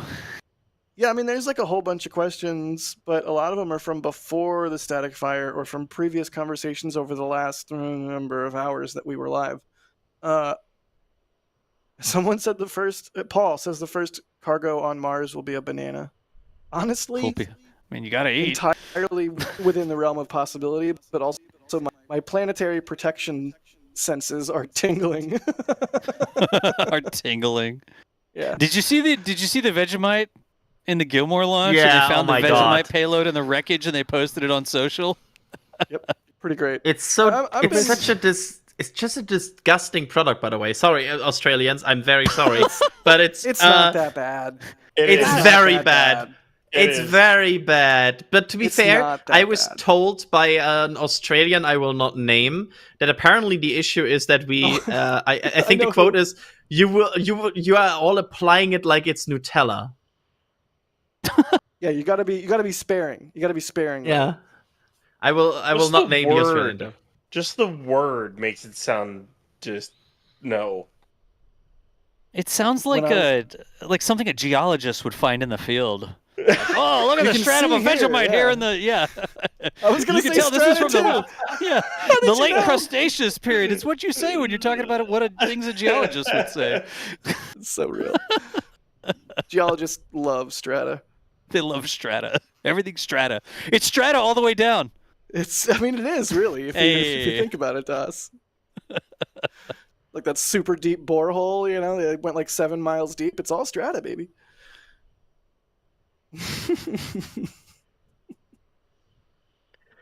Oh, jeez. I think I cleaned a lot of them up. Amy Harrell says, you're doing a great job, Team NSF. Be happy and thanks for your sense of humor. Oh, thanks for your sense of humor. Excellent. We appreciate you, Amy. Like, not everybody gets it. Sometimes people in the comments are like, oh my God, who are these people? What was there was one on the stream the other day, like, are there any grown-ups in this stream? And I was like, I don't know, are there? I can ask around for you. Like, Hey, geez. I made a conscious deal with my inner child at an early age that I would retain them as best I could. I don't know. Can you tell? What do you? They want like a bunch of lawyers on the stream, like doing legalese speak of. I'm not sure if I recall whether or not the Right. Come on, really? Our earnings is coming up, so we can't really say if that was a static fire or not. But stay tuned to our socials for further. Oh my what do you want? gosh! Come on. What do you want? I do see a $100 tip, DOS. That's 76 minutes old. I don't know how that Did was we in there for catch so long. that? I'm not I sure. thought that we caught that earlier, but I don't know that we caught that one or not. There's no name on it, but in any event, name. the $100 tip. Thank you so much for that. You don't have to put a name on there. That's fine. It's okay to be anonymous or whatever. But there you go. Nice. All right. It's a significant amount of money. So It's huge. It's huge. Like I this is what I bring up in such cases. Like I'll have friends or family with a phone that's about to be, full of stuff. They're like, "Oh, I can't take pictures. I got to delete stuff." I'm like, "What are you doing? Pay whatever amount it takes to whatever service provider you have and pay for the cloud storage so you can offload some of your stuff to like what are you doing?" It's often like $1 a month or so. Like it's so hard to get people to, or like you have a really sweet app, like you're trying to get people to download this app and like play a game with you, or it's some utility that's useful, and they're like, "Oh, it's paid." I'm like, "Yeah, it's 99 cents for light." Like, what are you doing? Oh, yeah. So when people come through, even with $1, it's so incredibly meaningful because I have so much experience in my life trying to get friends and family who I know and who trust me to spend 99 cents on an app, and it's hard to do. So every single cent that people give us is it really means a lot.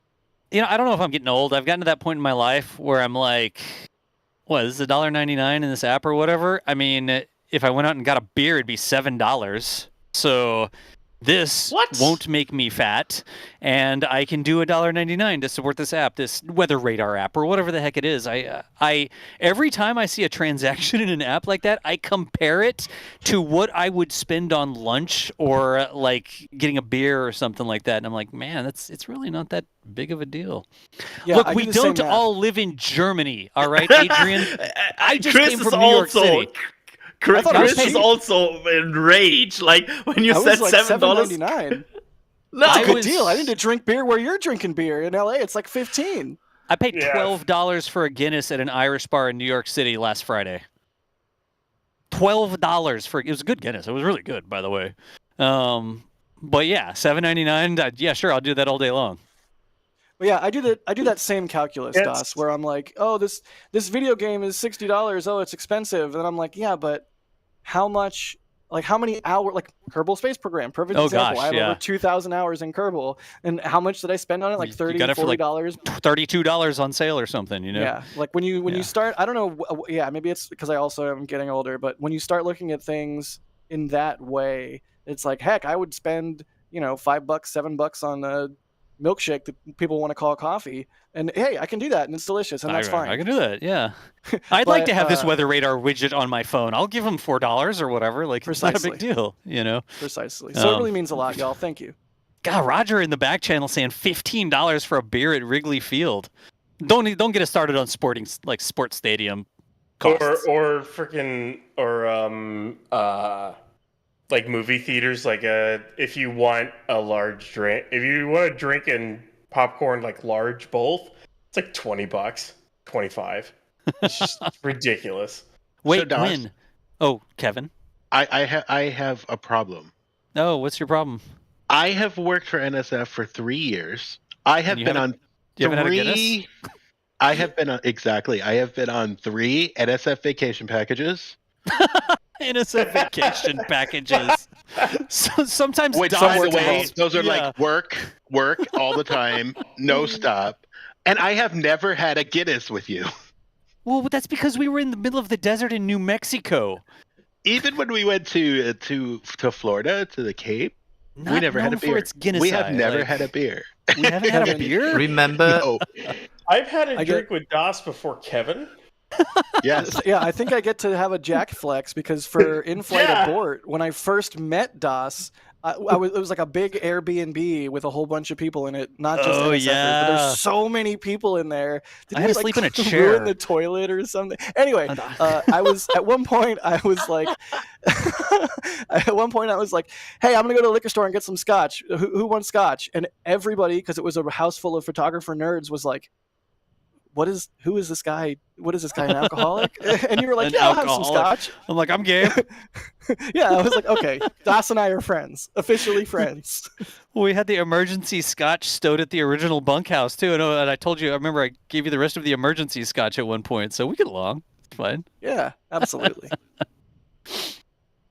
In any event, folks, how we doing here? It's devolved into the pre-show, basically. We're just doing what is normally the members-only pre-show live in front of everybody. We have hangouts like this where we just talk about random topics with the members in Discord and before the Flame Trenches that we normally do.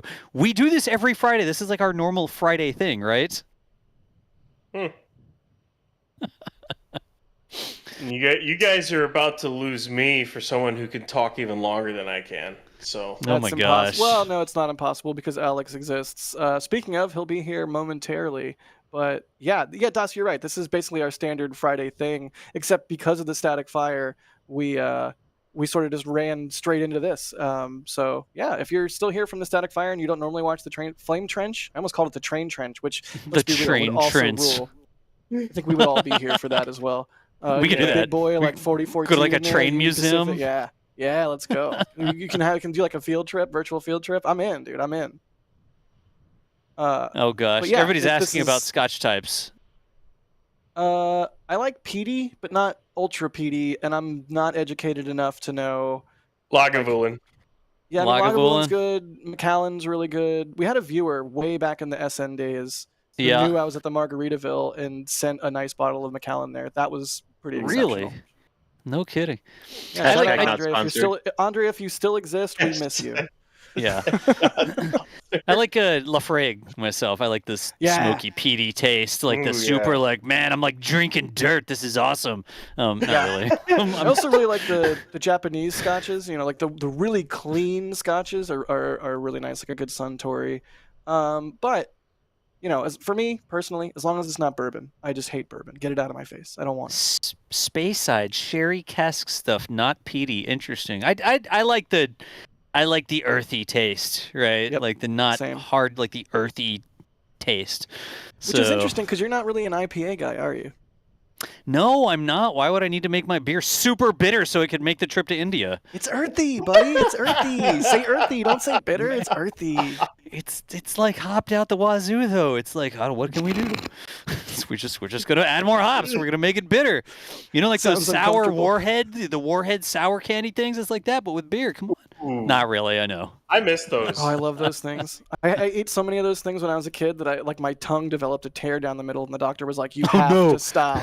You physically injured yourself eating Yeah. sour candy. It's like, kid, Yeah, don't they do hit that. you on the back of the head. Like, seriously? They smack you. Basically. Well, Das, thank you so much for hanging out with us on the Static Fire and giving me some buffer so I could operate my slow-mo rig and, telestrating, doing all the DOS things. We appreciate you so much. I know you're so busy. Oftentimes you don't have time to get on the stream. So Good heck yeah. times. It was my Friday. Like, I doing admin work all week. I just got out of a meeting and I saw we needed some help on the stream. So I was like, you know something? I can connect to the stream. I can hop over here and draw and then talk about rocket flames and then apparently go off the rails and talk about drinks and patches and all sorts of other stuff. So what's up, Quintessa? Asking me about Quintessa's in Scotland. I've had scotch with Quintessa in Scotland. And now, of course, all of a sudden they come out of the woodwork in chat like, hey, yeah, what about that? But anyways, appreciate y'all having me here. I always have a good time. Absolutely. Thanks, man. We will get into the trench now. I think. Do I also need to say bye-bye to Ryan? Yeah, I'm leaving. You're getting Alex now. You're abdicating. You're abandoning us. I'm sorry. You're an abandoner. I was in the middle of making chicken fingers when SpaceX started to chill down the tank farm, and well, it's good we stopped you. Chickens don't have fingers. What on earth were you making? Oh my gosh.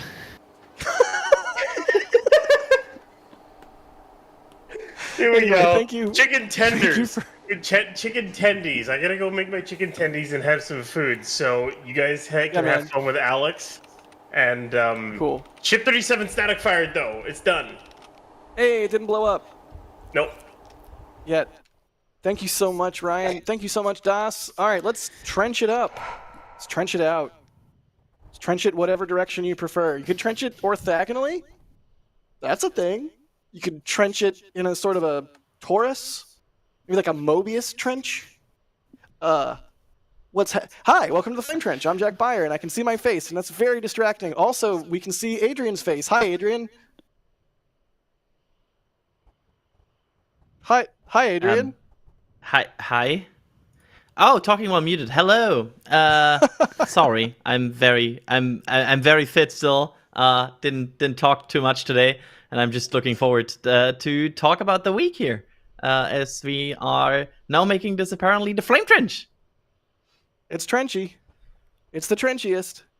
Also joining us is Alex, who I think is doing an EJ impression because they're on their iPad as if they were reading a book, and Alex is filling in for EJ, who's, as a reminder, graphics card went kerplody. I'm actually drawing. See, I'm doing boosters. Nice. There we go. Also, there's an X-37B behind you for some reason. Are you? I don't know. Was this like what EJ was supposed to get? Oh, that might explain it. That's a very EJ background. It's a very EJ pilled background.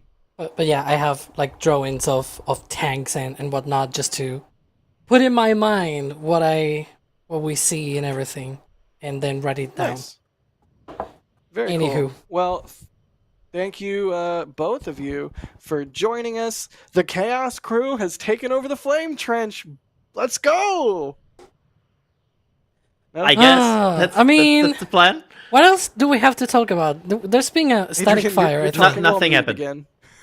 Yeah, talking while muted, or at least for us, because I cannot hear you. Yeah, I think just for us. Everybody else heard me. You just don't get to learn what I just said. What did he say? It's gonna be a Probably mystery. Something rad. But sorry, Alex, I interrupted you. Please continue. Yeah, I was gonna say, what else do we have to talk about? We've already seen everything of the week, right? They just static fired a ship. That's it. Close the show. I mean, a whole bunch of other stuff happened this week, Alex. I mean, there was Crew 11. There was Ship 38 did a series of cryo tests and rolled back already. Mm-hmm. Like, what the heck? Let me scroll a little bit here. Topic 2 happened. Wait, no, that's Topic 2.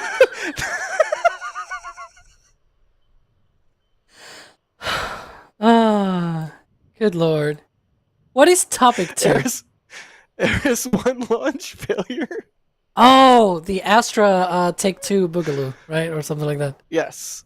Yes. and Hybrid of course, Boogaloo. to make your background make sense, X-37B is on the books for another mission. Yeah, So, somehow it's yeah, there is gonna actually launch a lot to again on talk Falcon about. 9. Wait, what do you mean somehow? We can talk when we get to this, I guess, but it's launching on Falcon 9 in a few weeks. Context. I think we have to give context for the general status of everybody on this trench. Jack and I, of course, have just done the old Static Fire stream. Alex has been on all crew stream today. Me? Just get ready for this. Like there might be some, there might be some hiccups on the road. Hiccups on the road? Hiccups. I actually said topic 2. Yeah, you I can't take that back. 2. It happened. It exists in space and time now. Look, we got late night Starlinks, right? So this is a late night flame trench. How about that? It is for me at the very least. Functionally, functionally it is. It's 5:30 local here. Also, you can see that live view of Ship 37 continuing to detank. Keeping our eyes on it. But yeah, it was an early morning. Got up at 5 this morning. Got up at 5 yesterday morning. Got up at 5 the morning before that, and it's suffice to say late nights as well. Can we appreciate the carpet of like cryogenics that you have above you? The 3 feeds, the 3 cameras. It's almost like you have hair. I gotta go. I gotta go. No, we don't. You don't gotta keep. You can. There we go. This is Adrian getting back at me for all the times I've done redacted to him on stream. See, I didn't even say it. I didn't even say it. Alex!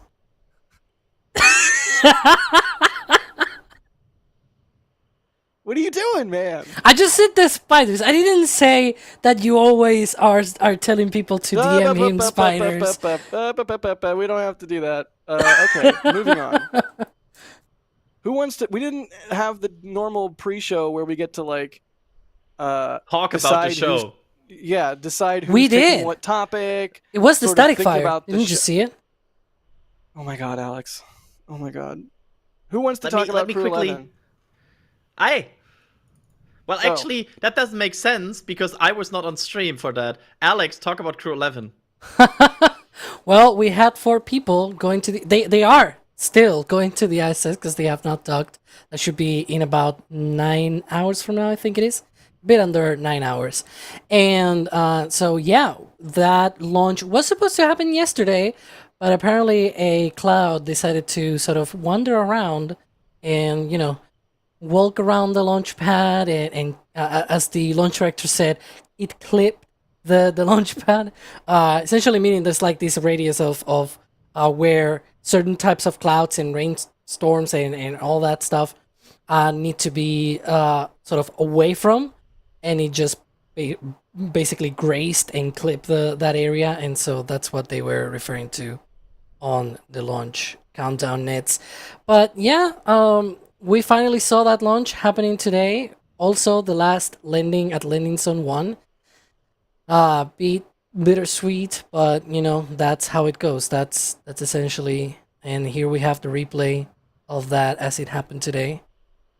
All of the photographers and media out there. Where are they going to land now, Alex, if LZ1's going away?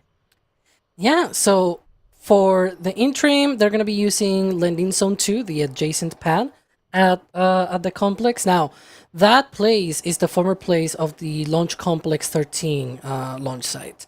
And what they did is when SpaceX leased the area, they tore down all of the old equipment and whatnot, and then they put a big concrete pad. Then in 2018, or like ahead of the 2018 debut of Falcon Heavy, they built the second concrete pad for landing zone 2, and that lease, in theory, is already up in like, but there's still some things that they can still do, like for example, still use landing zone 2. So in the future, what it's gonna happen is that the range, the Space Launch Delta 45, has told companies that they should, if they want to have a reusable rocket and they want to land their boosters back at the Cape, they need to build the landing zones within the launch site. Because otherwise, you're going to have like the landing zone 10 miles away, and now you're going to close not just the launch area, but also the landing area. You're going to be closing a really huge portion of the Cape, and it's not like you can really have multiple ways of crossing the Banana River and or lagoon or something like that, right? From the KSC area to the Cape Canaveral Space Force Station. And so by doing this, they prevent that sort of stuff. And for SpaceX, their plans is to build landing pads at Launch Complex 39A and Slick 40 at Space Launch Complex 40. Very similar. Like, this is not new for SpaceX because, you know, you like to ramble about West Coast, Best Coast. That is what is already happening at Vandenberg, right? They have Space Launch Complex 4 and they have landing zone 4 next to the pad, like 400 meters away. So that is something that they already know and already do at the West Coast. So yeah, but you know, again, this was crew going to the ISS, much more important than the booster landing, I will say, because obviously every time humans go into space, it's always exciting. Yeah, I mean, that's the star of the show, is humans safely getting into orbit and getting to the ISS, in this case. The booster can take a hike for all we care, but it did land. Yay. Really quick, I want to thank Ali DeMercy for, first off, gifting 50 Red Team memberships. That's extremely generous of you, as you are always, Ali. Thank you. But also, Ali also, in addition to that huge amount of support, they also said, guys, I'm getting married tomorrow with a $21.99. I have no idea what currency that is, but it works out to like $54. Thank you so much, Ali. And congratulations. I hope your wedding goes off flawlessly, and it is a picture-perfect affair, storybook wedding. Seriously, I have no idea how stressful it is, because I'm woefully single. Whee! But I imagine it's very stressful. I mean, when my brothers were getting married, it was very stressful. I get it. It's stressful. So I hope your day goes off without a hitch, and you have a blast, and you and your wife get to have an awesome honeymoon. And seriously, thank you for all of the support. And Ali's soon-to-be wife, thank you by proxy for all of your support. for still marrying this guy, even though he is one of the stream regulars that we see in chat and whatnot, supporting us most often. So seriously, thank you both. Congratulations from all of us here at NSF. Congrats. And thank you again, Ali. Wait, did they do another 50 Red Team memberships? Was that 100 total? That is bonkers. Thank you so much, man. Congrats. Crew 11, am I right? No, don't full. Why would you full screen me? Mm-mm. I mean, you have a cool background with the fact that you're at the where are you again? Sorry, we're at Starbase. I saw your brain glitch out on that one.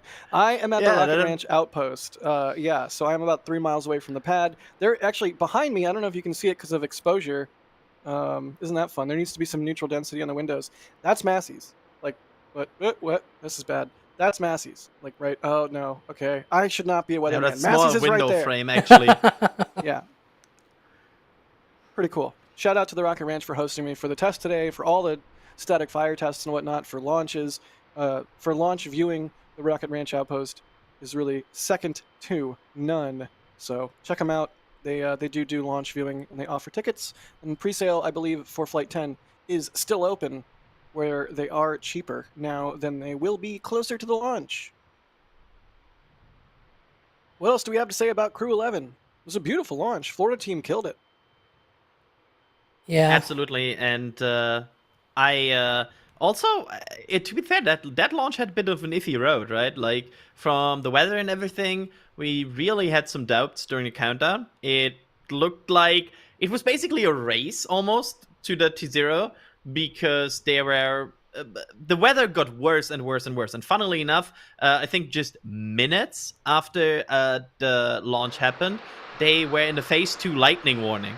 Ooh. So it was really just a matter of getting this flying before the weather got too bad. And yes, I hear venting. That's the deepest, man, I think, right?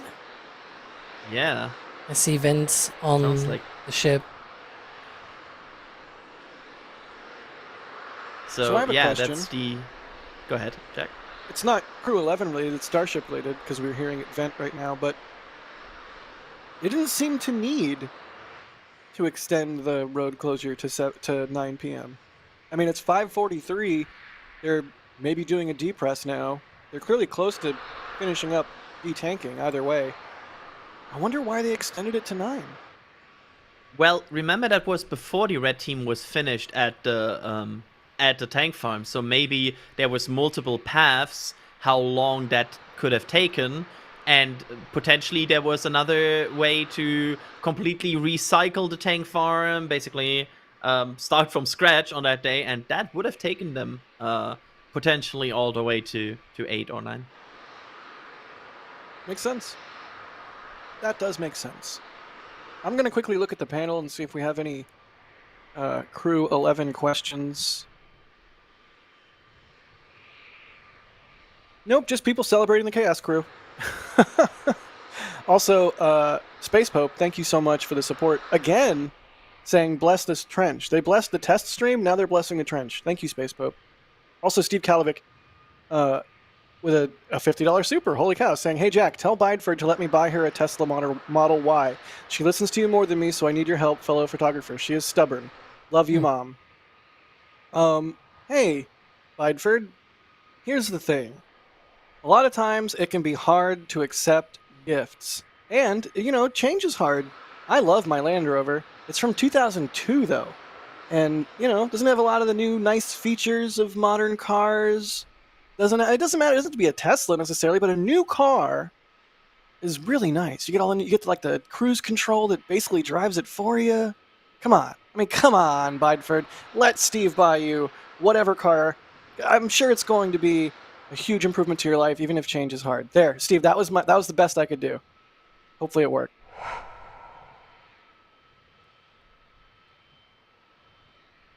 All right, I guess, should we move on to the next topic? Well, I mean, there's a few things if you want to discuss, I guess. Yes, discuss. Go. Adrian, did you have? No, ignore me. Honestly, just ignore me. No, never. Why? No, move on. Well, Moving on. Go ahead. I was gonna mention that, you know, we had like Crew 11 was sort of like the crew of Crew 11 was a result of what happened last year with Boeing's shenanigans, and it's quite interesting, you know, how that mission has rippled through. It's like the joke of like time traveler goes back and scratches a bug or something like that, and then suddenly something weird happens right in the future. So this is the same thing. It's like Starliner failed, or at least they decided to not return Sonny and Butch back on Starliner, and so that had ripple effects on Crew 9, Crew 10, Crew 11, because the commander and one of the mission specialists, Mia Yui and Mike Fink, those two were supposed to fly on Starliner's first operational mission, and instead flew on this Crew Dragon mission, Crew 11. Then the commander was supposed to be commander of Crew 9, but she did not command Crew 9 because they had to launch only 2 astronauts. And so... Shrew 9. Yeah, Shrew 9. The patch thing. Shrew But 9, yeah. he said it. And so Zena Carman, the commander, former commander of Crew 9, now commander of Crew 11, they were able to finally launch on this one. We'll see Stephanie Wilson. She was the other one that got sort of dumped, if you will, from Crew 9. Maybe she's going to be on Crew 12 or something like that. We'll see what happens. But that's sort of the interesting part of this mission in terms of the humans going on board. Of course, they are, you know, superhumans, of course. You know, many studies, very fit, very young and all that. Well, some more than others, of course. But, you know, astronauts, but like they are superhumans. So, yeah. Yeah, absolutely. They really... Superhumans is a good way to put it. Oh, I'm seeing things. I don't know if I I'm seeing things happen. I'll put it that way. I think if that person potentially unmutes in Discord, then Broom I think broom. we're good to go. Is that Maybe. what we should? Can you guys hear me? Oh my gosh, EJ! I thought your I did graphics it! card exploded. Dude, it did. I have other computers though. Where's your book? What? He's got a car. He's got a car today. Let's. What a great Can- green I- screen, EJ. What? It's almost. Your green It looks screen. almost like you're in a garage, like crazy green screen. Yeah. Yeah, the computer's toast. The computer's toast. But I have another computer in the shop, and I hotwired my car live streaming setup to the computer to get it to connect, and now we're good. So this is an All right, even so- more cooked flame trench now. It's great. Let's go. This is perfect. All right, what we're going to do now is you're going to work on the car, and then Adrian, Alex, and I are all going to nitpick every single thing you do. Does that sound fun? I'm good at that. No. I think without No. without saying too much, I think Alex and I together have about enough car knowledge to identify a wheel. So You Which did one? get The stuck- steering wheel no, or you know what? the Never mind. or the wheel that steers? Hey, that's two. see, That's pretty good. that's a wheel. Yeah, that's right. It goes in the square hole.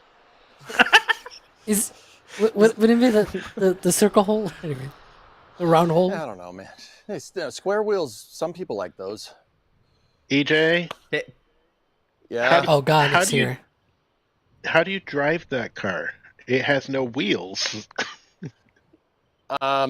Here, it not only does it not have no wheels, but watch, ready?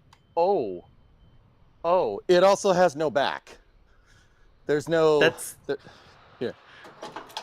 I'll show you. Does Mad Yeah, Lad there's- just switch his own camera? Looks Yeah, like there's, me. There's no back. Yeah, I'm working on that. Just bear with me. Yeah. My back is it will also just broken. Drive just fine. Yeah, no, it's not broken. It's just disassembled. Okay, that's it's different. Okay, no, it's not broken. I fixed all the broken parts. I just got to put it back together. Yeah, that's good point from Ryan Caton in the background. Jack not paying attention to the car falling apart. Camera switches, however, seeing like Jack's like, why does EJ have the power to camera switch on his own? I want that power. I jerry-rigged my automotive streaming setup to my shop computer, and I can switch cameras. I have more. I have more cameras around the shop. Wait, no way. Show us. Okay. All right. We are It's all like- like we are. We So have I got this achieved one. steady state.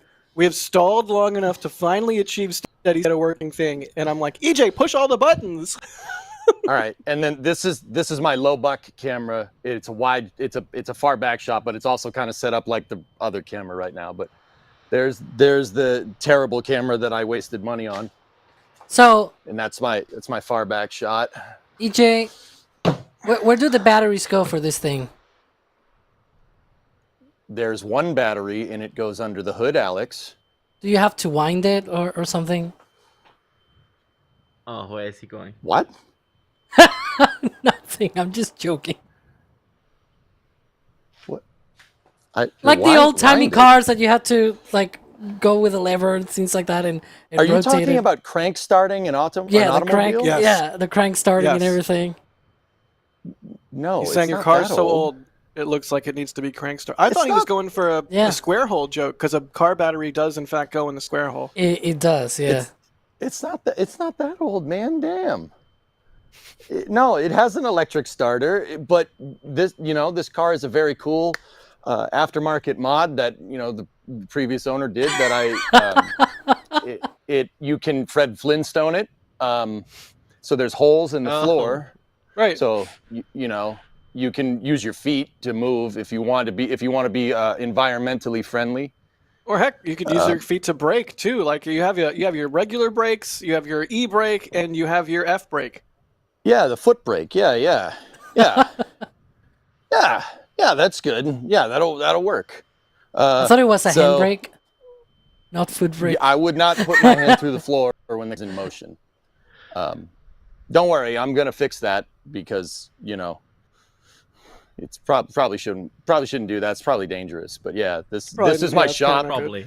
If you're on Flame Trench, guys, that my office is in there, and my computer decided to not work. So I've been wiring this up and trying to get it working correctly to connect in and get all the microphones set up and everything for a good while now. But I think I got it, and now that I said that, I'm going to jinx myself and it will crash. But don't worry about it. We're here. So I hear this is the cooked Flame Trench. So it's great. Is. We're all a little bit tired from a very busy week. Also, it's a Flame Trench, so things are going to get a little bit wacky anyway. It's like it's just how it goes. And today we actually got to see a static fire, so it's like extra trenchy. I don't know, man. I'm sorry you've had a lot of difficulties getting everything set, but it's on me mostly. Background better, Raj EJ. I want to be friends with. I want to drink a beer with. I want to drink a beer with regular EJ, but this is cool. I have a fridge right over there. I mean, you want to? You want one? Yeah, can you throw it through the screen for me? Yeah, sure. Don't throw it to the screen. Adrian, all the stuff's already broken, so. Oh, that's just simply not fair. Did you watch Crew 11, man? What a dude! I've been going since 6:30 this morning, dude. I wish I'd thought to do a ventriloquist, but yeah. How was it? What was your? Oh, chopsticks moving down. Nice. Yeah. What was your? Oh yeah, the sticks are moving. I loved it. Crew 11 was amazing. I thought it was great. You have a favorite moment? Make six figures. I wish, dude. When they, okay, Jack, I've watched every crew launch, and I'm sure you guys all have too. Right before this thing lifted off, they were worried about the weather, but I watched the press conference and they said the clouds opened up right at the T0 and they sent it basically through a hole in the cloud, I think that's super cool. I thought that was the coolest part. You go back and watch NASA's footage, this thing goes up and you could see it going through a ring of clouds, which is pretty cool. I think that's super neat. I'm like, man, all right. This stuff still makes me happy. It's still cool, heck yeah.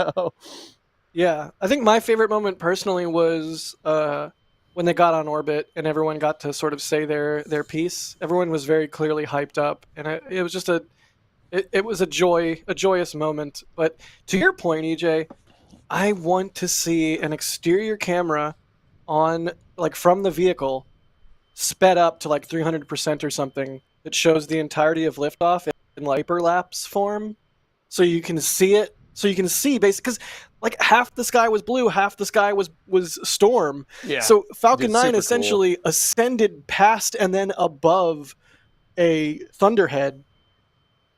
It had to have been one heck of a view. Oh, it was awesome, man. I mean, crew flights are special. They still, yes. There's a tweet from Gwen right there showing the hole. Oh, excellent. Yeah. I mean, they still. You guys ever watch Top Gear, with James May? He talks about the pit, the excitement that you get from driving an automobile. You drive a fast car, you get the pit. The pit. Chris B knows what I'm talking about. I know he does. Yeah. I know he knows what I'm talking about. The pit. Dude, every time there's a crew launch, it's something special. And it's just a privilege to watch these things. It's so cool. That's the pit. You get the pit. Kind of behind your stomach. You know what I'm saying? It's like there are certain missions that, especially with this amount of spaceflight I think we have seen in the last few years. We have seen a lot of Starlinks. There's a lot of stuff we've seen, and there's always these special missions where your adrenaline completely kicks in, right? Oh yeah. I think one other example for me for a non-crew mission was James Webb, because you knew the stakes are super high. It's an enormous amount of work and effort behind this, and of course crew flight put that almost to 11, right? Because it's not only a payload that a lot of people worked on; it's literally people. So Yep. it's just a different feeling. It will always hit different. And props awesome, to SpaceX for executing all of these crew missions so well. Yeah, I mean, Adrian, I'll tell you, you bring up James Webb. Stefan Israel over the main loop saying, "Go Webb, go!" is like burned into my memory, dude. I'm like, all right, that was a good day. That's pretty neat, you know? Yeah, 100%. I mean, James Webb was one of these launches where I couldn't even watch. Like, I didn't watch Ascent. I was like, really? Nope. Just tell me when it's up there. Yeah, that was a nail biter for sure. I'm so glad it made it and is doing science. Yay, science! Lots of it. Ooh, are we getting a slow tilt on the ship or just a tease? It's following the chopsticks. Oh, okay. We're watching the chopsticks. I was like, what's going on here? Neat. I wonder when they're going to lift the ship off the mount and get it ready to head back to the production site. Because, I mean, hey, 2 static fires in the bag. Tomorrow? I'm going to say tomorrow. Yeah, dude, I think we're good. Now, the real question is, dudes, are they going to take 38 and put it out on this thing and then send it? Nope. Are we going to see that? You don't think Nope. so? Very unlikely. Very unlikely. Why? I think, EJ, with the ex-post from Elon today, Elon's saying mid-August for next flight, right? Mm-hmm. If you do 38, there's no way you're making mid-August. Like, even in an Elon timeline, 38 has not even installed engines yet. Like, and they also changed. They also have it on a rotation on the stand right now because they're testing the Starlink, the Starlink box.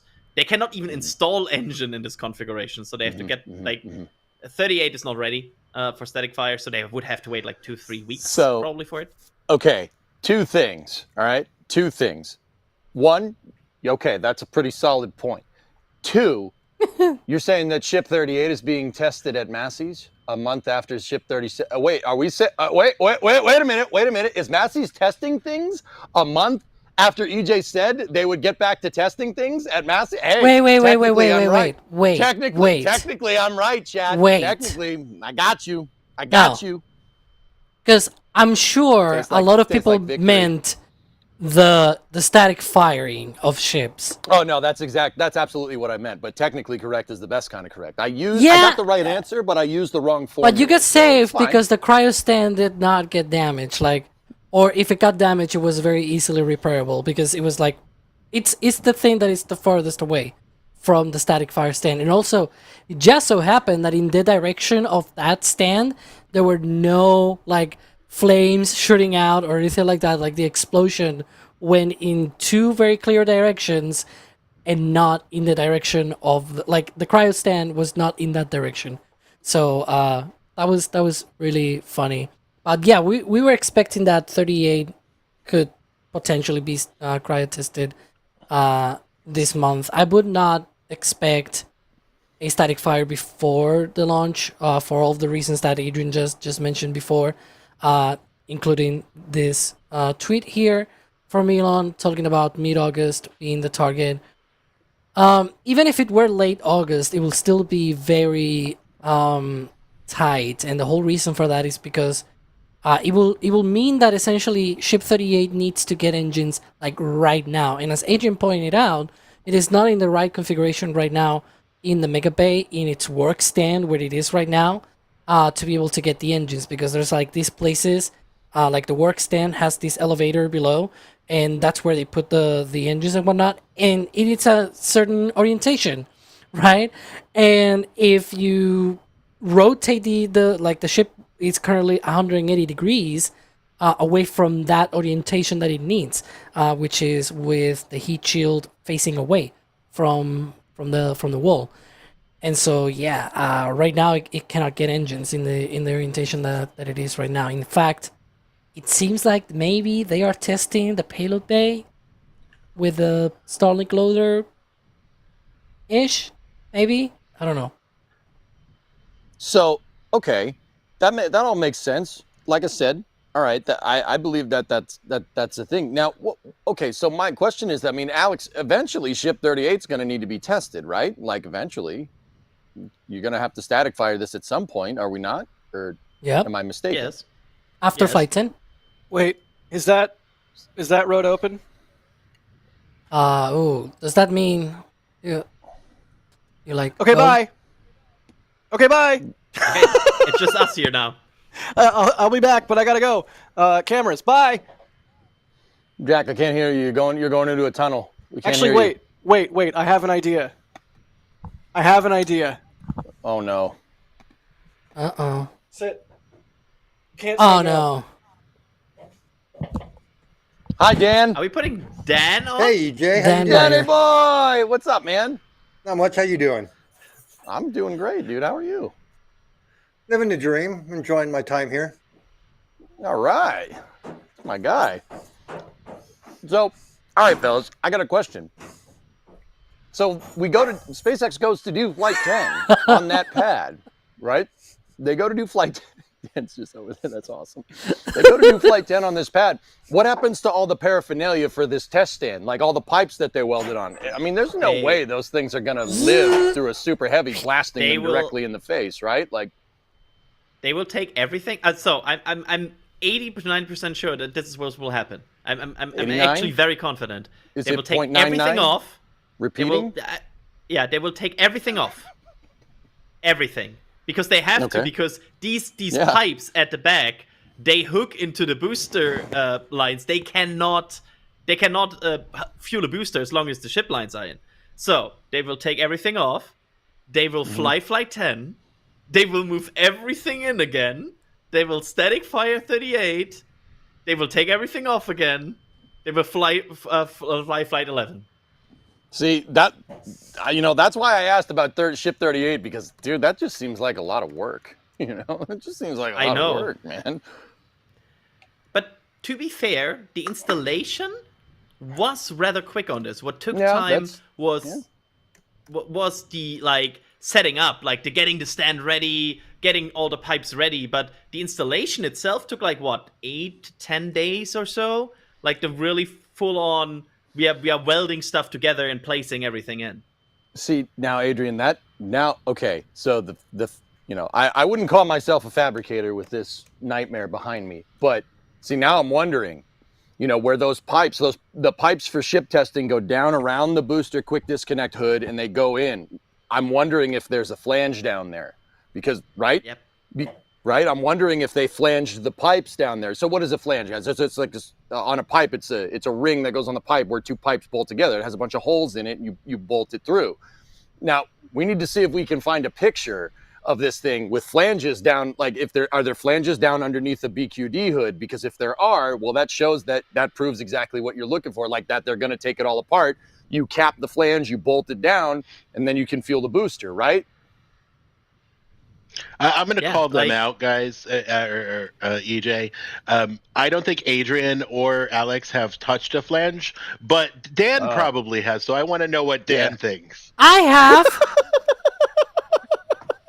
My father was in the construction for years. Anyways. The construction, man. Industry, I meant to say. Okay. I know. Construction industry. I know you're tired. I'm just messing with you. Brain is not braining right now. Dude, that's totally fair. I've been up the same amount of time. I know. Well, flanges. All right. Do I have something in here that I can show? So not uncalled really. for, by the way. Not Alex really. and I did nothing wrong, and out of nowhere, Kevin with the steel chair. Why? Just boom. It's like, you know what? I'm gonna do this. And here, you know what? I might have something. I'll be right back. Just chill. Okay. No flanges, just welds. That was the I can weld whole if thing. you want. I have the welder right over there. I remember that was the whole thing with Elon and Raptor and all that. No flanges. It's like the Incredibles meme of no capes. Similar. Yeah, exactly. Yeah. All right, so I have some iron pipe right here. Okay. All right, so check this out. So the flanges are these things right here. It's where I mean, these are threaded. This is threaded pipe. This is NPT threaded pipe. But you know, you have two pipes that kind of go up against each other like that, and then you'd have a through bolt that goes through that holds them together. If the pipes are flanged down underneath the BQD hood, well, that shows that they made this thing. They fabricated it in mind that they're going to take it apart, right? Not just cut it out, you know, not just cut it out with a cutoff wheel and send it, right? They're going to have to take the test end off and put it back on and take it off and put it back on, right? There you go. That's how you do that if you didn't want to use the death wheel. I feel like the removal of the pipes is like the least of their concerns, precisely because of the flanges. Everything else is welded, though, like the truss sections and things like that. I do expect them to like somewhat carefully cut the welds, right? The truss sections and everything from the booster quick disconnect hood and whatnot, and just take them out as is and put them somewhere else so that then they can put it back after flight 10. Where are you going? Don't worry about it. I'm listening. I know you're listening, but I agree with you. I'm curious. I think they're just going to remove it. What do you mean? Chat reminded me I have something that has a flange on it. Yes. Here we go. I love the, by the way, the magic of chat that they know what the inventory is of your. Don't worry about it. This is a pipe flange right there. Now, keep in mind, this is a pneumatic pipe flange because it's exhaust gases, but that's a pipe flange right there.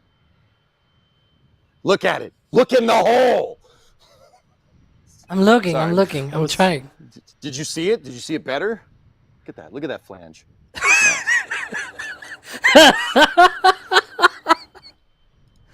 Sorry, Jugs just said something in the back channel. It's too funny. What? Oh no. What did I do? Nothing. Let's continue. So we're talking saying, you know, that we don't think Ship 38 will be static fired before flight 10. But as I was also mentioning, like, I think it's gonna be much more straightforward than after flight 10 to install everything. And yes, there's also the fact that they need to test the next booster, right? And so I think maybe some of the things can be done while they're testing the booster, like maybe the truss, for example, on the back of the booster quick disconnect can be installed, for example. Some of the stuff, I don't know, but yeah. There's multiple things that they probably can do in parallel while the next booster is on the pad, while they are also refurbishing the pad, because every launch does a bit of damage to the pad for every launch. And you know, thankfully this is going to be the penultimate one from at least this design of pad 1. You have more toys. What is that? You have this is the same. Oh, it's the same thing. Okay, because you were showing the other side. Okay. This is an exhaust header. Okay, it's beautiful. It's like plumbing for super heavy. Look at it, and it's stainless. Isn't that nice? Look at that. It's stainless. It's just like SpaceX, dude. It's a manifold, right? I'm too tired. This is an exhaust manifold, yes, but this is a header. So you have your header, you know, you have your engine flange, you have your header collector, and then you have your pipe flange.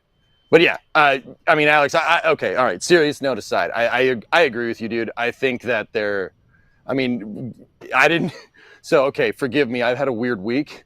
I did not realize that Ship 38 did not have engines installed. That changes things. That is on me. Totally on me, dudes. I've had a very strange week, okay? All good. I mean, honestly, it's Starbase. If you don't pay attention for 3 days, you might as well already be outdated. Are you like the flange? It's a flange. It doesn't live. It's not a pad. What? You're like. No, you don't understand. You have to love it and nurture it so it makes horsepower for you. Oh.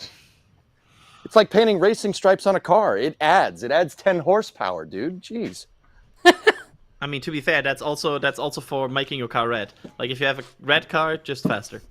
Yeah, yes, absolutely, dude. Yeah, no. By the It way, just makes it go speaking of not paying attention, the ship transport stand is right next to Hobby. So Yeah. are they Cool. gonna just take this thing down like as soon as it's safe? Just go. Yeah. I mean, honestly, their main factor that is limiting them right now to work on this OLM and start to reconfigure it is the fact that the ship is on top of it right now. So I really think we will see a removal of the ship at the latest tomorrow, maybe even tonight. And then they will start working, because that's the pacing item for reconfiguring this OLM. Is the pacing item for the next flight. I have a question about the next flight. Are they gonna Go do ahead. a wet dress rehearsal?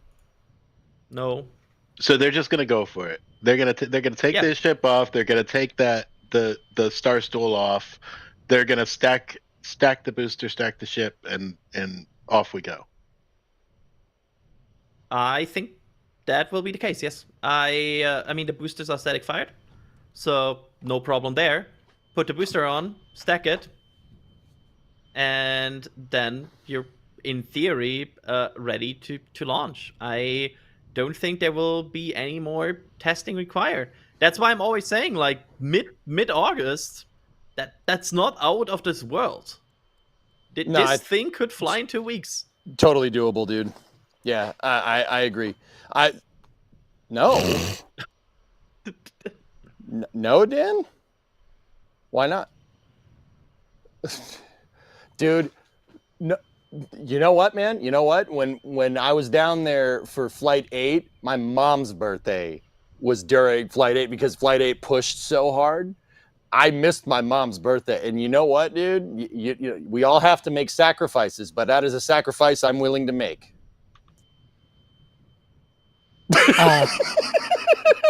Dan, it seems like when Jack left, he left VMix muted. So you're talking to us, but not talking to the audience. Dan, okay, so that's Dan was actually. Hang on, hold up. Let me flip the camera back. Dan was just saying that he can't have Starship fly in 2 weeks because his wife's birthday is then, and I'm like, that's a sacrifice I'm willing to make. But also, wow, shocker, Jack is muted, right? He left it muted. That's so funny, dude. Typical Jack.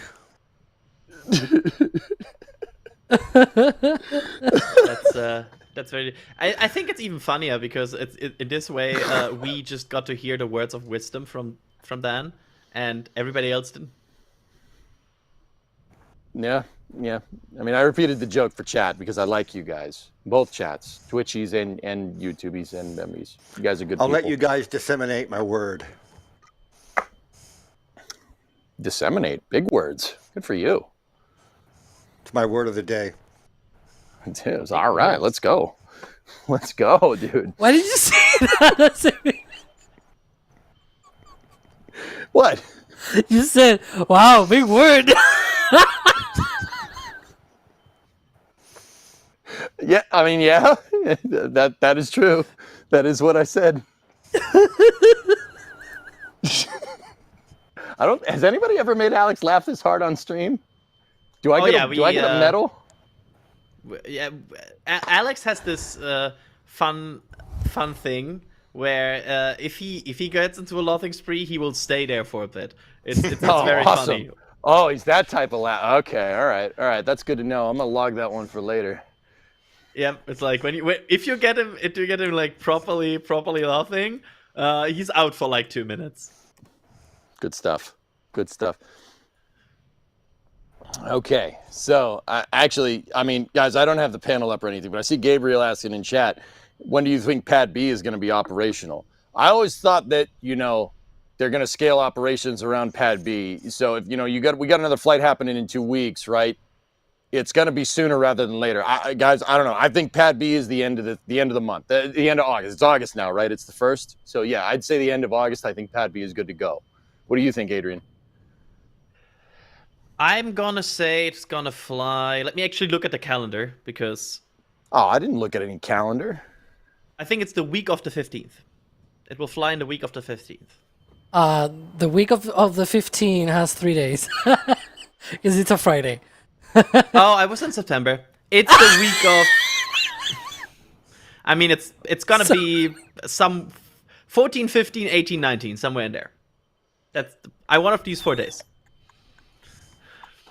It's listen, it was a long day. I know it's been a long day. That's why I'm laughing because it's also been a long day for me. So I'm easily I don't know. I continue. Guys, this question isn't for Starship flight. It's for Pad B operations, right? We know this, right?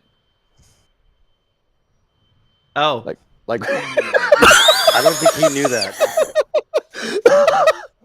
You guys really are tired, man. Dang. Oh, Pad B operations. Yeah, sure. Shots are cooked. They're cooked, man. Can we Gave the define typical operations? Elon answer. Can 2 you- weeks. Can you give me a what's operation? Like ready, like finished, ready to go, ready to accept a booster for testing, or the Block 3 booster. End of November. End of November? Yep. Jeez. Yeah, Wow, have you seen that support infrastructure? That's not close to ready. I mean, yeah. No. I'm going with December, and the reason is not the pad, but rather the booster. Like, it feels like the December? booster. For a booster to be on pad B, yeah. It's not. It's the. I mean, okay, all right. So technically, Oh, you mean the we'd have to- readiness of the pad? The pad is ready to go. Like, people are not doing construction on it. It's ready to have a booster put on it, but the booster may not be ready. That's that is how I interpreted the question. Okay. Well, I will say there's a very likelihood that at least in August or maybe September we start seeing some early tests of like the pad standalone, right? Just by itself. Septiembre. And continue. La casa de locos, por Dios. Ay. Anyway, so continuing with my train of thought here, I can see that going like into October, right? Like, you know, a couple of months of good testing of, you know, for example, one of the big ones that I can think of is they've tested a lot the tank for like the pumps, the subcoolers, all of the new stuff that they have installed there that was installed. It's still missing a couple of things here and there, but it's almost done. It's the thing that is sort of furthest ahead, to put it in some way. But those lines, like, that's hooked up to lines that then go to the launch mount and then go to the tower, right? The lines to the tower, they have been installing those over the last month or so. And we have now seen the 2 quick disconnect ports installed at Pad B as well on the launch mount. So maybe that's one of the big things that they do next, where they sort of do all of this flowing of cryogenics out to the pad and test all of those systems. I'm guessing at some point we will need to see as well the quick disconnect arm for the ship up top on the tower, or maybe they leave that for later. Like, maybe they just test it up to a certain point, and then they say, later down the line we'll deal with the ship quick disconnect once it's finished. But I think that can happen in the August-September timeframe, because it seems like it is something that they're about to finish. And then Deluge system activation as well. I cannot wait until we see that, because that's going to be awesome. Cool. Good stuff. All right. I mean, yeah. I mean, I'm ever optimistic, I guess. Maybe a little too much. But hey, whatever. It's fine. Hey, I did nail the Massey's testing thing, man. Did I get that right, or did I get that right? I you know, it's like me being in like 10th grade math class again. You know, the teacher's like, well, you got the right answer, but you used the wrong formula. How did that happen? Were you cheating? I'm like, nah, it's good. Yeah, it's maybe a little. I'm glad they have that operational again, especially because once 38 now is done, they really need to like get cryostations and everything ready for 39 and for the booster, because if I know they still have this very they have to target to launch Block 3 this year. It's not gonna happen. Like that's I say at this end of the point. year. I'm not gonna lie to you. It's the end of the year. Nah, it's like if they perform every test as fast as they have performed on other ships so far, they were already at mid-December, like half a month ago, and they have not even started stacking 39 yet. Like 39 is still a nose cone in the Star Factory. Man, why you guys gotta be so real? Jeez. Yeah, sorry, boring. I'm no, sorry. I can go back to my answer a few minutes ago. Yeah, Block 3 is gonna launch. I think week of the 15th. September 15th, right? Yeah.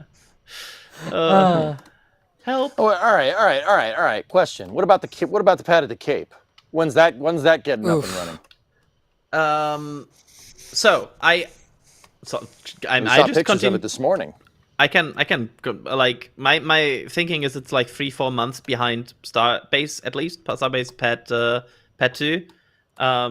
Again, I think November, December for operational for Starbase 1. So I think Cape is like end of Q1, Q2, somewhere in there for operation. Now, wait a minute. All right, so wait a minute, guys. All right, so you guys correct me if I'm wrong. The pad at 39A, right? That one is more or less a copy of that pad at Boca Chica. I don't call them Pad A or Pad 1 or Pad 2. There's this pad and that pad at Boca Chica. The one at 39, the one at 39A is the other pad, okay?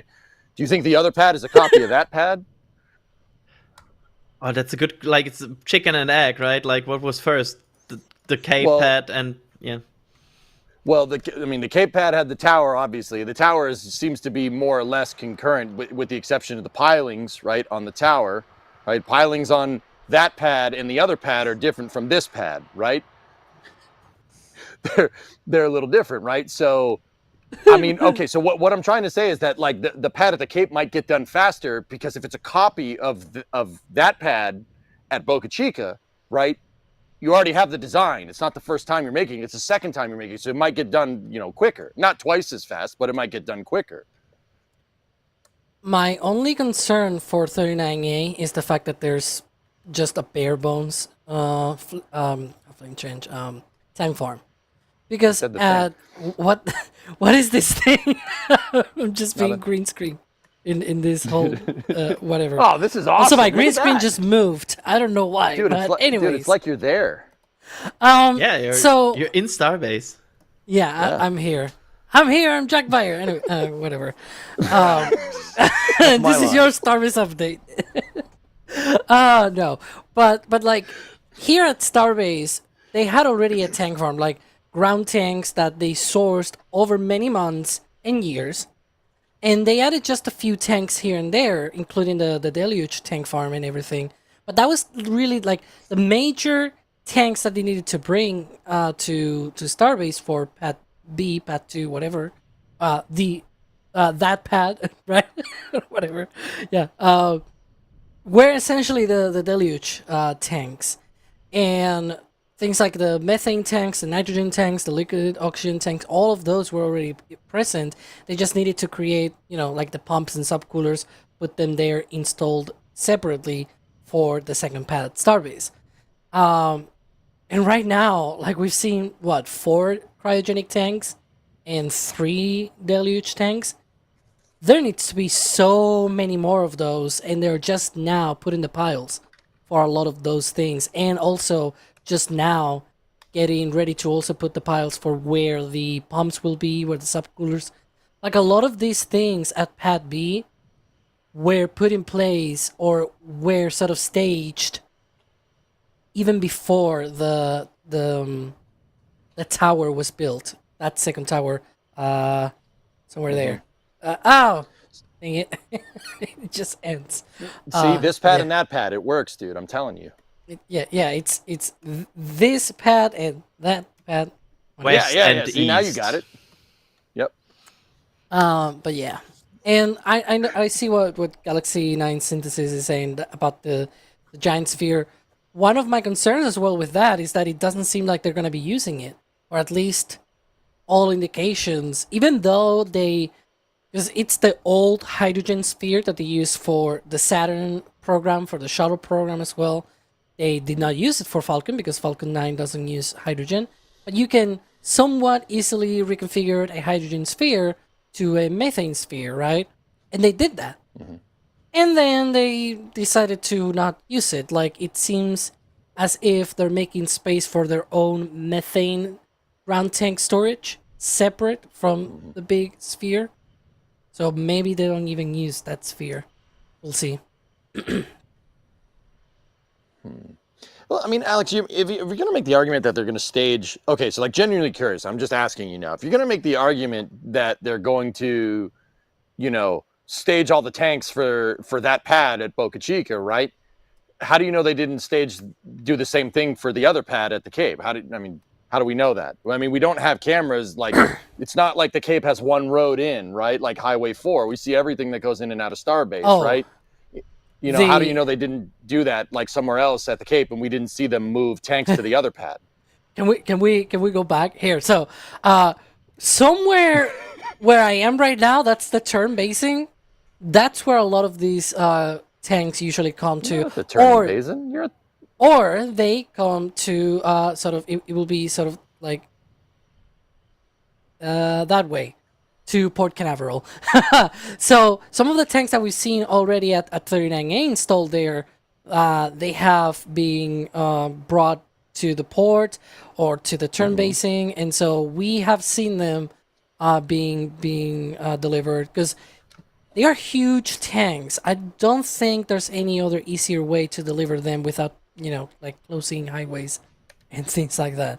That would be quite weird. And also because they outsource them like from far countries like in Asia or something like that, like really thousands of miles, Asia or whatever it's pronounced. But yeah. No, you pronounced it right. I just felt like saying it. Yeah. So like very far away and thousands of miles away, because even within the United States, like these large cryogenic tanks are rare as well. So they often do that. I have a brilliant idea. They should build their own tanks using the Starship infrastructure. That will go perfect. I think that's the solution here. Didn't they try that once? Yes. And then they had to demolish it because they were not allowed to use the methane tanks.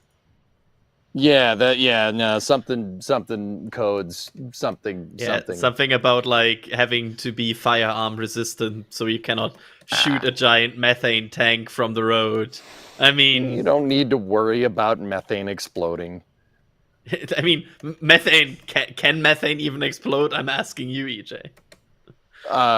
Does it burn in the flare stack?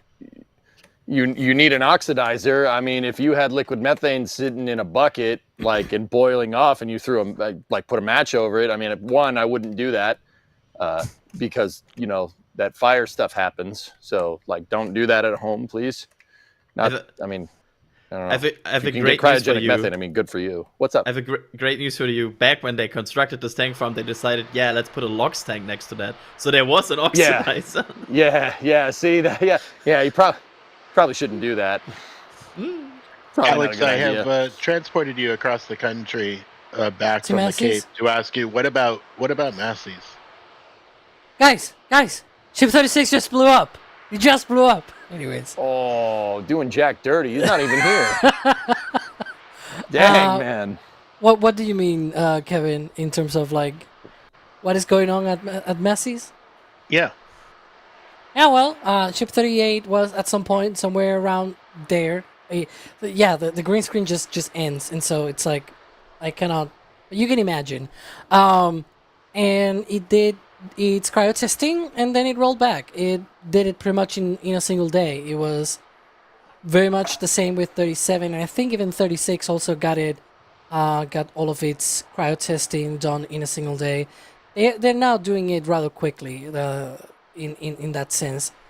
And as we were mentioning before, it's inside Megabay 2, doing some shenanigans with the Starlink loader box, and so we'll see what will happen.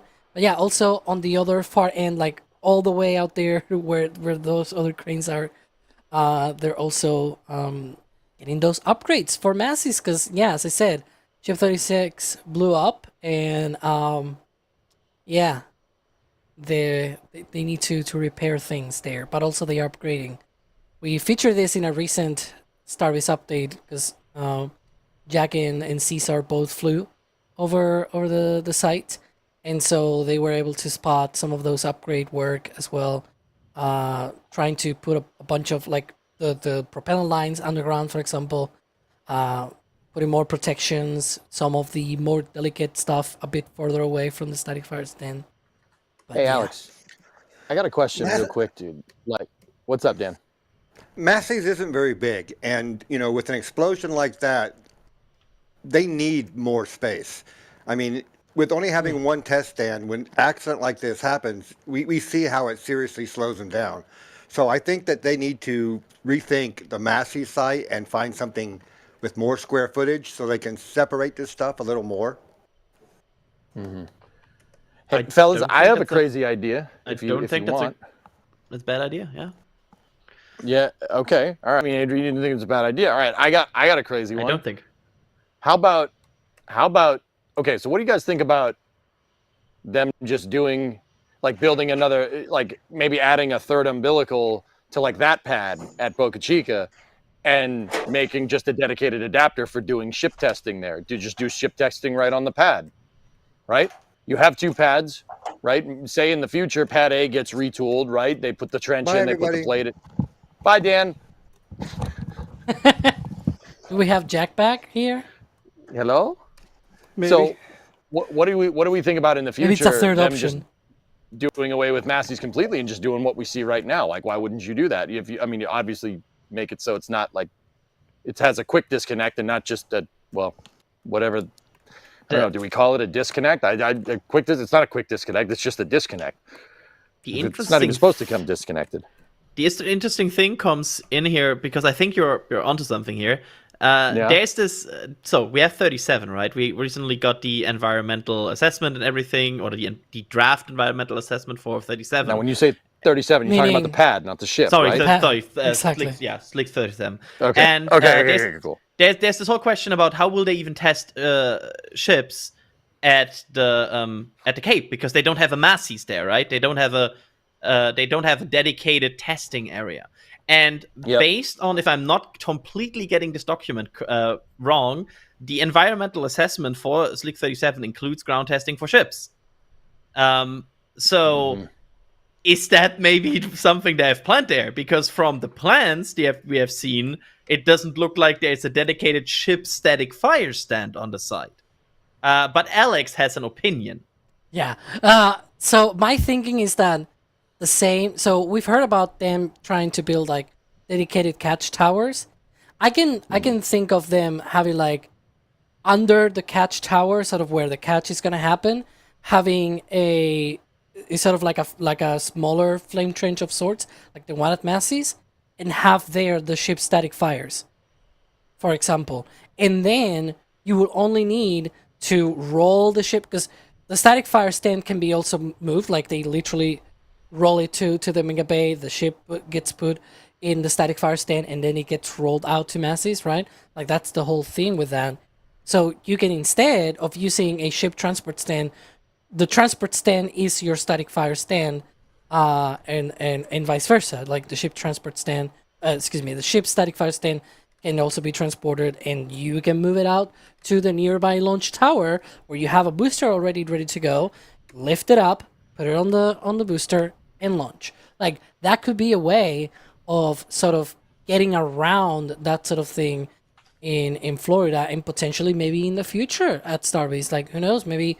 Remember when they tried to expand south, and then I think it was EPA or the Corps or the Army Corps of Engineers that said, no, you're not expanding south. And they said, okay, let's tear down the suborbital pads and put the second pad there. But who knows? Maybe they can put a catch tower there with its own little flame trench, with its own rampy ramp that can do static fires of ships. Rampy ramp. I don't know. Just thinking out loud.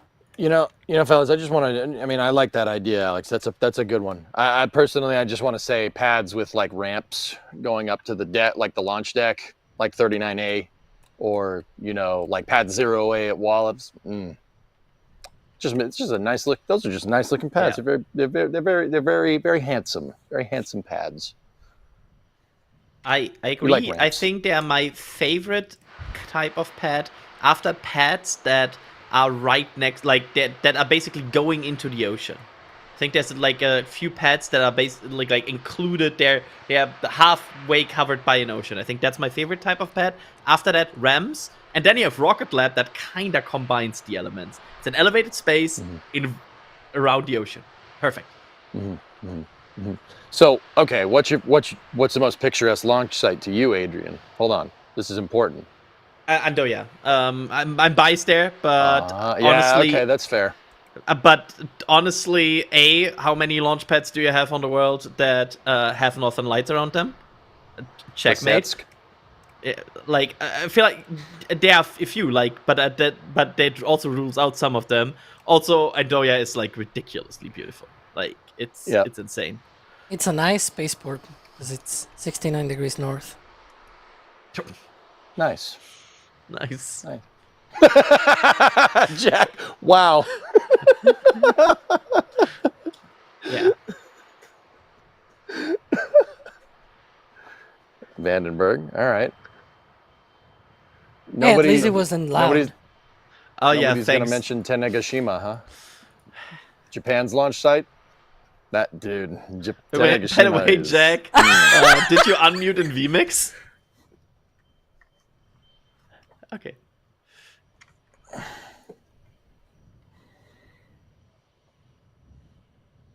You should. Yeah, thank you, sir. Mentioned it in chat. Thank you. All right, right on, man. Right on, better right now? on. Can you hear me now? Good. Good. Still muted? Sorry, I'm downloading the stills and the slow-mo to my computer so I can look at them and determine if I'm a failure or not. I can't do it, Mr. Krabs. I'm a failure. What? Didn't expect a SpongeBob reference in the Flame Trench, but I take it. Yeah. I take it. Why not? I think we're all pretty on board the recently- SpongeBob train. Yeah, I recently, to fall asleep, watched a compilation of every single meme in SpongeBob in a row. Like it was an 80-minute YouTube video. Adrian? It was. Yes. You good? What? That's amazing. Yeah, it's great content to fall asleep to. But like. Yes. Yeah. So keep going. Yeah, no, keep You going. what? This is great. You what? I'm not sure if I want to keep going. It's just like Now, it's okay, perfect, all right, right? fine. It's also fine. part I of got you. SpongeBob. Anyways. I got you. Was the compilation number one? Smitty Werben Jaegerman Jensen? He was number one, you know. Oh yeah. I don't know. I just sometimes watch long ramble videos to fall asleep to because they are like perfect to fall asleep to. You know what I watch fall asleep? Urbex videos. Yeah. Solid. Yeah. Yeah, right? Yeah, right? Thank you. All right, cool. There's a channel, it's more Rurex than Urbex, but there's a channel I follow called Post 10, and it's just a guy that goes around unclogging drains and culverts, and they're clogged and like overflowing a road and like damaging the road. And literally it's just this dude with a rake and a couple cameras. It's amazing. It's the best content. There's no fluff. It's just a dude talking to the camera, raking out a culvert, like, oh yeah, this one's real stuck. The beavers did a number on this one. Oh, I can feel the excavator damage last time they cleared it out, for like 45 minutes a pop. It's amazing to sleep to. Jack, you ever watch Outdoor Boys? No. Oh. Sounds like I would like it though. I'm in. I'll send me some suggested videos. I'll add them to my watch later playlist. Okay. There's also Steve 1989 MRE info. You ever watch a guy? Yeah, I've heard of that. You ever watch a guy eat an MRE from World War II? Yeah, you can on YouTube. I have. I recently saw a video of like 6 hours of Star Wars theory to fall asleep to, and I was like, "Yep, okay, it's 6 hours of Star Wars theory, perfect. That's all I need." And yeah, the only problem is that you stayed up all 6 hours. Yeah, it's like you listen to it, and like that's 2 hours. Dang it! I'm curious if we were to make a video like that, but like rocketry oriented. I remember the Sparks video by Jack, but it was only like 20 minutes or so. Like if we Did made not do something well. like that. People I don't don't like care. Sparks, It was good. turns out. And the comments were good as well. They liked it. Whoever watched it, they liked it. So I don't care whatever views it got. But like I do wonder if we made one of those, how many people will use that to fall asleep to? Which one? Like a Eating old 6-hour. MREs or unclogging culverts? No, rocketry oriented stuff, because we are NSF, of course, we cover rockets. But like us doing something like that, I don't know, unclogging rocket nozzles. I can't imagine us creating hours-long chunks of content involving rockets that people consume sometimes to fall asleep. I can't. That would us do that? Couldn't imagine it. No, Maurice, 8 hours of Alex talking about rock. No, no. That's one answer. That's one answer. Oh, come on. Wow. Did you dirty right to your face, dude? Yeah, Jeez. at least he did it to his face. I heard Alex earlier while I was picking up cameras rip on me for Ship 36 just exploded. Me. I wasn't even here to defend myself. Me. I wasn't even here Oh to my defend god. myself. You're no. Dang. You heard something else from somebody else. You're confused. Someone named Ralix. It was somebody from Vancouver. It's okay. No, you got to own that, man. You got to own him, and then you got to tell him you made fun of him behind his back, right to his face. It was somebody that makes it's like 6 degrees of separation, but with insults. It works. You're like, yeah, I said you were dumb. So what? You don't know that person. He goes to a different school. So yeah. Oh yeah, goes to school. Yeah, goes to another. She's from Niagara Falls. You wouldn't know her. Exactly. You don't know her. You don't know her. Yeah, I have a girlfriend. She's from Niagara Falls. You wouldn't know her. Also, my uncle works at Nintendo.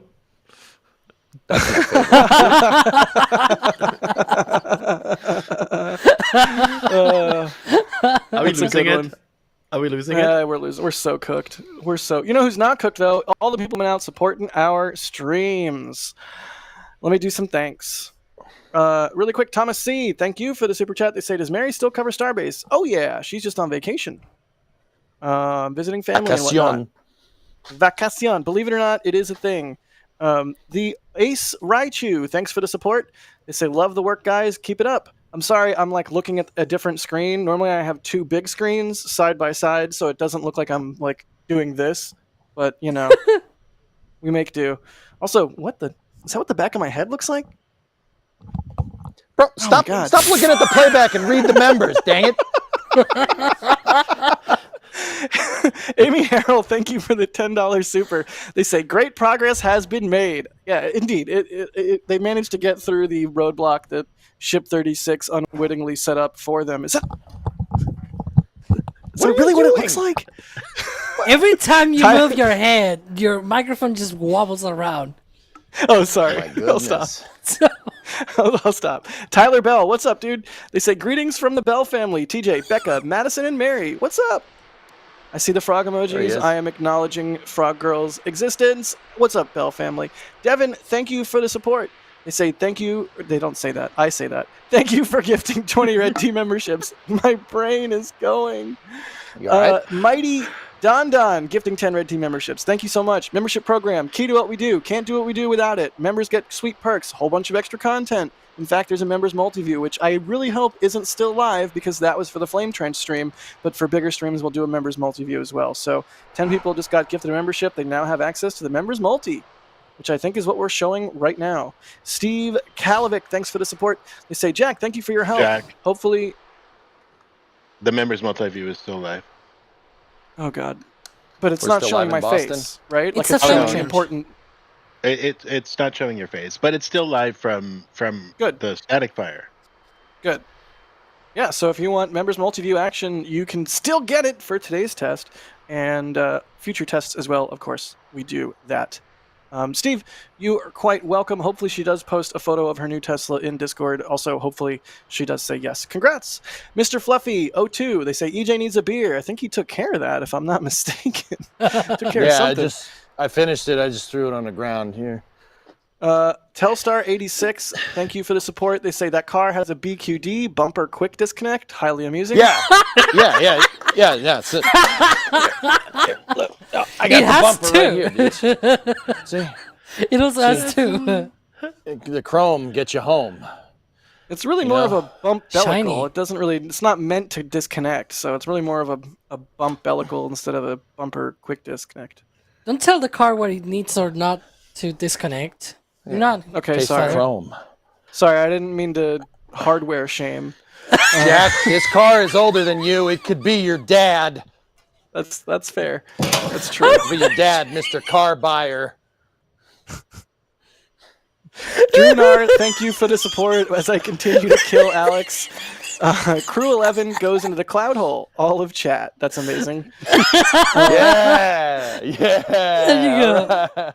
I feel like DMHMT, thank you for the support. They say my plussy just arrived with booster chimes. Nice. And finally, RC Horseman with a super chat saying, "Bring back Dan." Should I let Dan come back? He's right there.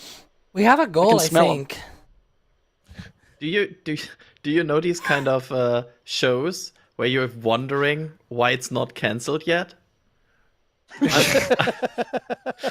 I also want to bounce off of this brilliant idea that No Good God had, and I kind of want to modify it here. Imagine having 8 hours of tank farm noises, but we put this booster 7-spin prime test failure somewhere in that 8 hours. And it's like 8 hours of tank farm noises to fall asleep to in the middle of the night. It's like, shaboom! Boom. That would be amazing. That would honestly be amazing. No, it's the best idea he's ever had, and he has some good ones. I don't think that's a good idea at all. It's like when you fall asleep watching Law and Order or something, and then you just like wake up to dun dun. You're like, oh god, I'm going to jail. I don't think they get it. I don't think Adrian and Alex ever watched. No, that's I have actually. It's okay. So Come first, on. Alex has watched it, and I always in German television it came after a series I actually cared about. So I always saw the intro, so I knew that I had to what is turn EJ off. doing? What is actually happening right now? Is that a shuttle plushie? No, It's a cardboard cutout. Oh my god. Cardboard cutout. EJ, It's big. EJ, Nice. I don't want to make you nervous, but there's a shuttle behind you. It's right behind me, isn't it? It It's right is. behind you. Cardboard shuttle It's isn't all right. real. Cardboard shuttle can't hurt you. I love my cardboard shuttle. I think I'm not sure. I What think is Chris, we are Chris so Bergen is not cooked. what- I think Chris Bergen just not watching right now. But when he watches this later, I think there will be a DM of what I need giant shuttle cutout. All right. Well, we need to test this theory to see if Chris is watching. Like normally you'd look in the mirror or look at the camera and say Crispy, Crispy, Crispy like 3 times. But here, I got something for it. Leeds is a good football team. Ooh. Shuttle. Horses. Horses. Shuttle. Horses are an don't underrated think- animal. Horses. We're trying. I don't maybe. think it will work. We'll see if we can No? summon All right. Chris or not. I'm not sure if we'll be able to. He's a busy man after all. And you know who else is a busy man? Is Dan, who's over here. What? But you don't get to see more of him. We don't get to bring back Dan because there's a goal. There's a goal in chat that says There's Dan like comes 2 back. minutes left on that goal. Yeah, there's like 2 minutes left on the goal. So good luck. If you want Dan back, I'm keeping him hostage over here. Unless we see, that's a fun goal. Making me sing without my consent, not a fun goal. Dan comes back, fun goal. Fun goal. Oh, because it's somebody else. Yeah, it's Fungol. not me, yeah. Fungol sounds like a very weird plural for mushrooms. It's like fungi, fungol. RC Horseman, thank you for the support. They say Yeah. bring back Dan in all caps. That's one. We need what? 9 more? Jim Slim with a super chat that says you guys need to compromise and standardize. The correct nomenclature needs to be pad 1 and pad B. No. Oh yeah. No, dude. It's this pad and that pad. I Okay. will note that in SpaceX's tweet about the single engine static yesterday, they said pad 1, and I will move on. Mr. Magoo, thank you for Pad the support. north and They say pad I always south. fall asleep to old. But they're east Stop and it. west. Stop it. Old Starlink launches. Awesome. That's a good. One that's is a more good, north than should- the other. I actually got a one suggestion I once saw, like name them like the orientation, like airplane takeoffs. It's like Yep. Yeah, like Yeah. what on the 360? At they 90, oriented, right? like this is tower 11 right, and this is tower 13 left. Yeah, honestly, I like that. I don't hate that. I think that would be cool, especially if they paint big white numbers on the tower. We're making spaceflight, airplane-like operations and blah blah blah. Yeah, airliner-like operations. Yeah. Exactly. So there you go. So Wait, where are we at with the goal? There's 30 seconds left in the goal. There's really only one? Only one super chat with 30 seconds left. You guys just really don't like Dan. They don't like you. Yeah, I mean, I don't like you either. Can't account for taste. This. He said, I don't know if you could hear it. He said, it can't account for taste. So true. He doesn't like you. I don't like you either. Just Oh, watch what is yourself. Star Wars. We're Star wanted Wars. men. That's Star Wars. Thank you, All Andrew. right. Thank you. My guy. All right. Yeah, but it's like like in episode 4 when thank Luke you. and Obi-Wan enter the cantina in Tatooine and Lucas. Oh wait, we don't want to exactly. get sued. Never mind. Yeah, that was Yeah, that was very close. So close to getting sued. Yeah, we don't want to get sued. One We're more not note, getting man. We sued. might have got demonetized. You Yep, played yep, that one yep. razor thin with the margins there. Yep. I like to live dangerously. Ninja Decimator. Pew, pew, pew, pew. With a $20 super and no message. Thank you, Ninja Decimator. For real, though, Dan's been out here working his tail off. Do you guys want a little bit more Dan? Dan, do you want a little bit more Trench? We got a nice helping of it over here. Please come and eat. I don't know. Dan doesn't seem extra eager. I don't think Dan likes you guys after you guys didn't like Dan. I like Dan. What the heck is this? No, for real, though. Let's have a quick Dan break just because, he's in chat yapping anyway. You're unmuted and you don't have to do anything. Am I unmuted? I don't know if you know how to use. Let me muted. I don't know if you know how to use computers, but you're doing great, sweetie. They're so nice to each other. My boy. I got to put up with him. Again. Hi, Dan. Hi, everybody. Hi. You got any more of that gum? No one gets it. I'm going to hurt All you, right. Jack. See what I have to put up with? I deserve hazardous duty pay. Yep. I agree. For Jack? Yep. Dan knows what a flange is, though. That's right, John. You're right. Yes. Yeah, Ow, okay, that one hurt. My cat-like reflexes. The funny thing, It's a dodge, guys. what Dodge. are we still hearing the ship sounds and Stargate sounds? I just farted. Sorry. EJ, Yeah. Uh, I'm still going. so- Sorry. we really... Oh my god. hey, that's a replay of the static fire, right? Still going. Or are Yeah. the static fire now?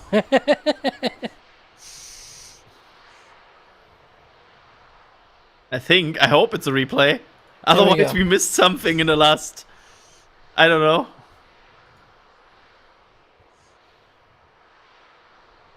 It looks so nice. Speaking of farts, Yeah, that was- Yeah. What? EJ this was Jack talking about Slow-mo? that. No, they haven't seen it yet. Oh boy. I'm going to see Ay, a ay, doctor ay. for that? Nah, that's totally fine. Farting continuously for 30 seconds. I'm sure that's completely normal bodily function, Yeah. right? Right? The big question It's is, though, normal. can they static fire in the rain? Still not answered. Yeah, probably. They'd get a lot of ice buildup. But, yeah, but what else happened is... Oh, we didn't talk about... Oh my god. Vegemite, dude. We didn't talk about Ares 1 yet. Ares 1 or Eris 1? Ares 1. I could talk about Ares 1 if you want. The one that is like very thin and has solid fuel Yeah. and but it's oxidized or it's liquid. Yeah. I mean, the Ares 1, dudes, the Ares 1 rocket. Oh, come on, Jack. Jeez. I don't know what's going on. I almost fell off that tire, by the way. All right. So Ares 1 launched this week too. That was the first private launch from Australia. It was launched by a company called Gilmore Space Technologies, and they launched it out of their Bowen spaceport in Queensland, right? Where my Aussie's at. I'm pretty sure he launched it from Queensland, mates. All right, got it right. Oh no, we got it right. Perfect. Anyway, the rocket unfortunately did not last very long. It went up, and it looks like they got 4 engines ignited. It separated from the pad, and one of the engines shut off. And we got not space Y, but almost space Y, like kind of slewed a little bit sideways doing a pad avoidance maneuver. And, you know, another engine quit, and it put the thrust to weight ratio below 1.0. And, you know, you're not going to space today. It came back down, blew up. Not great, Bob. Not great. But I will say, for a first attempt, getting a full, you know, for a company where there's not, you know, you don't think aerospace when you think of Australia, right? Like for a company that just kind of came out of nowhere, right? To get a sequenced ignition and separation, that's huge, man. I mean, Adrian, you were talking about Endoy. It's like ESAR. I mean, for these small companies, just getting the thing off the pad, you got it away from your GSE. Wherever it goes, like, hey, all right, like on the first flight, that's great, man. I'm super proud of Gilmore. And did you guys see that they, you know, not many companies will post a picture of their blown up payload and post it, or like take a picture of it and post it on the internet, but they absolutely did, which I do appreciate. I think that's super funny. Absolutely. They had they had good humor about this, and also props to the transparency about posting this. Like, we have seen definitely in the past rocket companies that are like, oh, it failed, but we sadly cannot post pictures. They posted like full on like this video like a bit later, and honestly, props to them. I like that. I understand that they didn't want to potentially stream for this. Well, that's how to be it, but they promised that they will show pictures and show videos, and well, they did. Yep. Yeah, I think this was a mix of what happened with ABLs. It's funny because it's also the RS-1 rocket, and if you say it quickly, it sort of sounds like Ares. RS, well, sort of, I guess. But yeah, like the ABL rocket that it did like up, and then 10 seconds later it went down. We did not see any of that though, because they also didn't.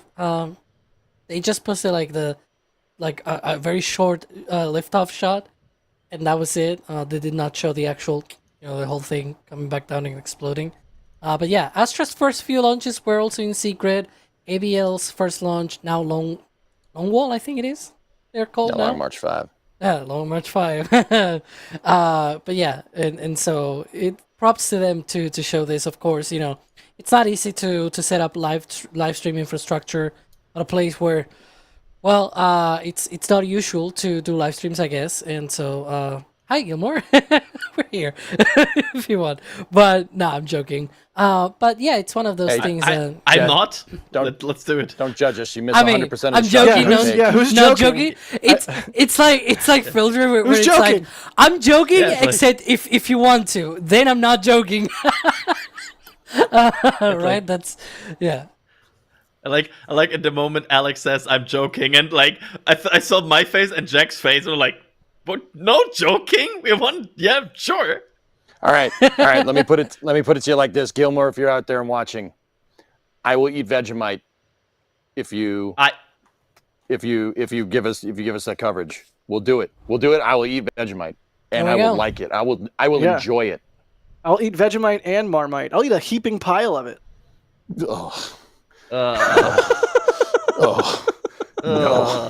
No thanks. I still don't know. Like I know we tested that with friends. Like we got like some sort of weird Australian snack box, and one of the things in it was like Vegemite. And I was told multiple times now by an Australian that it's not that bad. It's like apparently you just thin enough. But Adrian, do you like eating cabbage? Yes. Okay, he's German, so I'm gonna wager yes. Yeah, that explains a lot. Sauerkraut. Right, cool. I mean, come on. Yeah. I'm just making sure. I've had Vegemite. I am Respectfully, not a fan. I do like Tim Tams though. Tim Tams are awesome. I'm now thinking about like what's the worst food I've ever like tasted.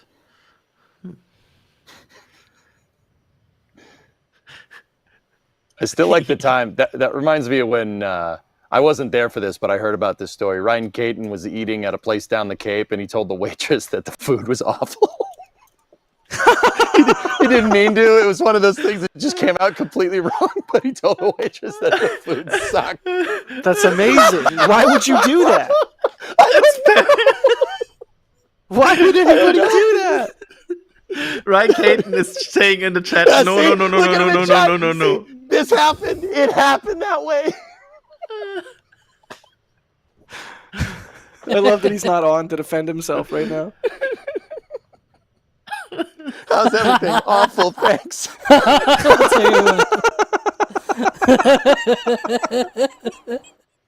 Oh my God. So good. This is good. Democracy Manifest. Good reference, man. Oh, Yes. that guy just died recently. Oh, that's a shame. That guy's my hero. Yeah, what a legend. What an absolute legend. Also, him and one of the cops, or a bunch of the cops, like reconciled years later, and they were all bros, and it was like a nice little sweet moment. Yeah, I'm seeing here. Succulent Chinese meal. I'm seeing a message here. Aussie Pete, who I think is an Aussie, saying, "Hey, good morning from Australia. Thankful gifted me a membership. Vegemite needs to be eaten in small amount. Like it's not Nutella." Yep. So you mean like 0? 0 is also a small amount. Like nothing at all. I'm gonna go out on a limb here and say Nothing at Nutella's all. overrated. Well, actually, there is a weird food I can bring up. So that was in Andoya, and in Andoya they had. So do you notice bacon grease, like the remaining fat that is when you make bacon? That is just like this. They had that in a tube, like in a you can just buy the bacon grease. Bro, I'm so hungry. You can't be doing this to me right now. SpaceX right. That was so weird. Like it was like a bacon pack with bacon grease. Like that was so just in. weird. I'm so I in. know. I mean, sometimes when I make bacon, I will save the grease like in a jar and use it like when I make eggs, that kind of thing. So having a ready to go tube of grease without having to make the bacon, I'm in. No? All right. Yeah, No, so I know. I think Brady and I put it on a cracker and tried it, and it was not great. Why would you eat bacon grease? I mean, because it's a tube of bacon grease. It was like a weird mix of bacon grease and like cheese. Like it was a weird, just like the flavor profile didn't make sense. Ugh. Bobby, no. Bobby, no. I still don't know if that was like safe to consumption. Like I'm not. What? Oh, boy ain't right. That boy ain't right. I tell you what. Sorry, Adrian. I totally cut you off to Hank Hill. I never want to hear cooking instruction from Germans or Brits. It's absurd. I agree. German cooking is awful. I cannot complain about Spanish cooking. Wow. It's gorgeous. It's amazing. It's the best food in the world. Moving on. Yeah, a Spaniard would say that. You would say that. How can you say that when you're in close proximity to Italy? Yeah, I feel like Italy. How about Hispanic food? Does that sound familiar? What? What is Spanish food? Like tacos? Breaking news! Breaking news! Let's go! Let's go! Breaking news! We've been live for so long that SpaceX has already tweeted about the static fire footage and everything. Like, that's how long we've been around here. But yeah. Ooh, that's gorgeous. Look, it's the pinwheel of death. We were talking about that earlier. You can literally see the pinwheel of death. That's it, right there. If you have That's in a the camera fourth. that's in the wrong spot, you are going to take the full brunt of that. Look at that. I think the fourth picture is like in that pinwheel of death, I think. Yeah, guys, I really appreciate what you're showing me right now. Yeah, absolutely gorge. We are trying to describe it for you. There we go. See? No, this is even that's closer. shielded by the leg. That's shielded by the leg. So it's not in the pinwheel, it's pinwheel adjacent. It's cheating, right? That's cool though. That's a cool shot. Speaking of cool shots, we do have a cool video coming up. That's this week in spaceflight. So stay tuned for that. Also, I don't know if I'm going to make it in time, but I am clicking the plus button in Discord, and I am clicking around in my file system, and I am clicking the word open, and I am hitting the word enter. I'm hitting the key, the enter key. It's not a word. I can't. Anyway, I'm uploading my slow-mo. I got my slow-mo. I'm uploading it. If you guys want to I thought you were deleting System 32. Sorry. Okay. Yeah, well, first I'm going to rub a magnet on my hard drive so I get more RAM. 90 is interesting. Did I just switch to the Breaking Space channel? Yeah. Dedicated wham. So you think we're done with static fires for 37 dudes? That's it, right? Like we're not going to get like a minute static fire from that thing? Especially with the tweet. Like, without the tweet, it's possible they could have rolled it back to the barn and thrown another engine on it because one of the engines did something funky. But with the tweet, that's kind of like confirmation that things went well, and it's going to roll back, get ready for flight, and we're on for a flight mid-August. They're going to remove the flanges. Let's go. Yeah. They're going to use their flanges to remove the flanges. The phalanges, yeah. Yeah. Yeah, okay, I get it. Yeah, I get what all right, I get what you're saying. It took a second, but yeah. They call them fingers, but I've never seen them fing. And the thumb, does it thumbs? Too literal, Alex. Too literal. I was quoting the professor from Futurama. At least I think that's who said it. Wernstrom. Dan is my Wernstrom. Or am I Dan's Wernstrom? I don't know, man. You kind of strike me as a Farnsworth kind of guy. Heck yeah, let's go. Wait, is that good? News, everyone. I don't know. Good news, everyone. It's a suppository. I can't swallow that. Everyone that's never seen Futurama is like, what did he just say? Don't worry about it, chat. Yeah, I saw it on your face. Though. I wasn't going to throw you under the bus, Adrian, but I saw it on your face. I mean, yeah. Sorry. I could throw you under the bus, though, because we're in EJ's garage, and he might have one, like, 180 degrees opposed from this kid. Who knows what else EJ has in the garage? What? Garage. It's a car hole. And what do you call it? It's a car hole? Did you just call a garage a car hole? Yeah, where does the car go? Frenchman, let-it-da. Garage. Classic Simpsons. They need to get us the one out where of here. Marge is a cop. Yep. Yeah, anyway. So yeah, flame. Oh my God, not the flame trench. This week in spaceflight is coming up in a little bit, but first let's talk about X-37B. Alex, go. Yeah, so apparently we're gonna get an X-37B launch in just a few weeks from now, because we've got the USSF 36 mission on Falcon 9, and Kevin is looking up some files. It just broke me. Suddenly we didn't explode. Anyways. We're professionals, I swear. Deep breaths. Yeah. So Calm blue ocean. This spine boy here is gonna fly again. I think it is on the 21st from 39A on Falcon 9. Same path they launched the OTV 5 mission, I think it was. And also the OTV 7, because it launched on a Falcon Heavy. OTV 6 was on an Atlas. But yeah, OTV 5 was on a Falcon 9 back in 2017, if I'm not mistaken. I remember watching that live back in the day. And then a few years ago, they launched the OTV 7 mission on Falcon Heavy. Super spooky orbit, way out there. This one on a Falcon 9, so most likely to low Earth orbit. Instead, just good old Falcon 9 boy and just going up there and doing its spying things, I guess. I don't know. I like that it was so spooky of an orbit that you had to do jazz hands. That's how spooky it was. Out there. Super spooky. Chris Bergen is back. And Chris is very much... Horses. I told you. You were right. Boom. You nailed it. Chris B does need that, though. How does he not have one? Yeah, I don't know.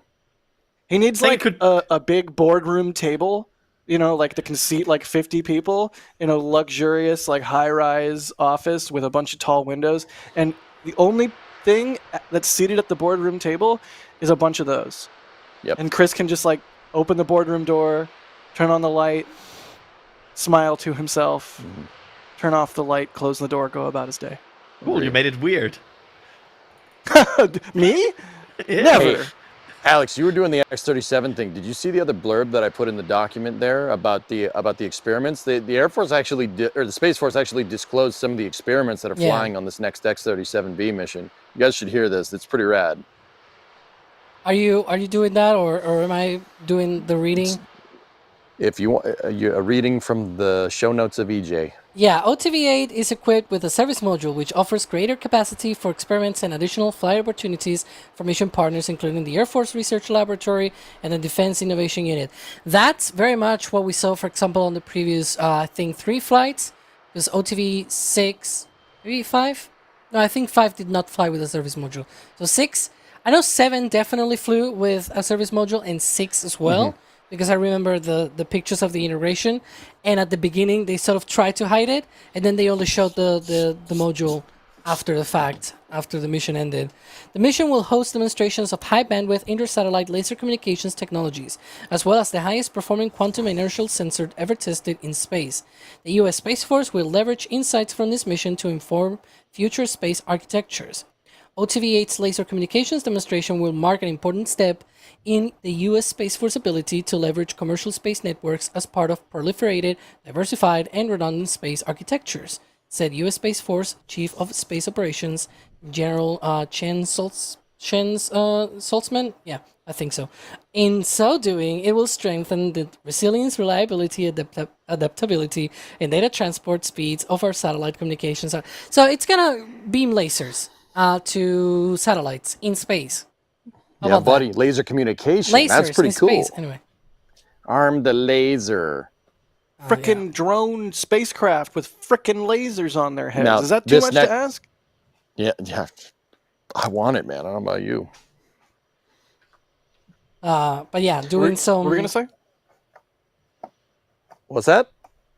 I cut you off. I'm sorry. And then I cut Alex off. I'm doing great. It's okay. It's fine, dude. No, the last thing is the inertial sensor. No, that's not something from Star Trek, even though it sounds like it's something from Star Trek, and it really probably does. should be something from Star Trek, but it's something that exists in real life, which is just crazy. The revolutionary quantum inertial sensor will demonstrate precise positioning, navigation, and timing in a GPS-denied environment.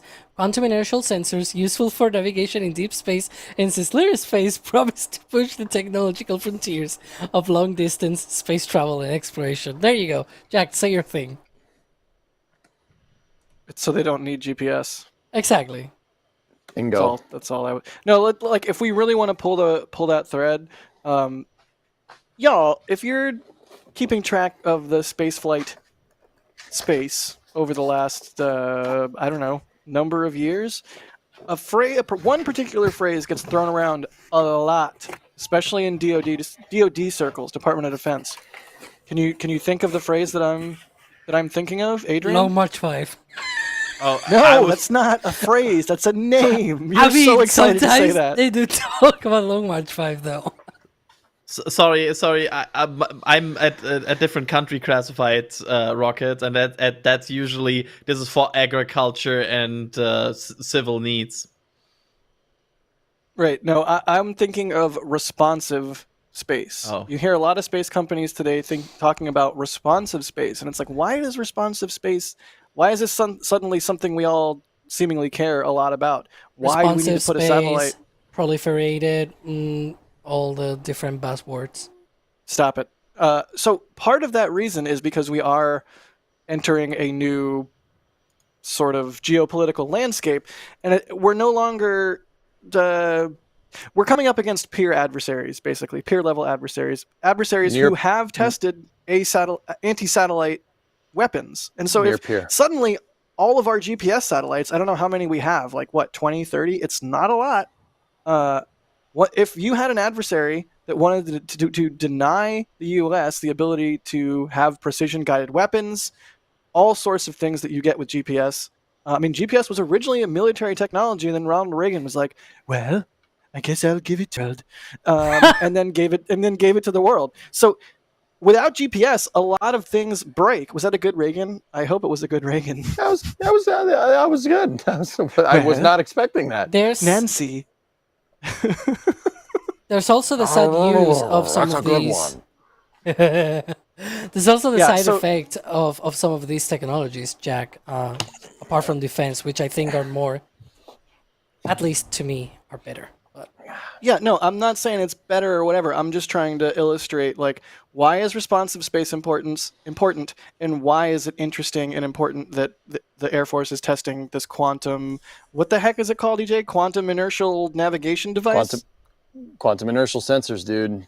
Yep. Like, that is yeah. using, it's basically using, quantum physics to guide yourself through space. So, can't get jammed if you're Right. not using a form of, sensors that are on this plane of existence. That could be you know? jammed. oh, Yeah. They jammed the radar. I know Yeah, another buzzword. No raspberry for this thing. Yeah, let me just, What? Alex, for the love of God, let me finish my thought, please. Finish your thoughts. You do the same All I to me, wanna- so I'm Yeah, I paying do. back here. But who's the host? Okay, so part of the reason responsive space is important is because you can get your GPS satellites or spy satellites or comm satellites back replaced if they've been destroyed quickly. That's part of the reason. So anyways, that's that part of the thought. The other part of the thought is quantum inertial navigation. Am I just old? Like, when did quantum anything become actually... Oh, God. When did quantum anything become actually... Like, the only other time I've heard quantum used in a shipping useful technology is quantum dots, which is like a TV thing and probably just marketing. All right, Alex, take it away. GPS are quantum. GPS use atomic clocks, which use He's right. literal quantum phenomena to be able to, Hi, I'm Jack. precisely I'm time dumb. things. But yeah, it's just another way of having like some sort of atomic clock and whatnot, along with an inertial sensor. Like, it's a weird way of sort of blending different things along with quantum mechanics. It's too complicated to explain right now, and I really haven't looked too much into it, to be fair, because it's been very recent and we've been very busy, so I've not been able to read into it too much. Alex was into it before it was cool. He now that it's cool, he's not really that into it. No, but like it's one of those buzzwords like quantum, anything in space, things like lasers in space, like proliferation. And the other one was cryptography, like this other thing that the Chinese did a few years ago of doing like, encrypted communications, like quantum cryptography. Like, once you start joining some of these buzzwords together, quantum cryptography or something like that, they did. Yeah, it's when. You can't just take two terms and combine them together. Here, I'm gonna go start the quantum carburetor. Quantum gardening, something. Turbo. Oh my God, EJ! Everyone knows about the turbo encabulator. Let's invent the quantum encabulator. Oh, I have one on my desk over here. Give me 1 second. Bro, don't tell them. We gotta crowdfund it first. No. I got one right here, dude. Don't worry about it. It's here. I swear. Here. He pulls out a 6-pack. I mean, you're not wrong. You're not wrong. I got my quantum encabulator right here. Look at this thing. Nice. Oh yeah, I can see the proliferation buffer. Yeah, that's why there's 3 of them. Triple redundancy. Yeah. Damn, nice. this thing's heavy. Hey, so wait, really quick about that part that is only visible when you're holding it directly in front of the camera. Yeah, that one right there. What does that do?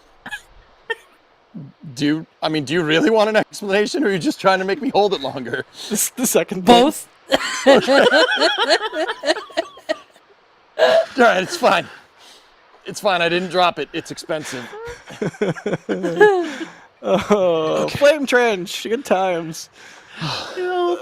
Is twist happening? Is there a twist? Are we just doing this for the rest of our lives till we 16 degrade minutes. into dusty husks and return I think to the everybody at environment? NSF went to sleep besides us, Jack. And they're like nobody is like rapping or anything.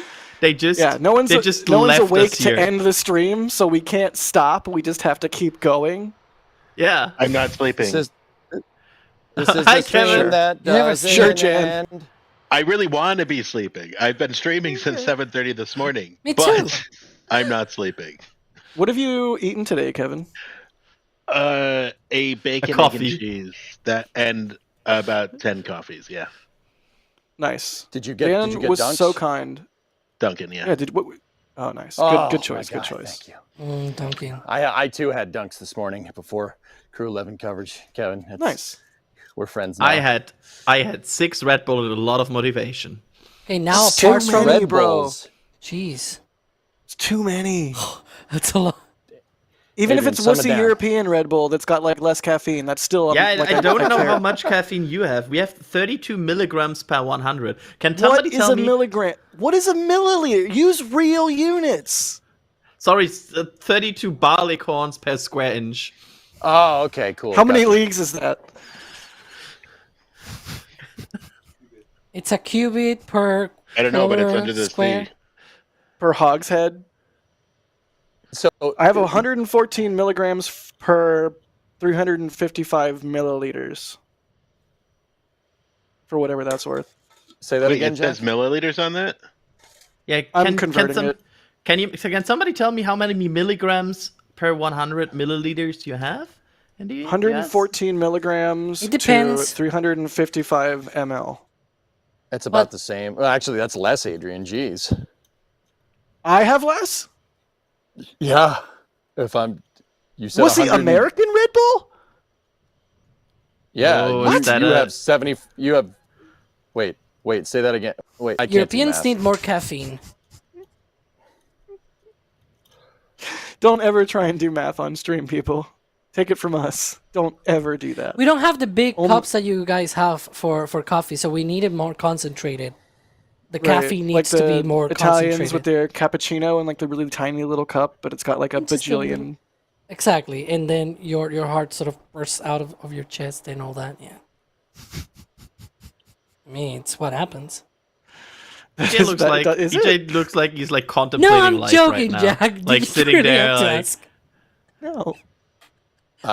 Yeah. EJ, how do you feel about your life choices right now? Oh, I'm good. I'm good, man. Hell yeah.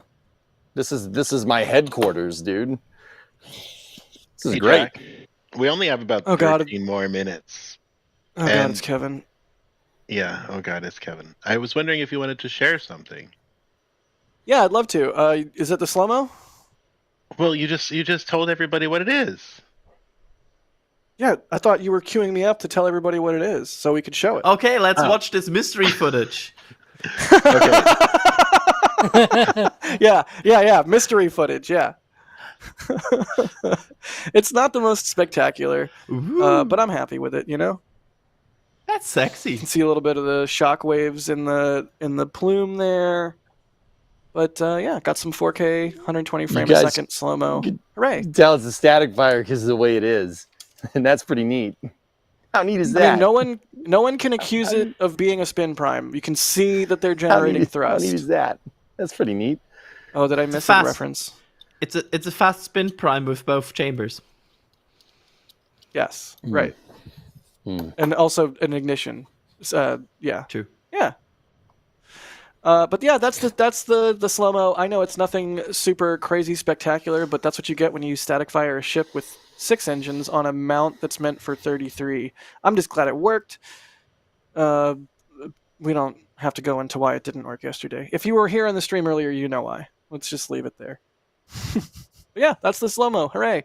I also Just have in case some people stills. weren't here, you should tell them the story again, Jack. No, quick they were all question. here. Everyone that's here now was here then, so it'd Quick just be question, redundant. Jack. Felt completely unrelated. How do you think about Ethernet? Oh, I love it when it works as expected. Yeah. No, not related How to about the slow-mo redundant thing at all, but internet connections and all that. redundant in theory is not redundant. It needs to be Or redundant independent. actually. Yeah, correct. That's correct. I love how Exactly. you can see a little bit of the mock diamonds at the very beginning there. At least I there's love the that. ignition Hooray. sequence. I love that you can see Yeah, you like can see the it. staged ignition. Heck yeah. I also had a GoPro out there. I haven't looked at that yet, and I have 2 stills cameras that were out there, although I suspect it's just going to look like the ship with Deluge going off under. But yeah, well, those will all be up for members later. I have a question. Did you edit this while we were here on stream? Yeah, did I look distracted at any point? That's when I was doing it. No, you didn't. Look good to me. Let's go. Also on stream, I ate a double cheeseburger that Dan was gracious enough to bring me, and Kevin cut to me while I was eating it. Yeah, I want to point That's out awesome. before I went live with the Starship stream today, I made breakfast.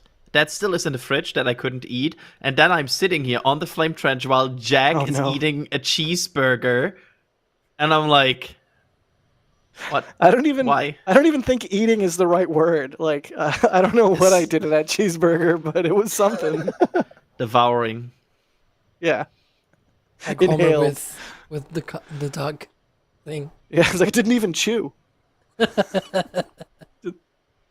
Some kind of Yeah, that's farm the slow-mo. animal.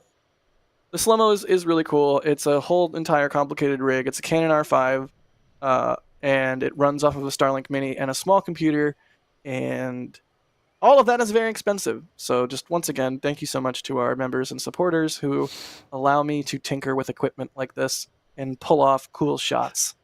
Somebody in chat called Cheeseburger Girl just responded, wait, what? Hey, what's up? How's it going? You like cheeseburgers? I like cheeseburgers. No kidding.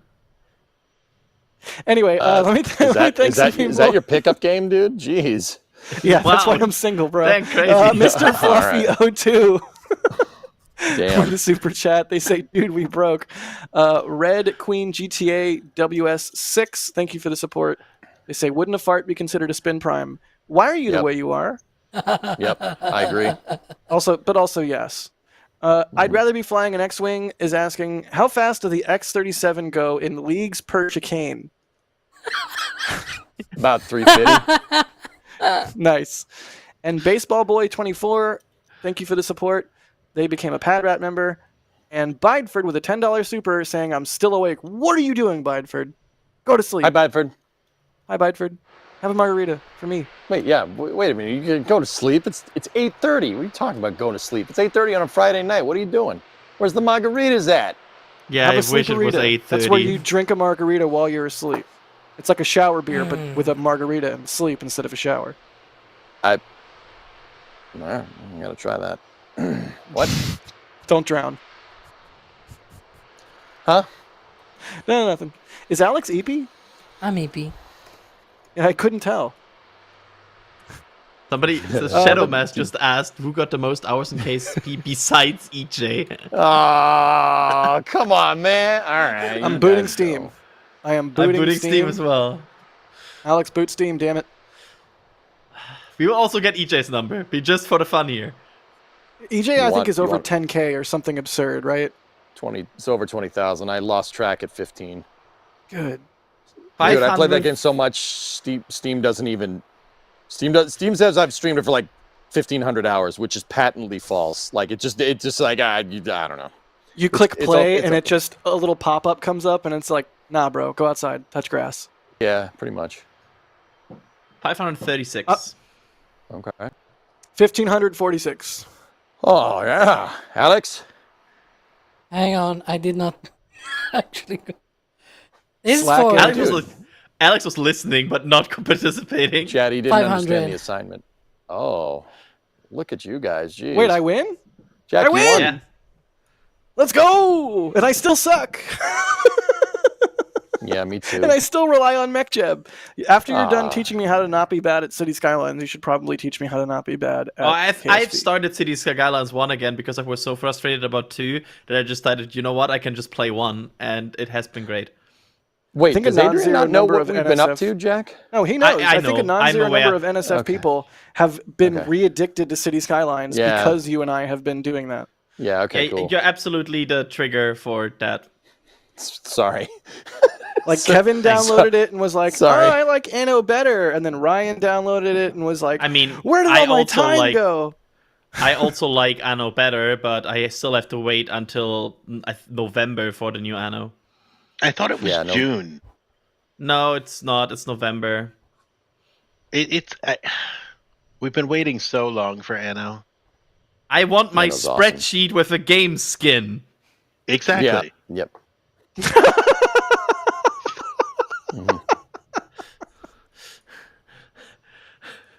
Why don't you play EVE Online or whatever that one is? That's the same thing. No, but there's also all the Paradox games like Stellaris or Crusader Things 3 and stuff. Like, oh, you guys should see my Hearts of Iron playthrough that I'm working on. Yep. Oh boy. God, I love the Paradox game. Yeah, they're good, man. I've been playing Hearts of Iron 4. Falcons did we ever win? No. No. No. I'll talk more about it later. I played as Poland. Streams on Twitch. So if you want to hear him talk about it later, Twitch. Yeah. I got very angry at Hearts of Iron the other day. Define angry. Define very angry. I generally don't have a rule. I generally have a rule to not swear on stream. You ever seen Happy Gilmore? Yes. Where they bleep him out a bunch of times. That. That. Do we have any questions? The computer snuck up on me, man. Like, it wasn't fair, okay? Oh, man. Yeah, sometimes games can be, they can be frustrating. I recently lost a colony in RimWorld that I've played over, 2 years or so. No. With, with no save option. I always play RimWorld without reload, and it was very frustrating because it's wait, there goes 80 hours or so. Ugh, that hurts. I have RimWorld. I also got mad at that because my colony that I put a long time into just died for no reason, and I'm like, I hate this game. I'm never playing it again. That's rough.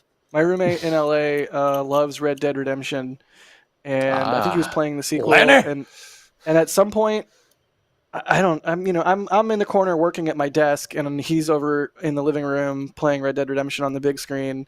And at some point, I just hear him start gasping with joy. Apparently, he found some rare horse or something that is a chance encounter and is super rare or something like that. And he managed to catch it, but then the game glitched, and so his sounds of elation very rapidly turned into sounds of rage, and he just put the game down. And I don't know if he's played it since. It's oh man, I'm so sorry. Dude, the white horse, man. Yeah, that's what it was. It was a white horse. The white horse. Yep, rarest horse in the game. Yeah, he was not a happy boy. Chris B, your best horse died in RDR2, and you've not played it since. I mean, I can understand it. That tracks. Yeah, you're right. Hey, do we have 2 minutes before This Week in Spaceflight? Oh yeah. All right. Can you better tell Tail that we at some point we were let's just chat. It happened. I mean, it was a good stream, and it was a good flame trench. EJ, thanks for being on despite the technical difficulties, my good duder. Guys, the technical difficulties are on my end, so that is my fault. I do stream over on Twitch. You can see me, and YouTube. You can see me rebuild this car. But Jack, thanks for having me. I know being on here is a privilege, so I tried to make it work. So I'm out. I'll see you guys. I'll see you guys later. You're king amongst men, EJ. You're a priceless human being. The world would be a better place if everyone was EJ. That's actually kind of terrifying. Alex, thanks for being on. Adrian, thanks for being on as well. Thank you so much. I will go sleep now. We're here for that, I guess. But yeah, I'll good deal. Go now to my bed. We had Das on earlier on the Static Fire stream. Somebody said just in chat no, EJ falls through the floor of the car suddenly. Hey, the floor is bad, but it's not that bad. That would be amazing. Put your feet through the floor right now for lulz. KMR was operating the stream. Carson was also around, helping out with the production, operating the stream as well. I hope I'm not forgetting anyone. I think Jay was around as well. There was a name that was on screen just there, but I missed it. Hey, look, that one says Chris Bergen. I think the one I missed said Jay Keegan. There's 20 seconds left to go. This Week in Spaceflight is coming up. If you want actual news and not just a bunch of people talking with sleep deprivation about whatever comes to mind, then check out This Week in Spaceflight. Also, I have to say thank you to our launch directors and our flight engineers for being completely and totally rad. Dan, you get to say the last 5 seconds of words. Take care, everybody. Have a great day. There you go. You heard him. You have to do it now. It's mandatory. Mandatory. Bye. Bye. My name. No, you have to stop talking. We have to end. Are we done? No, yeah, that's great. We have to end. Your name's there. We have to end. Kevin should also roll the intro and all that as well, but he's not Bye, doing everybody. that. Bye. Bum, bum, bum, bum. And here we go. And here we go. Ah, there it is. Oh, I don't hear any. We have liftoff. Propulsion continues to be nominal. R68 chamber pressure looks good. Doubling up. Water towers fly! Yes! They go down to nominal. Sliding down to FD off. FD off. It's orange! Oh my god! Decollage. Look at that. Put that in the big bag, Signal. 343 unfolds to go. Indeed. We rise together back to the moon and beyond. This methane would be igniting in the flare, correct? Yikes. You bet. We don't need any more of these.